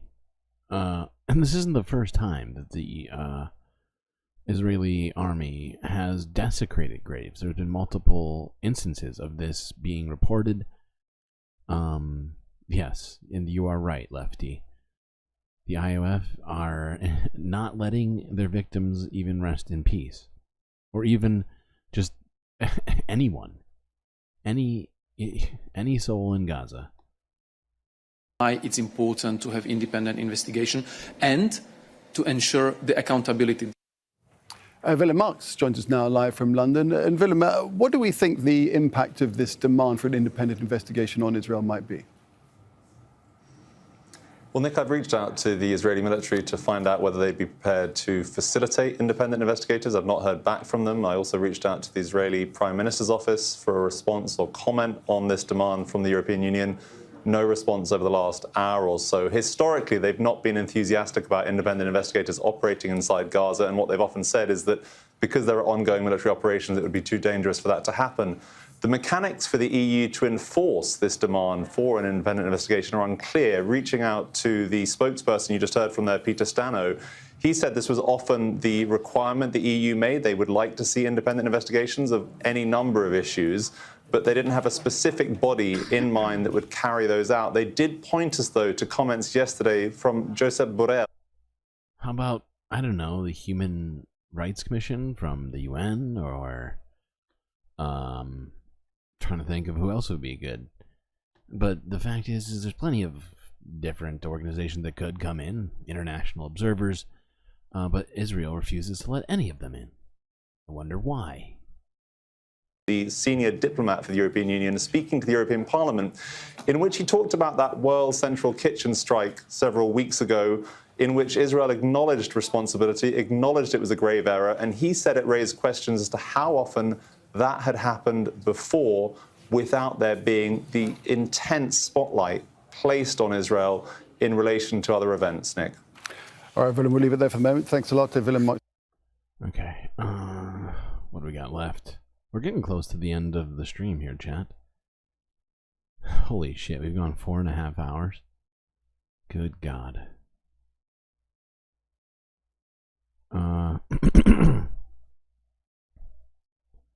Okay.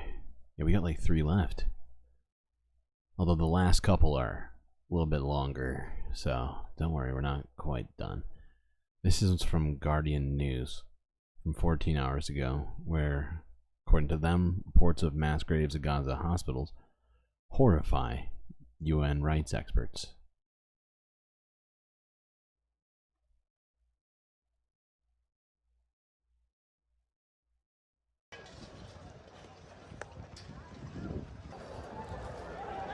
Mass graves with hundreds of bodies were found outside destroyed medical facilities in Gaza. At least 30 bodies were found in 2 graves outside of Al-Shifa. About 300 bodies were found at Nasser. Palestinian civil defense teams began exhuming bodies after Israeli troops withdrew. We are horrified also by the destruction of Al-Nasser Medical Complex and Al-Shifa Medical Complex, and the reports of the discovery of mass graves in and around facilities. And we call for independent, effective, transparent investigations into the deaths. Given the prevailing climate of impunity, this should include international investigators. Yeah. We feel the need to raise the alarm because clearly there have been multiple bodies discovered. We don't know how many. There are reports that some of them had their hands tied, which of course indicates serious violations of international human rights law. Victims had reportedly been buried deep in the ground and covered with waste. Among the deceased were allegedly older people, women, and wounded, while others were found tied with their hands. They were found with their hands tied and stripped of their clothes. Fuck off. Israel military rejected the accusation, saying it had exhumed corpses. In total, the Israeli Defense Forces themselves claimed to have killed 200 Palestinians during the Al-Shifa medical complex operation. And there are reports that this may be an underestimate, that there may be many more. Might be an underestimate. Might be many more. That is... honestly, it should be shocking to me. But it sounds like par for the course. A very genocidal course.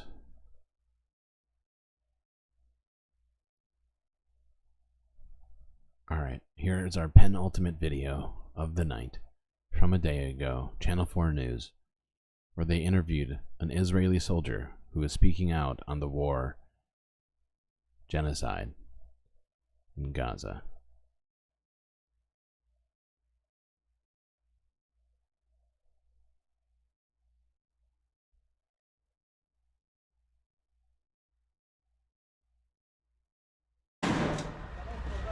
Israel's war in Gaza has been one of the deadliest and most destructive in modern times. Its army insists it's only targeting Hamas, but it's accused of exacting a brutal collective punishment on the entire population. Do you think that you witnessed war crimes taking place? Probably. The ground assumption is that they are Hamas. And then if you go this way, you're bound to kill people that are not. Now, in a rare interview, one soldier tells us about the reality he says he witnessed. This is something that I'm going to carry for the rest of my life. Jake, not his real name, had already served his mandatory military service and was an opponent of Israel's occupation of Palestinian land. But the horror of the October 7th attacks, when hundreds of Israelis, mainly civilians, were killed by Hamas, felt different. It was the worst single attack Israelis had suffered in the country's history. There are literally people going around in Israel killing innocent civilians, right, all around. And this is something that needs to be stopped, and I'm needed partly to do that as well, especially in the first couple of weeks. It felt right, so yeah, it just made sense in a way that it didn't before. Israel's response in Gaza came soon. First, a massive and deadly campaign of aerial bombardment. At what stage did you start to have concerns about how the war was being fought? I was serving in a commanding unit of a battalion that was fighting in Gaza. On the first couple of weeks, no one went in, right? So we were just sitting on our asses, essentially looking at screens, essentially the drones going above Gaza.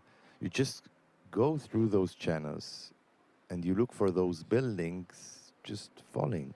It feels like Netflix, it feels like a video game for the first couple of That is days. disgusting. But there is a moment you realize it's a freaking actual house. Yeah, It no just- shitting. No just shitting. got dude. completely destroyed. And I don't know, but fuck? there probably were some people in there. There Maybe they are probably- terrorists, maybe definitely. they are not, or Hamas, whatever. Almost But you don't definitely know. not. And then you start asking yourself, are all of those strikes, airstrikes, necessary? Or are we just having a light hand on the trigger here? And then it starts, and once it starts, it never stops. Hold on, I'm gonna fast forward this to another spot. And this interview goes for like 15 minutes, so.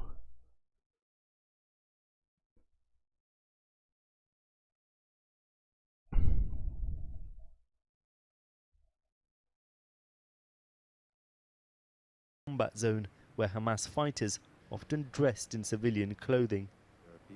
When Jake was serving, he says it was clear they required special permission to fire on buildings such as schools or mosques. But overall, the prospect of wrongly killing civilians was not a major concern. No one is betting an eye. No one is questioning. It's like it's Now, that omission isn't obvious in what it says. I think not necessarily like on first glance, but the admission or the admission or omission that that they were essentially somebody higher up was okaying, in fact, the attacks on mosques and schools, makes the line of complicity even more clear. given that if someone is in this area that we are in because everyone was supposed to be evacuated, if someone is there, they are Hamas. On multiple occasions, fleeing Palestinian civilians have been filmed being shot, apparently by Israeli soldiers. Here, a grandmother is gunned down next to a child waving a white flag. The army says it's examining the incident. 3 Israeli hostages have also been mistakenly shot dead by troops. Were there times when subsequently it became clear that they were civilians or weren't armed at least? There was a guy holding something white or having a white t-shirt that was like what's going on the radio, and he was approaching one of the places where one of the units was. And then the soldiers starts yelling like in Arabic, like stop, stop, or I will shoot you. And then the person starts running away. And then he shoot them and kill them. And then you ask yourself, like, did we just kill someone who was just, you know, was just trapped in the situation? I'll tell you this, you weren't defending yourselves. You're shooting somebody who's running. I'll tell you that much. That much is very, very easy to come to the conclusion of. And the fact is, I recommend everybody go and watch that entire thing. Some of the things he's saying and says during this interview are revelatory.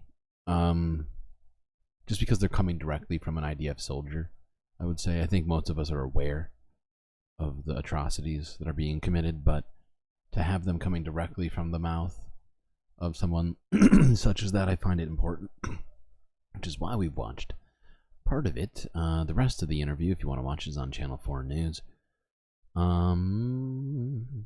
Okay. Well, here is our final video of the night.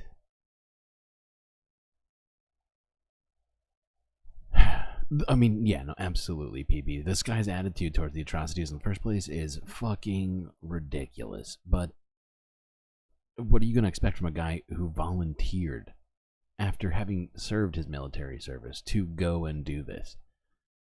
Like, come on. The mindset of that, it says a lot, I think.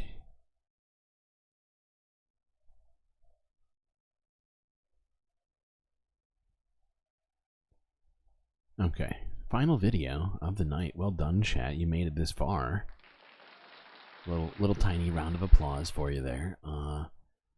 Just for a little fun and a way to maybe decompress. Although it's not it's not a perfect way to decompress, but it is at least a way. I'll say that. This is a video from Piers Morgan, fuck censored, and little friend of, well, she's not a friend of mine, but you know, a wonderful lady has appeared on Piers Morgan here to debate. Tommy Lauren, right? Isn't that her name? I think it is. Basically, Piers Morgan has held another debate on Israel-Hamas, or well, Israel-Palestine. As he always frames it as Israel-Hamas, though, which is why I think my brain went to that. But yeah, let's watch a little bit of this here from a couple of days ago with Francesca Fiorentini and Tommy Lauren. Fucking Piers Morgan. Why do you exist? America used to take great pride in being the leader of the free world. Now its role in foreign wars is the subject of relentless... Wait a second. We're going to skip past the monologue. Just filled with a bunch of prevaricating bullshit.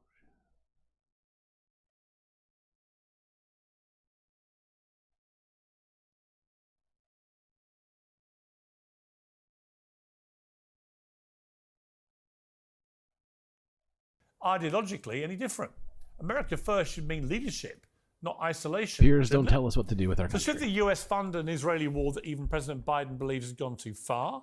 Should the US back Ukraine's war against Russia, even with no end in sight for the conflict? And will this money really make a difference on the ground? These are the big questions that we're debating tonight with the host of Tommy Lehrer as Fearless on Outkick, Tommy Lehrer, Chris Capeluto, who's a US military veteran and host of Task and Purpose on YouTube, and by the journalist and commentator Francesca Fiorentini. Okay, Tommy, you were very quick to challenge me on X a couple of days ago when you saw me embracing this deal as a good thing, and you were chomping at the bit to explain to me why it's terrible. So off you go. Well, before Tommy starts speaking, I've decided I'm no longer going to refer to Piers Morgan Uncensored as such. From now, I think it's going to be... I'm going to change the name of the show. It's Piers Morgan Fully Fucked. No, Fuckery. Piers Morgan Fuckery. Because the fact is, this dude does not believe in free speech.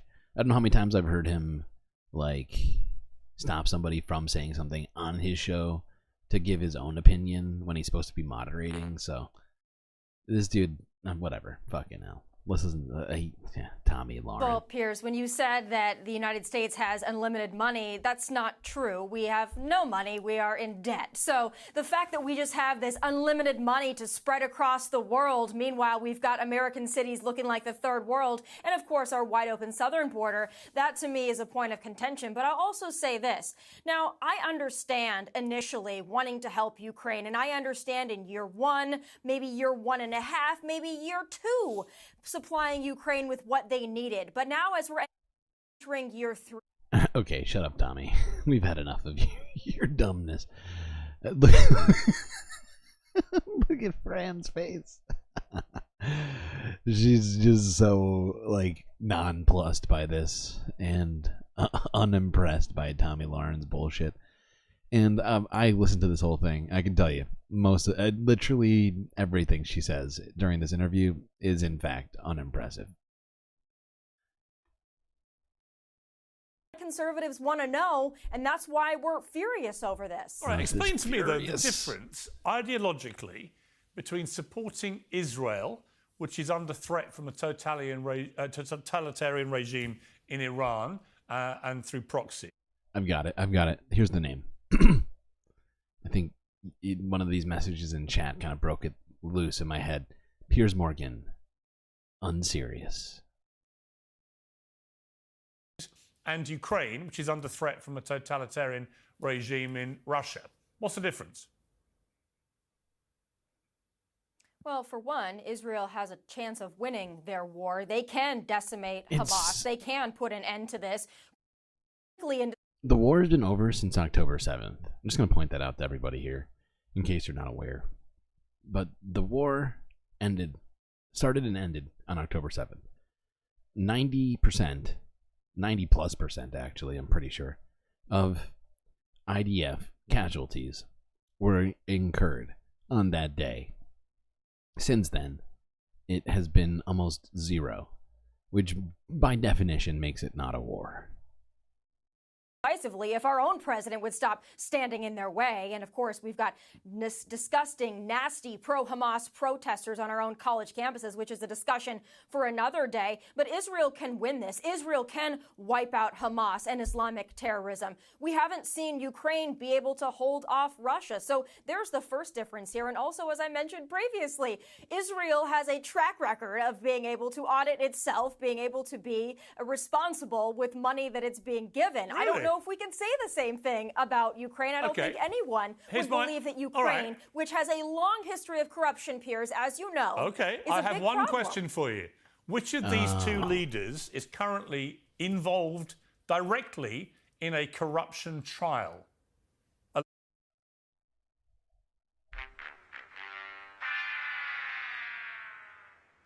Alleging fraud, bribery, and breach of trust. Is it President Zelensky or is it Prime Minister Netanyahu? Well, the people of Israel will have to decide on the Netanyahu issue, and they will decide that. But Ukraine as a country goes far beyond just Zelensky. Ukraine itself has a long history of corruption. So it's not about just one guy and one election that can easily maybe solve some of those problems. This is about a nation that has a history of corruption. So a lot of Americans are unsettled about sending so much money. And also, I would also... It is that she lives in the right-wing sphere, which is a universe that lives inside of Charles Koch's bank account. Point this out. It's not just military aid, it's also economic aid. The fact that the American people are funding economic aid for government bureaucrats in Ukraine, I'm sorry, Piers, that's a bridge too far for me. Okay, Francesca, your response. Yeah, I think both of your framing is bogus. I don't think that Israel is fighting against a totalitarian regime in Iran, and I don't think they're waging a war. They are waging a one-sided ethnic cleansing against the people of Gaza, 34,000 of whom have been killed already, and 25,000 of those people are women and children. There was just a mass grave discovered under a hospital in the city of Khan Yunis where surgeons in scrubs were found handcuffed before they were summarily killed. So I think both of your framing is off here. If anything, if you're going to talk about the ways that Ukraine actually mirrors Israel, it's that the people of Palestine are the Ukrainians, and their own sovereignty has been taken from them by Israel, and in the case of Ukraine, by Russia. Look. This is what's going on inside of Piers Morgan's head right now. I mean, this woman is dangerous, ladies and gentlemen. Broken clock situation here with Tommy Lahren, because honestly, we disagree about pretty much everything. But I think it is true that we need to see some sort of light at the end of the tunnel when it comes to funding endless war. You know, 100%. Tommy, you said diplomacy. Man, if only we had diplomacy in this situation in both Israel and in Russia. but no one's actually talking about true diplomatic solutions. So Representative Ilhan Omar has said that she would like checks on the amount of weapons that are sent over to Ukraine to see if there is, what has been the result of that? Can we talk about diplomatic solutions?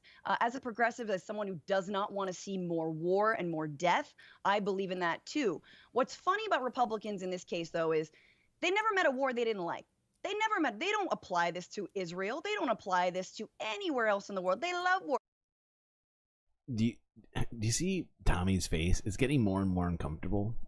She loves smirking. Lefty is correct.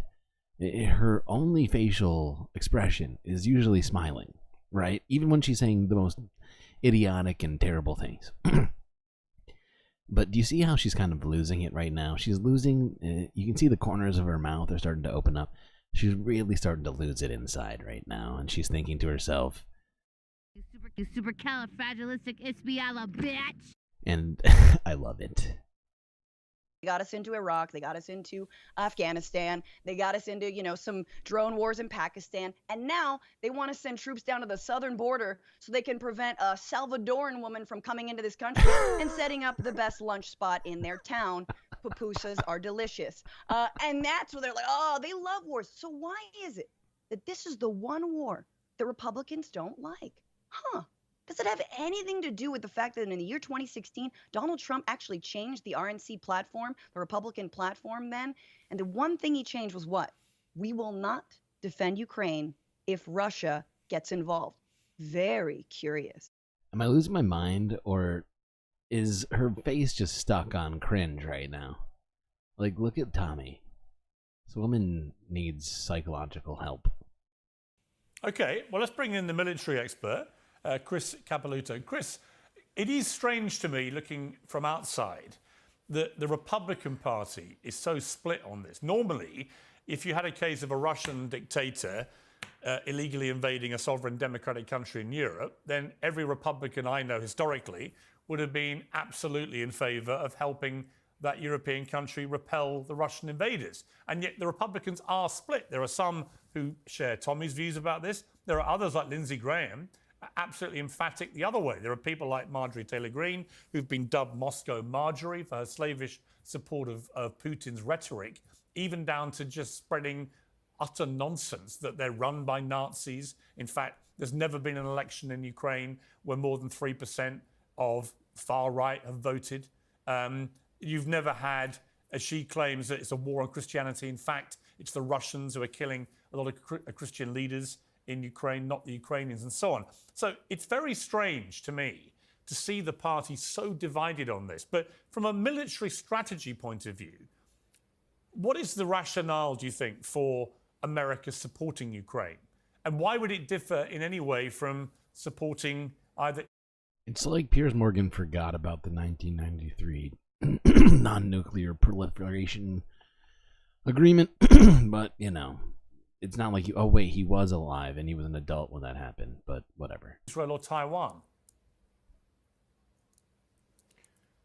Thank you, Piers. Yeah, I think it's the Republicans have concerns about sending $95 billion in foreign aid to countries like Ukraine, and in this case in Ukraine. And I can understand that concern, because you don't want to see the money go, and like Tammy just brought up, you don't want that money to be wasted, especially if you think that there's no possibility of Ukraine potentially winning. But when you look... Hold on, we're going to move past this guy. I mean, he makes, whatever, I think maybe one decent point in this, but he's honestly kind of a boring dude. He happened to be in the military and has a YouTube channel about military shit. So according to Piers Morgan, that makes him an expert and necessary for this conversation. I would personally disagree. I found his addition to this conversation to be pretty lacking. Move forward. Talking so much, pal. Nobody cares. I think that is interesting from a military strategy point of view. Recently, if you look at China, North Korea, and Iran, they don't have any qualms with supporting Russia. You look at North Korea, they just spent 3 million artillery shells. They shipped on 6,000. Chat thinks that Tommy is jealous of Franny for her intelligence and beauty. You know, I hear that. I hear that. That seems like a fair argument. Containers over to Russia to help support Russia's war efforts. When you look at Iran, they sent thousands of drones, 300,000 artillery shells. This is billions in aid that Iran and North Korea have sent, and China as well. China might as well be sending a foreign aid bill of their own because they're buying cheap Russian oil and they're supporting the war effort that way. And they're also more recently upping their ante. They're sending machine tooling parts. They're sending missile components that they could use for cruise missiles in Russia. So Russia, Iran, and North Korea are adversaries, authoritarian governments. They believe that it's worth investing in Russia. They believe that the outcome of the war in Ukraine is important enough to invest all of that billions of aid into. So I am surprised that the Republicans aren't moving faster on the bill, but they are moving on it. You just saw Mike Johnson. Oh my God.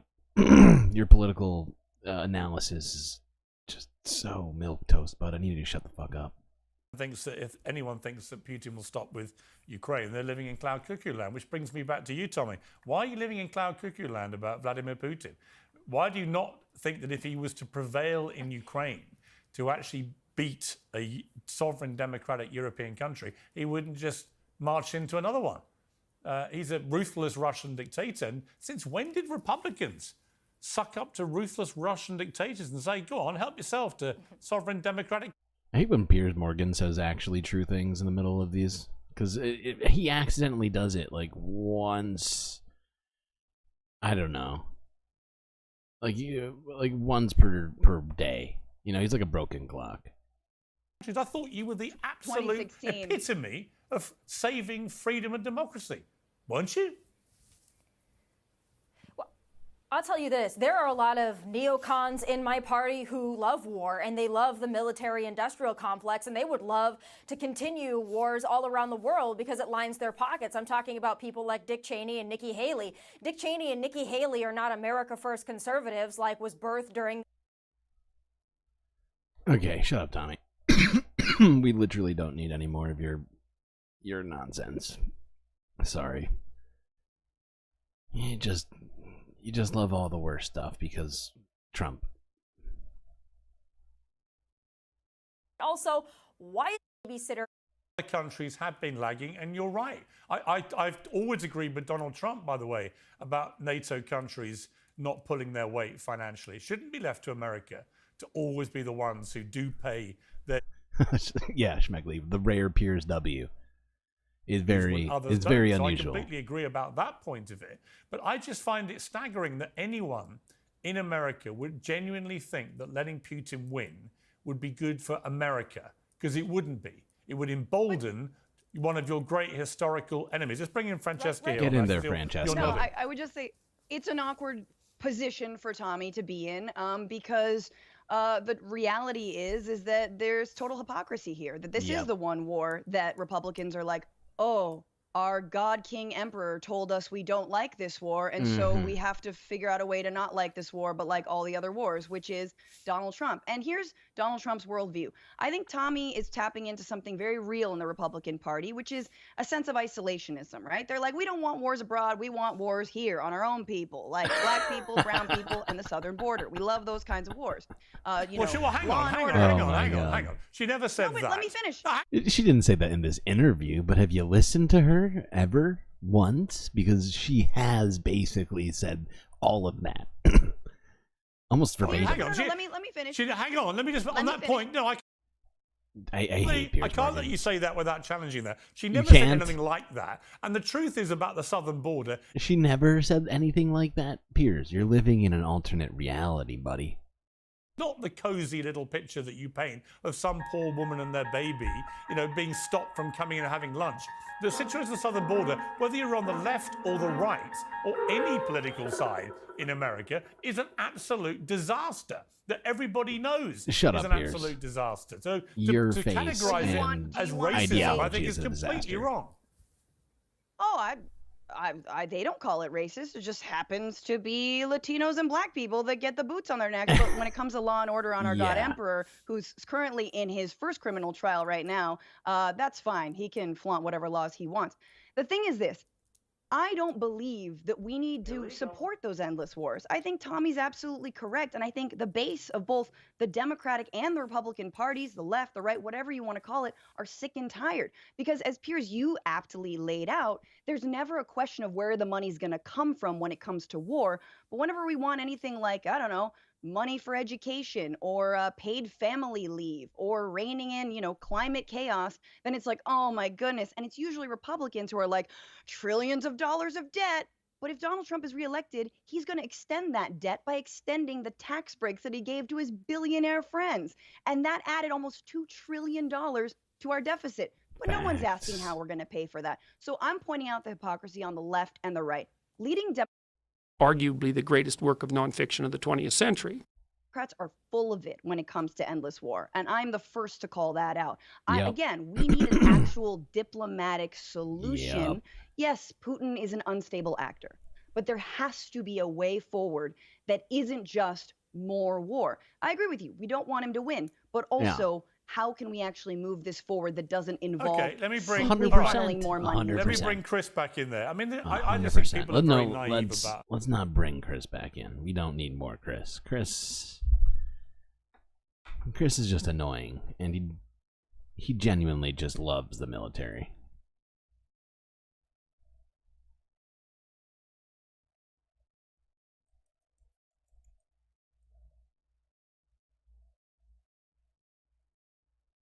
The cost of the defense cost, then yeah, I think that's also important.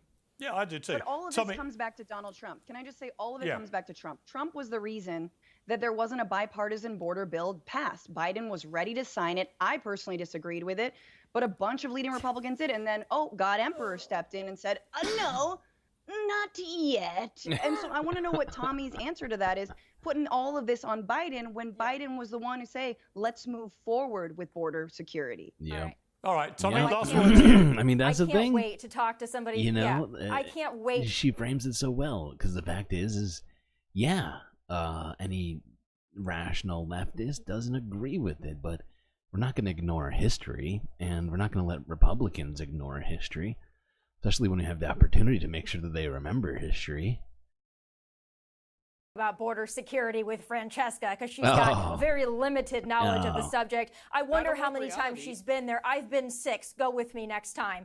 All right. The bipartisan border bill was a sham and a joke. It gave your president, Biden, sleepy over there, poo-poo pants. It gave him the authority to shut down the border. We know he's not going to shut down the border. He's never considered. Yeah, and if you're not aware, there's been multiple reports of Donald Trump falling asleep during his hush money trial. You'd think it'd be the time you want to pay attention. Yeah, if you're trying to debate the cognitive abilities between your president and mine, let's go, my friend. But I will say this, our border is wide open. We don't just have mothers and children coming over. The way that she says your president and mine is like of the vibe of like what do you call it? Like one of those Trump rally ladies that you see. Like, I think we watched a video, maybe, of, like, the good, what are they called? The good guys, whatever they're called, who go out to those protests and stuff, or the rallies, and all these, weird ladies saying, oh, Trump is still the president, and blah, blah, blah. She says it with that sort of confidence, like, my president and yours. It's like, we have 2 presidents right now, and it's whichever one I say it is. Sometimes it's Biden's fault, but really Trump's in charge. Yeah, okay. You got it. You convinced the world that Joe Biden is cognitively responsive. That'll be a good debate for another day. But as it comes back to our southern border, we've got terrorists coming across our southern border. We've got military-age men coming across our southern border. And by the way, it's bankrupting our nation. It's bankrupting your major blue cities where they don't know where to put these people. And Trump's tax cuts, like Franny mentioned, removed $2 trillion in revenue. Would you say $2 trillion is a lot of money?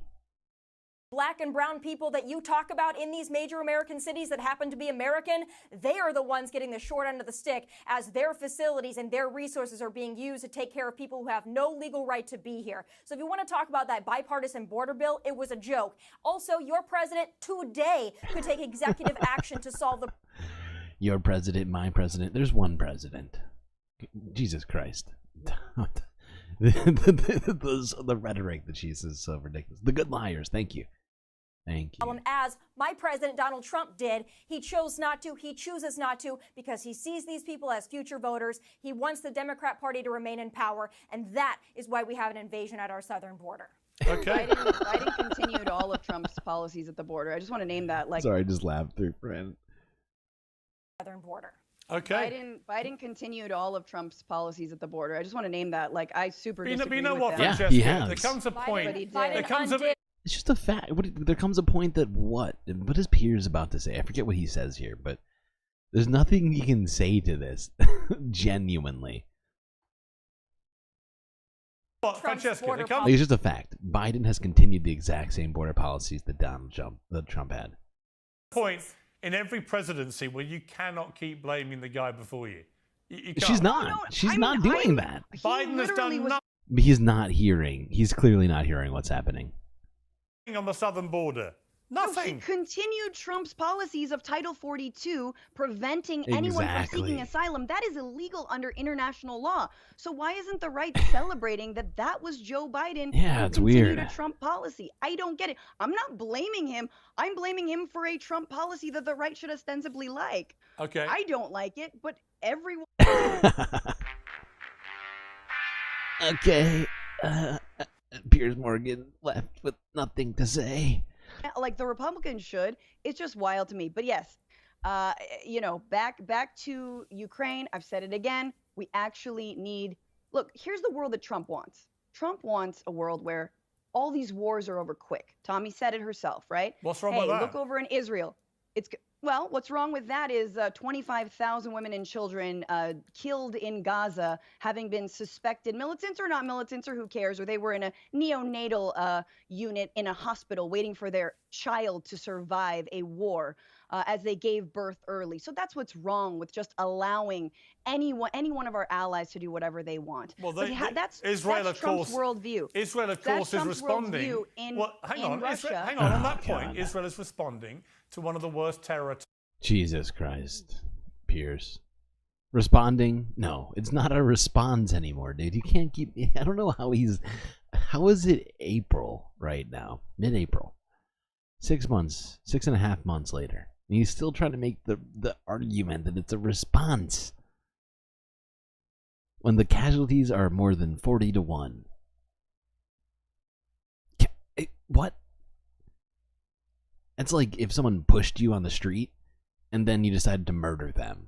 Like you know what I mean? Like on the sidewalk. Someone like bumped into you on the sidewalk and then you just threw them under traffic. And you just said that was a response. Okay, he assaulted my shoulder and so I responded. Of modern times in which Hamas slaughtered 1,200 people, including innocent women, children, and so on. So someone remind Francesca. Preemies. Yeah, Piers, you got to remind Francesca. Like it was the same thing, right? He pushed me with his, and then I pushed him into traffic. There's no difference. There's no distinguishable difference. There was a ceasefire on October 6th, and Just the a terrorist response. organization Hamas chose to break that ceasefire. Hamas also Okay, shut up, Tommy. We've got. Actually, fuck it. We're almost done. keeps their military stockpiles underneath of schools and hospitals, something that she's conveniently Something that we've ignoring because seen she's zero evidence of. on the Hamas propaganda and made it her own. Congratulations. No, congratulations. So it's cool to kill a bunch of preemie babies in their incubators. Is that what you're saying? It's cool to fire upon hospital workers. It's cool to level colleges and universities, Tommy, because supposedly there's Hamas units under them. Is that what you're saying? It's okay. This is all collateral damage. Supposedly. That's what they actually do. That's actually the strategy. So it's okay. That is the Hamas propaganda. Dude, I swear, this woman's never done research in her entire life. Supposedly. There's been so much video online of what's actually going on, and she's like, supposedly, it's like, well, use your eyes.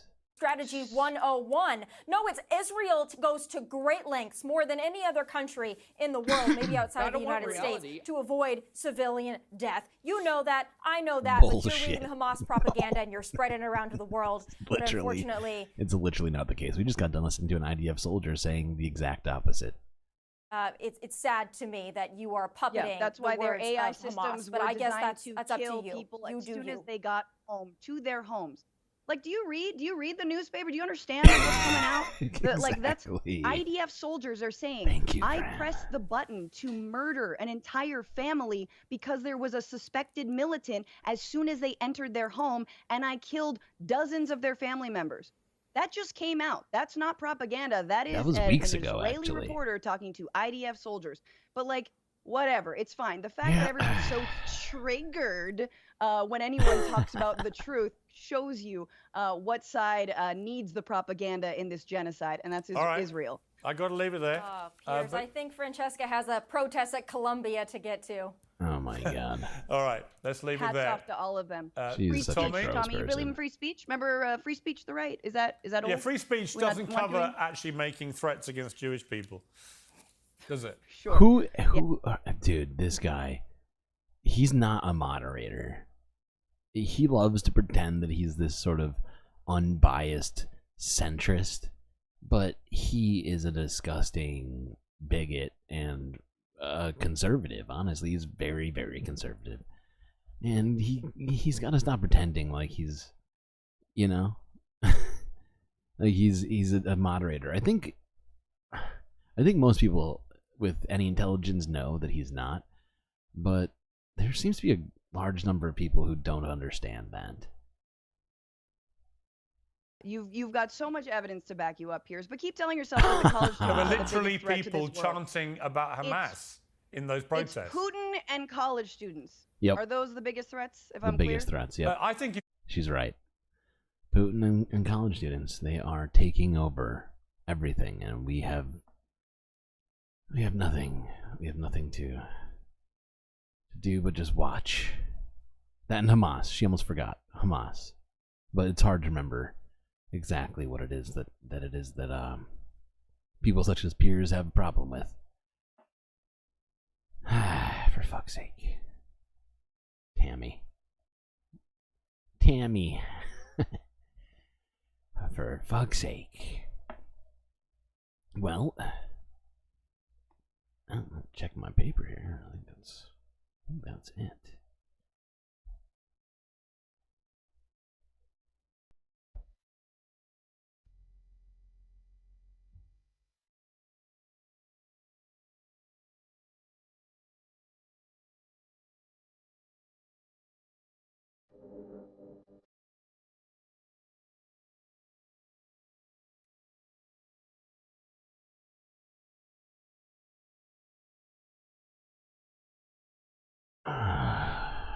Well, that was quite the night.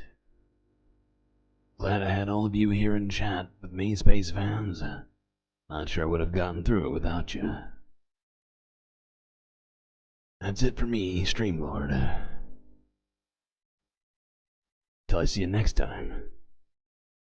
You stay classy, Galactic Stream Nation.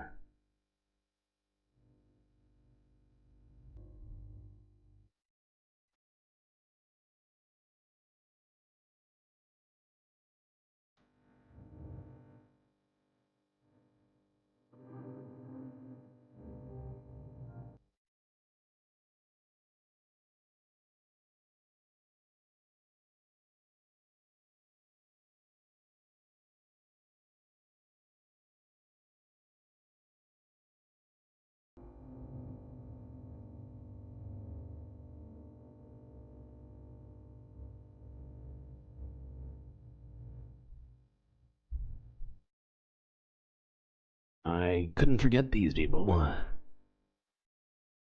Of course, these are your galactic producers. Gabby, Goth Dogs, Aaron W, Robot Cat, Pitchforks Dragon, The Anti-Corporatist, Vincent Morales, and Donald James X. These people made the right decision in life, and have decided to support what I do here at the Galactic News Network. For just a few dollars a month, you too could do the same.